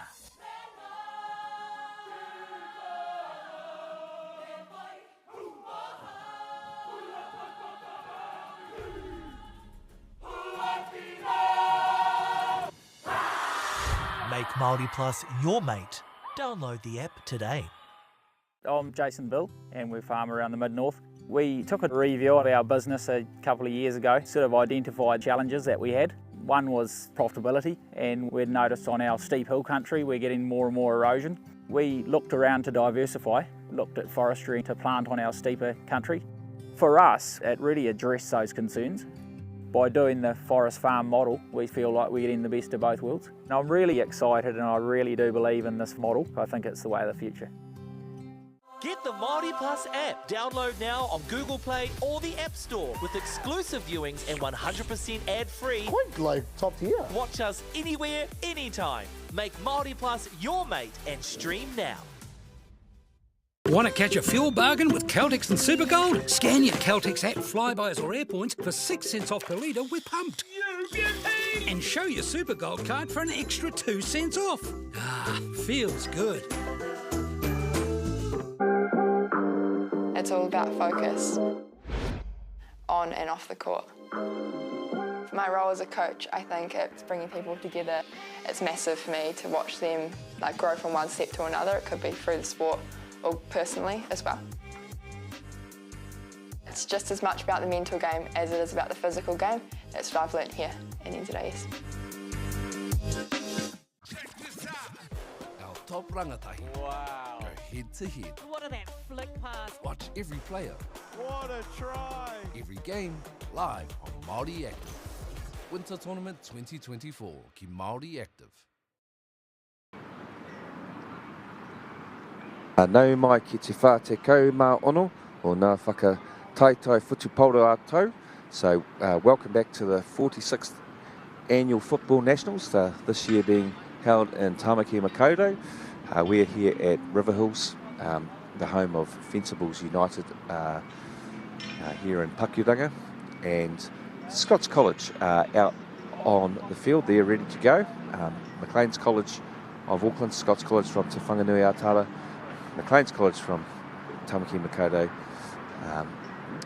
ahead by 1-0, goal to Jordan Hall in the first half. So McLeans leading 1-0. We're waiting for the officials to come back. The Scots boys are very keen to get on with it, which is a credit to them. They have the uphill task of getting back into the game. Remember, whānau, if it's a draw at full time, we go straight into the drama that is the penalty shootout. So the whanawhi, and there's been a number of them around the tournament today. So if I have a look at today's results from earlier games played around Tāmaki Makaurau, we've had the quarterfinals, Palmerston North Boys High School 0, St Thomas of Canterbury 1. St Kentigern and Westlake Boys High School drew 0-0, and Ruratuto, Westlake, they went through 4-3 on penalty kicks. Sacred Heart College were deserved winners earlier here at Riverhills against St Peter's College 3-0, and in the final quarterfinal, Tauranga Boys College defeated St Patrick's of Wellington 2-1. In the other playoff games in the next bracket, Hamilton Boys High School Kirikiriroa lost to Wellington College 2-1. Rongotai showing some good strong form. A shout out to the Tumuaki down there, Mr Kevin Carter, who's had a long association with this tournament. He even managed to win it once or twice in his coaching career. They defeated Selwyn College in an entertaining game, 5-3. St Peter's Cambridge defeated Mount Albert 6-5 on penalties, so they got through the 5 players. Cashmere defeated Christ's College in the All Otatahi derby there. Otago Boys High School defeated New Plymouth 3-0. Rangitoto also prevailed on penalties after a 3-3 draw with Shirley Boys High School from Otautahi. Our friends down the road from where I am in Tauranga at Raukura, Rotorua Boys High School, they were defeated 2-1 by John McLean College of Otipoti, Dunedin. And in the game we saw here earlier today, Whangarei Boys High School, despite having a real good go, ended up on the wrong side of a 5-goal thriller, losing 3-2 to Ahuriri Napier Boys High School. So the other games that are on at this point are St Paul's versus Marlborough Boys College, Whakatu Nelson College up against Lindisfarne, and this game we have in front of you here, Scots College against McLeans. Tomorrow all teams will play once again, and we will be bringing you 4 games here from Riverhills, starting at 9:30 in the morning. We'll have Shirley Boys High School against Raukura.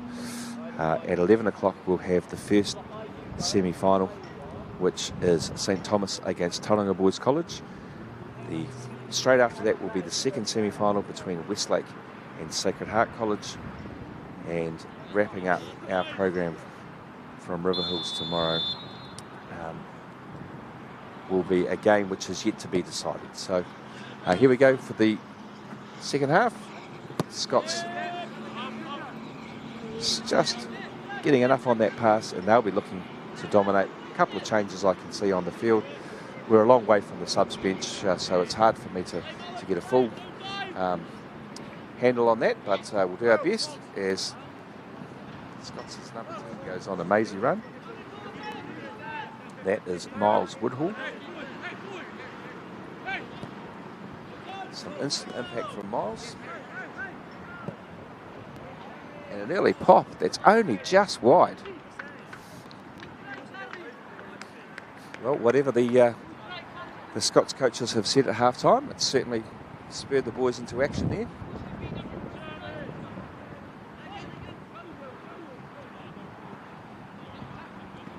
As McLeans look to try and play their way. Wind just picking up a little bit here in the afternoon. Of course, Tāmaki Makaurau famous for 4 seasons in one day. And whilst we've had a couple of showers, it's largely been sunny.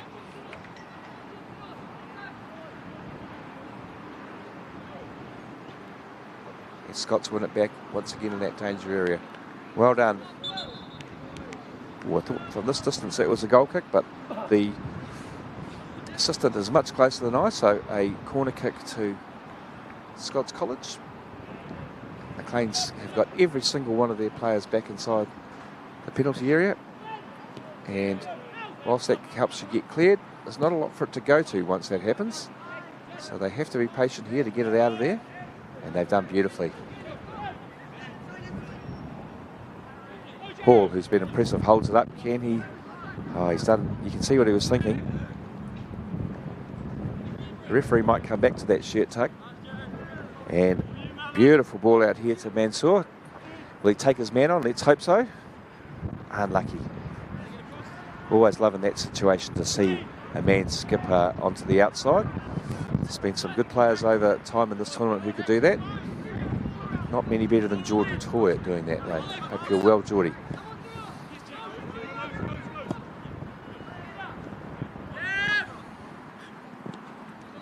Jordan, one of the fine Māori players to feature in this tournament over the years. Now plying his trade. He's in the United States at college.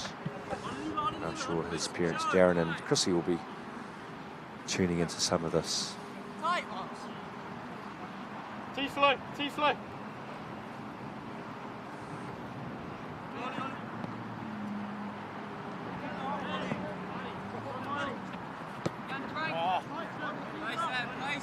There's a lot of right idea coming from McLeans here. They just need to find the right bearing.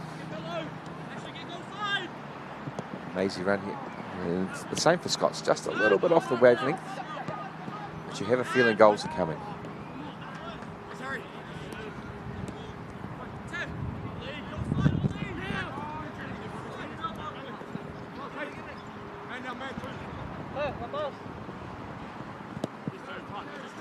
There's no doubt that the standard of coaching at secondary school, Boifana, has improved out of sight over the years, and some dedicated people giving their time so that the boys can express themselves and show their skills. So to say thank you to all the coaches out there who give of their time, most of them freely, and yeah, just the standard right across Aotearoa has certainly been on the improve.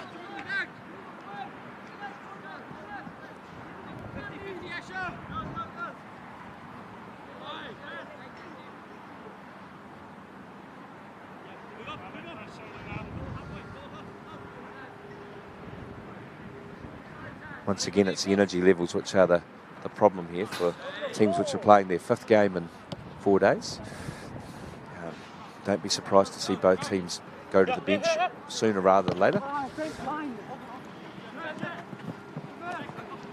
As Scots have, with a couple of changes. Amati doing very well there.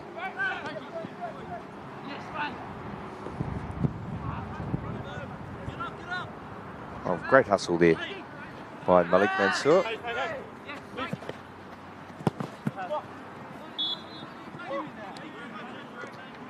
And Frank Lou appealing to the referee and getting his way. Whanawhiwhi here. A very high line from Scots College. The question is, can Amati get it right across here, which he almost can. Good little touch from Hall. Number trying to turn. And thought we might see a Kuri there, but no. Very composed on the ball, Nathan Martin. Top turn there by Jacob Holder. Those two, by my reckoning, are probably in year 11 and have plenty to offer. McLeans will be up into the Premier League in Tāmaki Makaurau next season. They finished top of the table, losing only one of their 14 games. And consigning the likes of Auckland Grammar and Howard College to a playoff or whatever they do these days. I think they might do that. Grammar might be in the playoff, but they're not at this tournament for the first time in any number of years. So it just shows you that across the Motu there are improving teams everywhere. And so just to make the top 32 is quite some achievement. Lots of space down here for Jordan Hall. Great pass down the middle. The wind holding the ball up and helping. And Mansfield get to the byline. Turns out. To be fair to McLeans, they are holding on to a 1-0 lead, so they don't need to do anything too special.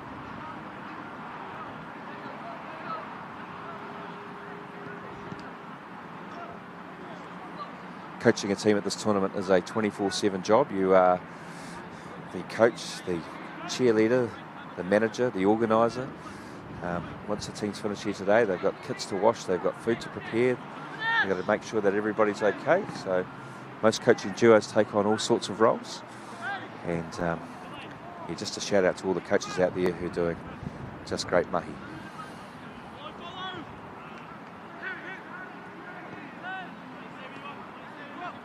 Scott's showing some promise here. And the passes are like that, where the ball, middle of the ball is kicked and the pass is crisp, but it doesn't bobble. Then chances like that. So the Kuru just wide there from Scots. McLean's given something to think about. Oliver Barlow made a good save in the first half. He hasn't had too much to do on the balance of things. So one really good cuddle earlier. And the one-man press is coming. So here it comes. If they can shut out here. That is a tough pass to receive in there. Well done by Amadi to find a teammate.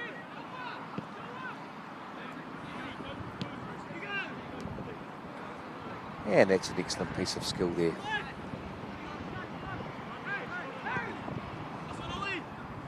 Oh, ghosting in here, far post. Can he get the kuru away? He can. It's well blocked. Oh, and the rebound goes straight into the waiting arms of the Kaikati Uhanga. And McLean's repelled another Scots attack.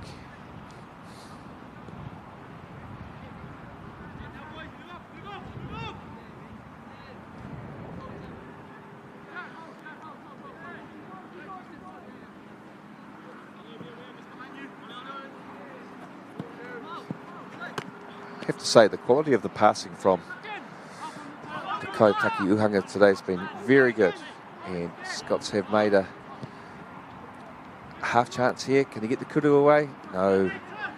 Excellent cuddle. And what did you there? We have a man down over the far side. I think they might put the ball out, but no, we're playing on to this point. Amadi it is. He needs to get up. No, it's not Amadi, it's Mansour. He needs to get up to keep the Scots players offside. Pass was on, but unlucky. So they're bouncing the ball just going Scots as well a little bit. They're making some good interceptions. Excellent pace. That's what we're looking for. And one more pass. There it is. Beautifully done. Has he scored? Yes, that is precisely what I've been banging on about all day.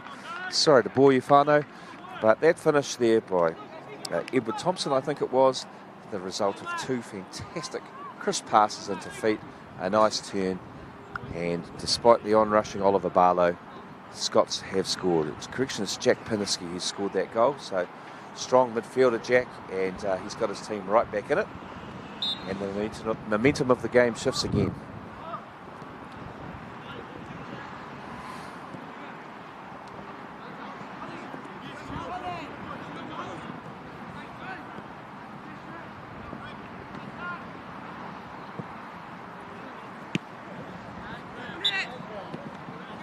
Very good effort there by Tari Number. He was under a great amount of pressure. Wins a free kick for his team.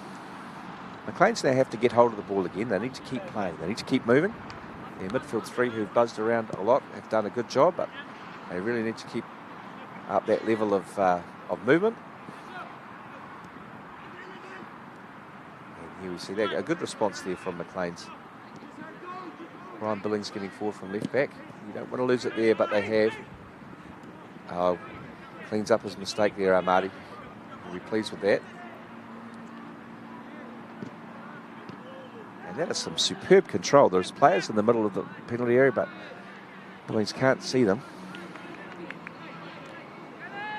But uses all of his effort to hunt down the ball, so allows his team to get back behind it.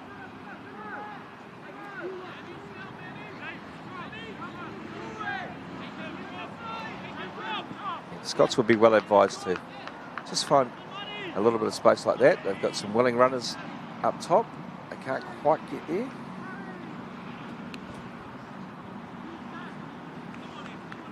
For a lot of you people who might not have seen a whole lot of Quarterfinal football, you would have noticed that the artificial turf game is a bit different.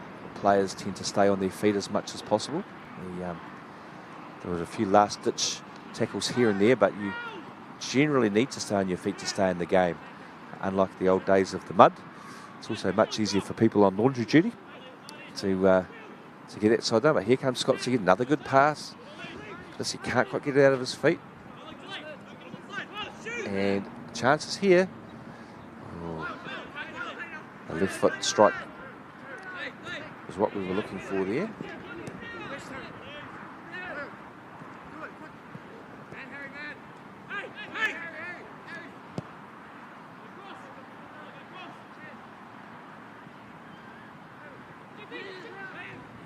Scots with another good spell of passing here.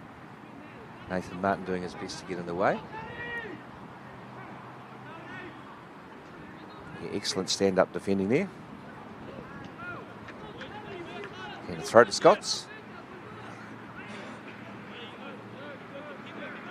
As the second half progresses here, Scots have had the best of it. A little bit of the breeze behind them, but as we saw in the earlier game with Ahuriri and Whangarei, the momentum shifted on a goal. So the next goal, to state the obvious, is vital. And at the moment, it does seem like it's going to be Scots. Great dribble there, but Amadi's there once again.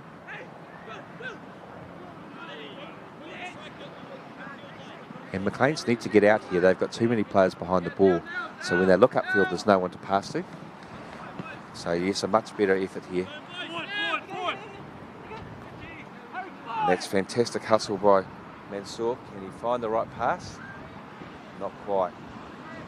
Bit of a tight effort. Mansour's limping from an earlier challenge, but he's done very well to get himself back up into the play. And all of a sudden at the other end, it's Scots onto the attack. And just a little bit of a lack of connection between the players there, but some great endeavour as the ball goes out for Makaurau.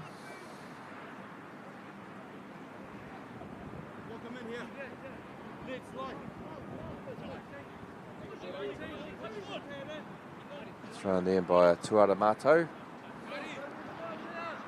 Back across to Tuara Pū. And trying to get the ball here into Kaunuku. But it's just need to see what the referee calls here. It's probably the right call.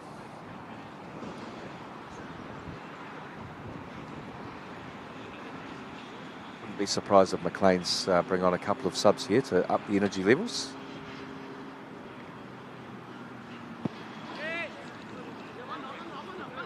And Sua shows some good control and gets past his man. How much toe has the young man got? He's done beautifully. Hall falls. And Number does really well to get his foot onto that, but it clears the uhanga.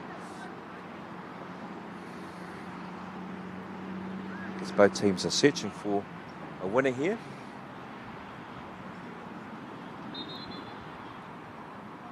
Here are those changes from McLeans. Number 16, Noah Williams, is going to replace Mansour, who's battled on bravely. And Amadi is going to be replaced by Lucas Ing.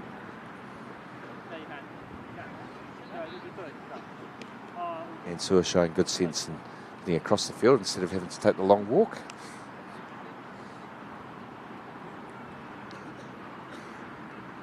So we've got a Whanatapa back in the Scots rookie few.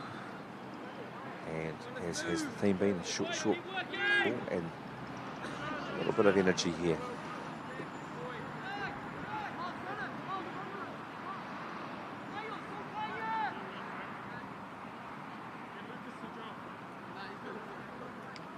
Get him, Lucas! Go, Lucas! Go, Lucas! And Lucas Ing's first involvement is to dispossess Miles Woodall of the ball, find a good pass, one more pass, not quite.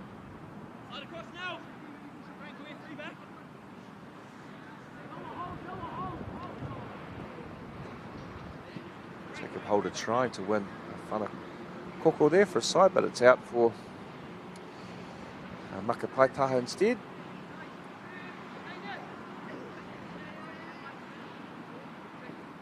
Ball, can he find another piece of magic? Here we go. He's trying to get it out from under his feet. Unable to do so. And a very good turn there and a lovely touch from Miles Woodhall. He looked to cut inside onto his favoured right foot here, Woodhall. But once again, another good tackle. Frank Liu this time.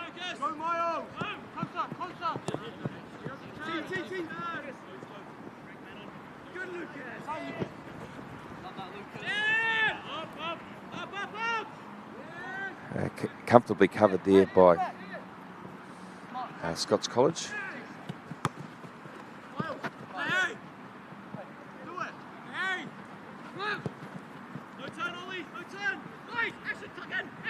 the goal scorer for Scots. Jack Paniski spreads it wide. Here's some good movement. But brave stuff there from Oliver Barlow. Comes up with the ball.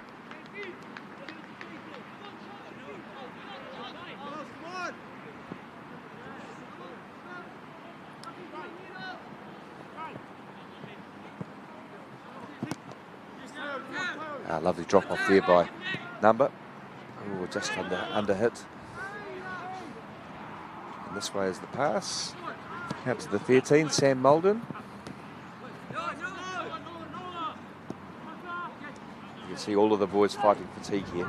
It's the team that just puts together the passes at the right time, which will get the spoils, you tend to think. Paniski's been at the heart of all that's been good from Scots. Harry Renwick gets a touch.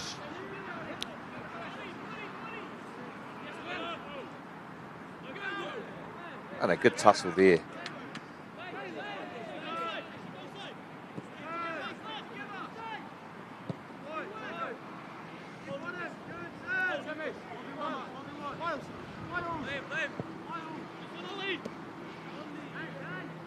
And well done by the keeper to save the ball going behind for a Whanakoko. Some running repairs to his right knee. And McLeans is set once again. I think that's Billings over there. Tough pass inside. Paniski doing his best, turning. And a couple of kudu there in the space of seconds from Scots. Be careful not to be hit on the break here, Scots. If McLeans can spread it this way. Oh, an excellent whana here.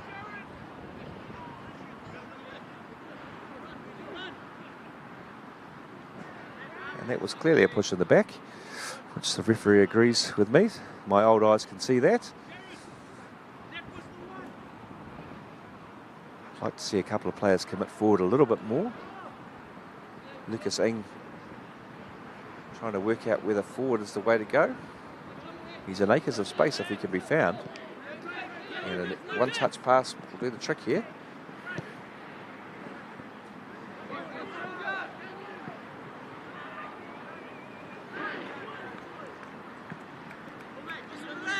Cormac Barnett more than onto it there.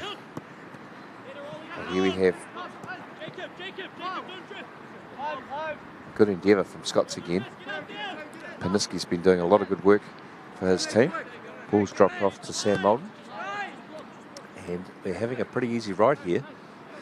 It's just a case of finding the pass. To be fair, McLeans are disciplined. They've got 9 players behind the ball. They've just only got Jared Hall sitting up top. And the keeper will clean that up. Really, really good ideas from both teams here at the moment of what to do. I guess the speed of passes will be the decisive factor. If either team can get that into their game plan, then they could well come up with a winning goal. As it is, it stands at tahi. As McLeans make 2 more substitutions. They're bringing on Lucas Ehrlich and Liam Rice. I've got to say, I'm loving the McLeans uniforms from a standpoint of being able to see what's going on. Jacob Holder, who was excellent in the first half, he's going off. Asher Namba is also heading off. So those two, I think, have run themselves into the ground out here for the cause. And fresh legs as we enter the final phases of this match could well be the difference. So could be a master stroke there from William Patterson.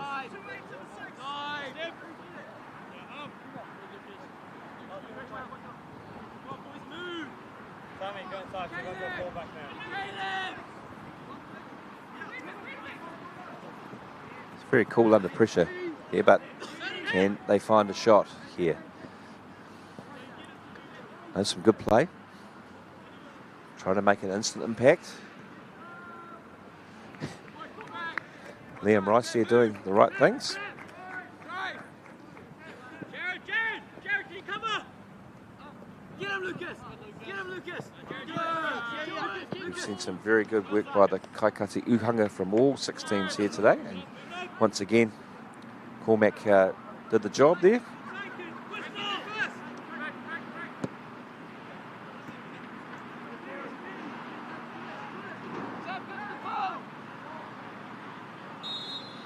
And not quite timing the run there, so Tuhapa called against McLeans.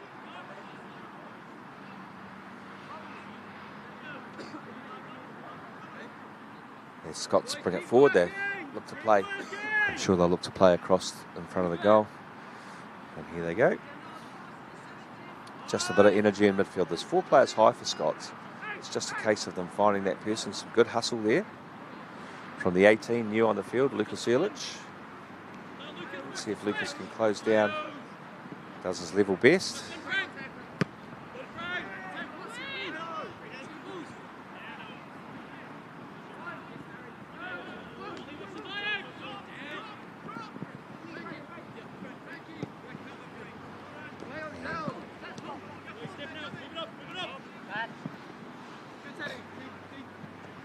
So as we heading into around about the last 10 minutes, McLean's showing some urgency here. Loose pass though, if we can, and it's met by another loose pass. So each team doing favours to themselves. A shed pull there by Noah Williams. Scots play quickly. But there are too many numbers back there. I really like the endeavour of Jack Paniski for Scots. He's certainly throwing everything into it, and he just needs that half chance as we saw earlier. He's got a good finish in him.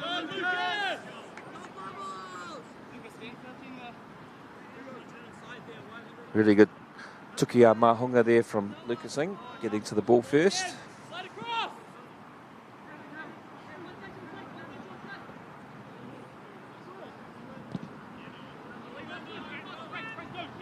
Solid 50-50 Rutu there, tackle. The team's just getting a little bit titchy with each other out here. There's a little bit of holding going on and so on. There's a congested space in the middle. This game is demanding a piece of brilliance from somewhere, and Ken Namba provided. He just looks very assured on the ball. Unlucky there with that ball being cut out.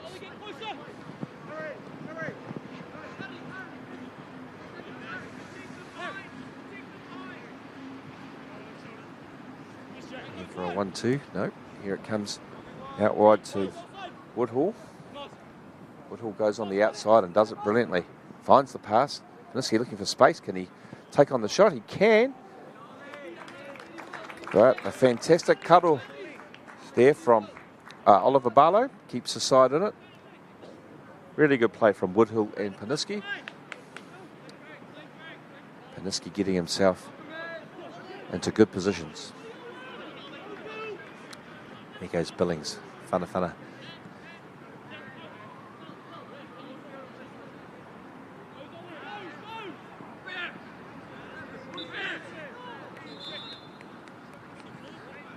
Referee has decided that it's a Whanawhiwhi over there.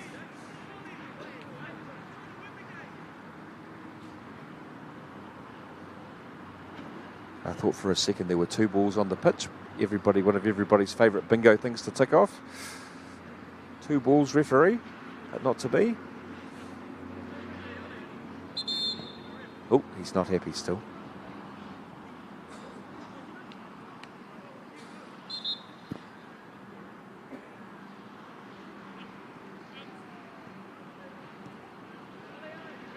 Players' willingness to get on the ball in their own third. Unfortunately, they just need to do it a touch quicker, and when they do that, they're going to be very hard to beat. A lot of them look like they'll be back at school in the first 11 in 2025, so I'm sure a nice project happening at McLeans. And a lovely pass there. Can we get one more pass? There's Paniski, and there's the man that I have been pumping his tyres up, and he's not let me down. He's been injured in scoring the goal, as has the defender, but a solid kudu there. Oliver Barlow could do nothing, and the ball flashed into the uhanga, and we saw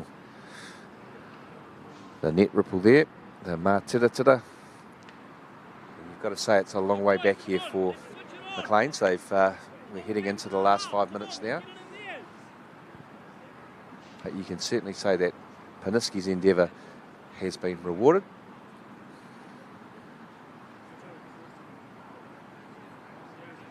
And the young man's trying to run off the damage caused in that little exchange.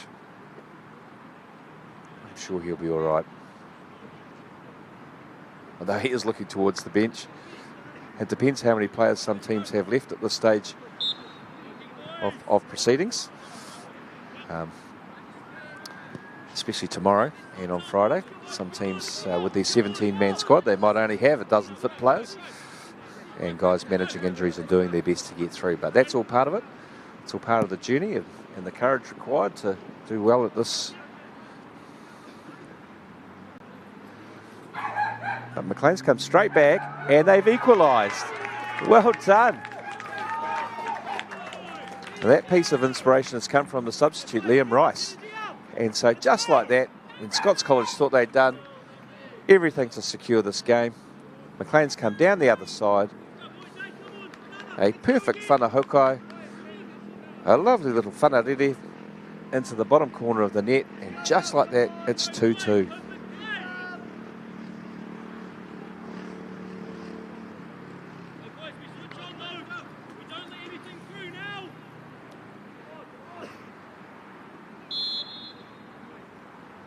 So we're back to the Pokapū, the centre spot, for the second time in under a minute, as both teams have managed to light up the second half with the late goal.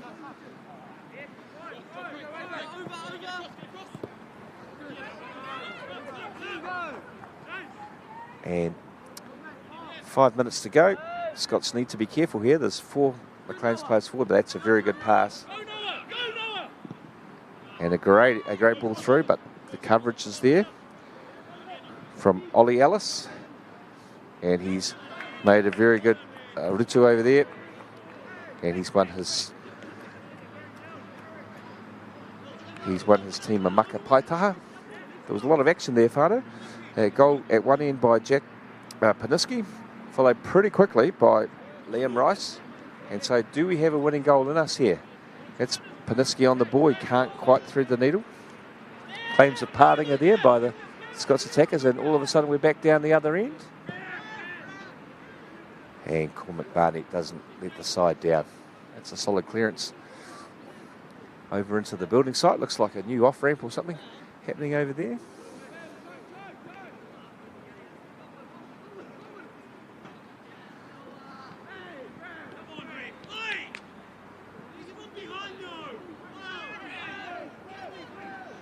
The physicality of the Scots team coming to the fore at the moment. Strong on the ball. But there's no let up from the McLean's defenders. Plenty of passion, plenty of energy. And that ball's dropped dangerously into no man's land. Calm under pressure though. The 16, Noah Williams. The goal scorer, Rice, can't quite hold on to the ball there. Claims of a foul. I was probably with him there. And we're trying to work an angle for the kudu, but it's not to be. McLean's looking to flood forward here. They win the second ball. Number's going to find the energy to keep this in. Half a dozen McLean's players ahead of the ball.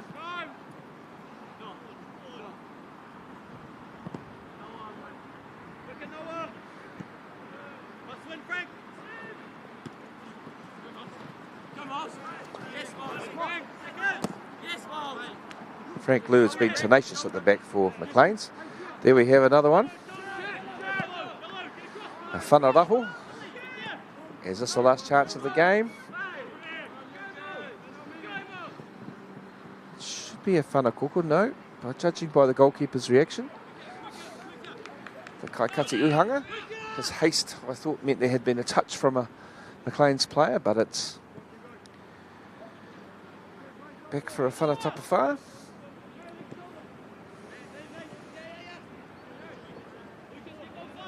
You have to admire the McLeans players. They're fearless at coming to get the ball in these areas.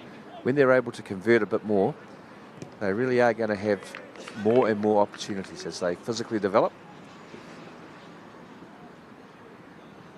The touch and the idea of the young players on the McLeans side is impressive. Good awareness here by the goal scorer. He's trying to cut the pass off to the left-hand side.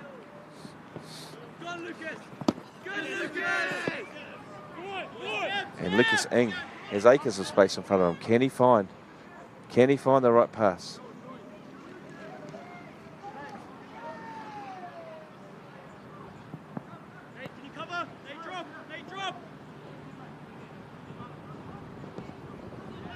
Excellent play by Miles Woodhall.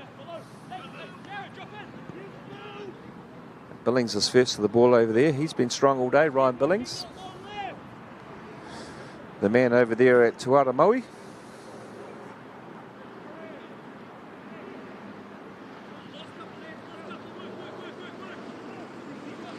Oh, the whanawhana here. It's Paniski, our man again. Looking for the kudu.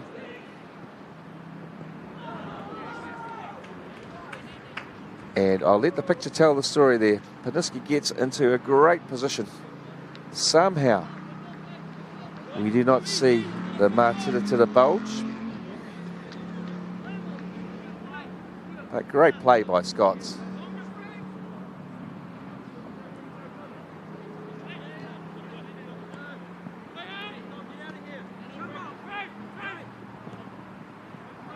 Once again, McLean showing lots of courage. Can they find the energy to get forward? Scott's certainly finding the effort on the press there. And so kudos to them. And I wonder if we're heading to our first penalty shootout of the day, Whānau. Always exciting.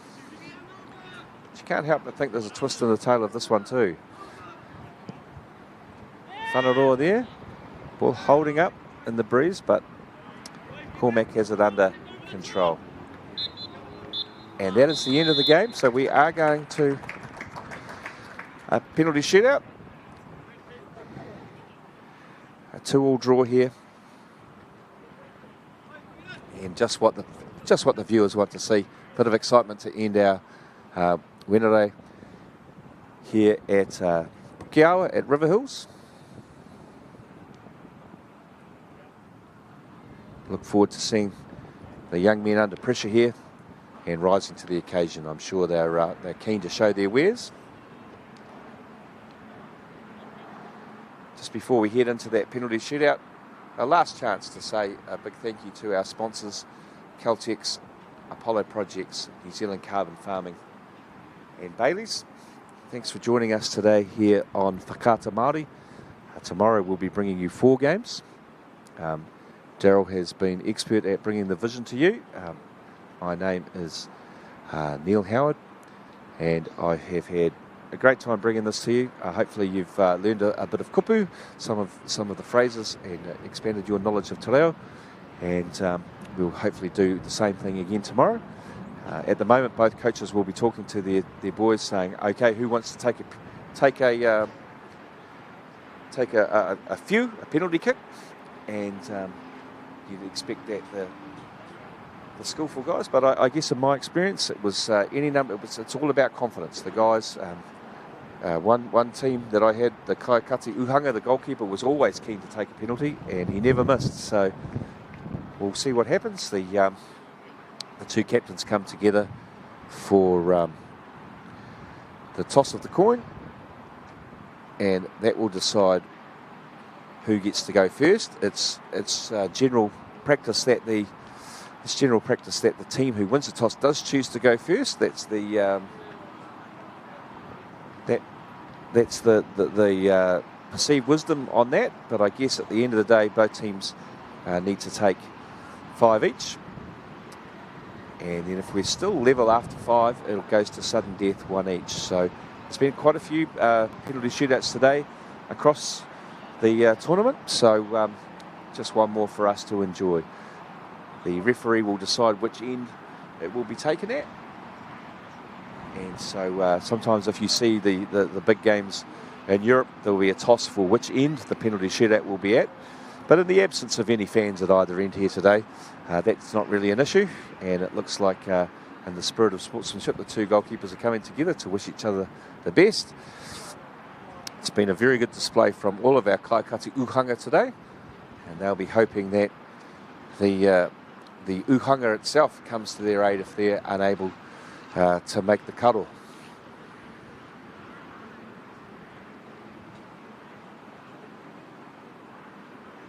So just judging by who is walking into the Uhanga first, it looks like McLeans College will be taking the first kick. So the tunga whiu, the penalty spot, clearly marked there on our artificial grass. The referee going over the rules. That means that the Kaikati Ohanga needs to keep at least 1 foot behind the goal line to the paiu at any one time. So you'll see that the Kaikati is not allowed to advance before the kuru is taken. So we'll keep an eye on that. That is why the assistant has positioned himself on the far touchline. The referee will hand the poikiri to the players here. They will place the ball on the tunga whiu. The whistle will be blown and will be away. So McLeans to go first.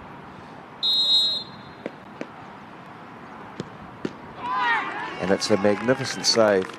So Lucas Ehrlich, he thought he put the ball in the corner, but Cormac Barnett was up to that task. You'll find that the goalkeepers will guess, I suppose, and Cormac got a very good start. Got a very good start on that shot. So it's now down to the McLeans captain to do his best to get his team back into it. A little bit of gamesmanship from him. He hasn't made his way into the Uhanga just yet. I'm sure the referee will hurry him along. And Harrison Matthews, the number 8, stepping up for Scots College. It's always a good idea to decide where you're going to put it before you get up there so that you're clear in your mind. Let's see how Harrison goes. Good solid run up. Barlow has guessed the right way, but the power from Matthews has been too much. I think it's always a good idea, if you're unsure, to put your foot through it and to go for power instead of placement,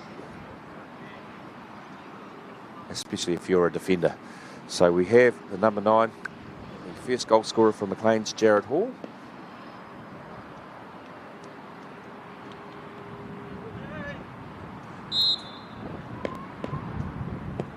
And Hall goes down the middle despite slipping. One of my former players, Adam Davison, always said to me, good goalkeepers dive, Howie. So if you're unsure, straight down the middle, not a bad tactic. So it's 1-1. Scots with a kick in hand. And it's Matteo Lidston coming up for the second spot kick for Scots College.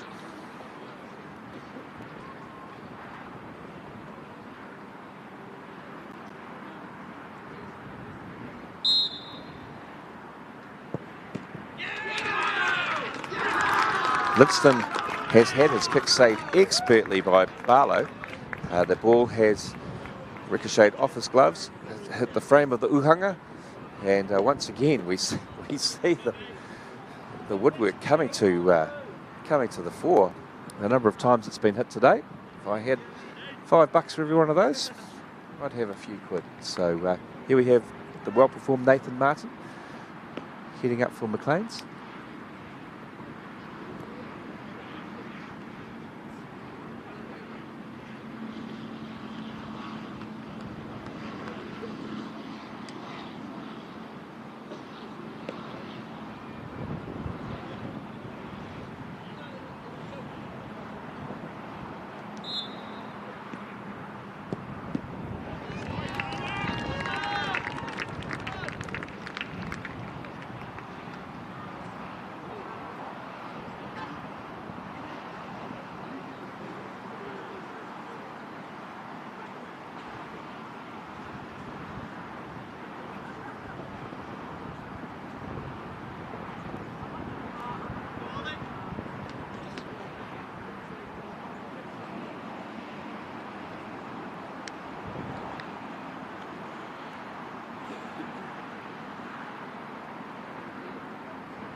So Frank Liu.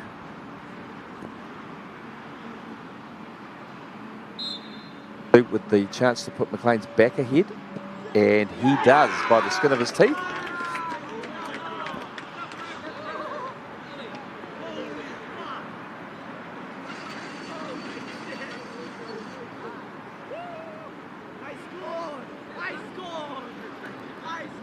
Scots College find themselves for at least the 4th time with having to score the penalty to keep the shootout going. Both goalkeepers have scored. We're nearly through the whole team.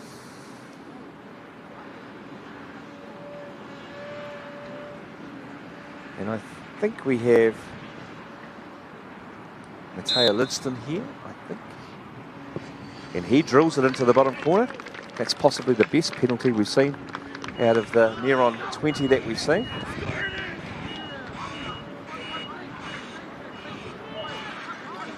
Ollie Ellis is the next man up for McLeans.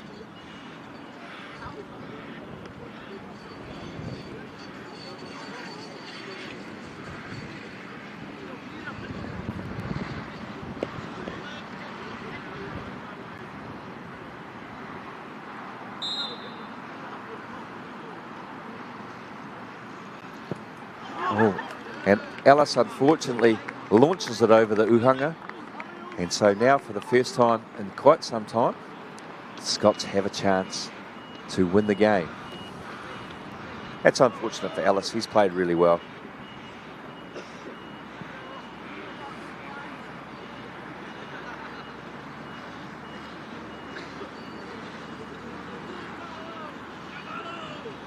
The lads who didn't think they would take a penalty have all done a great job. But here's Scott's chance to wrap this up. But no. I'd say there's been some overuse on the old Tunga Fiu there, so it's not as easy as it looks. Lucas Ing is, I think, look, I've lost track of the score. I know it's level. So I think Lucas Ing is the 11th player, which would make it at 7-7 in the penalty shootout. I've just checked my notes there. So 7-7, I think both teams have missed 3 apiece. And so this is the 11th player. So after this, we'd have to go around again. And Ing does it well. It looked for all money like he was going to the keeper's left, but he sold him the other way.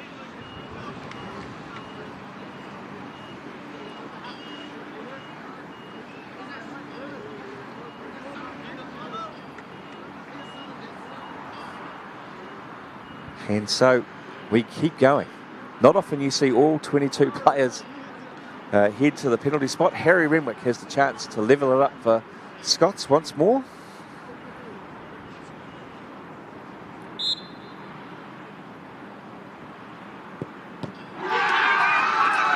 And this time the match is over. And you can see a couple of the boys, Nathan Martin and Tari Number, going to congratulate the Scots players. They know that it's been nothing that can separate them. You've got to feel for the young man who's missed there at the end. But that wraps up our coverage from us here at Riverhills. And so our 3 games today have seen Ahuriri defeat Whangarei 3-2. St Peter's defeated 3-0 by Sacred Heart College. And McLeans College win 8-7 on penalty kicks after a 2-2 draw during the game. Whānau, I'd like to welcome you along again tomorrow, and I'd just like to sign off and say, so, nō reira, ka oti wā mātou mahi I tēnei rā, ki nā kai whakahaere me nai ka kai whakataitai, kia haumaru, tā koutou hokinga, kia koutou kāinga, tēnā koutou, nā kai mati ki taki, I tā koutou tūhone mai, noho ora mai. Stay well, people.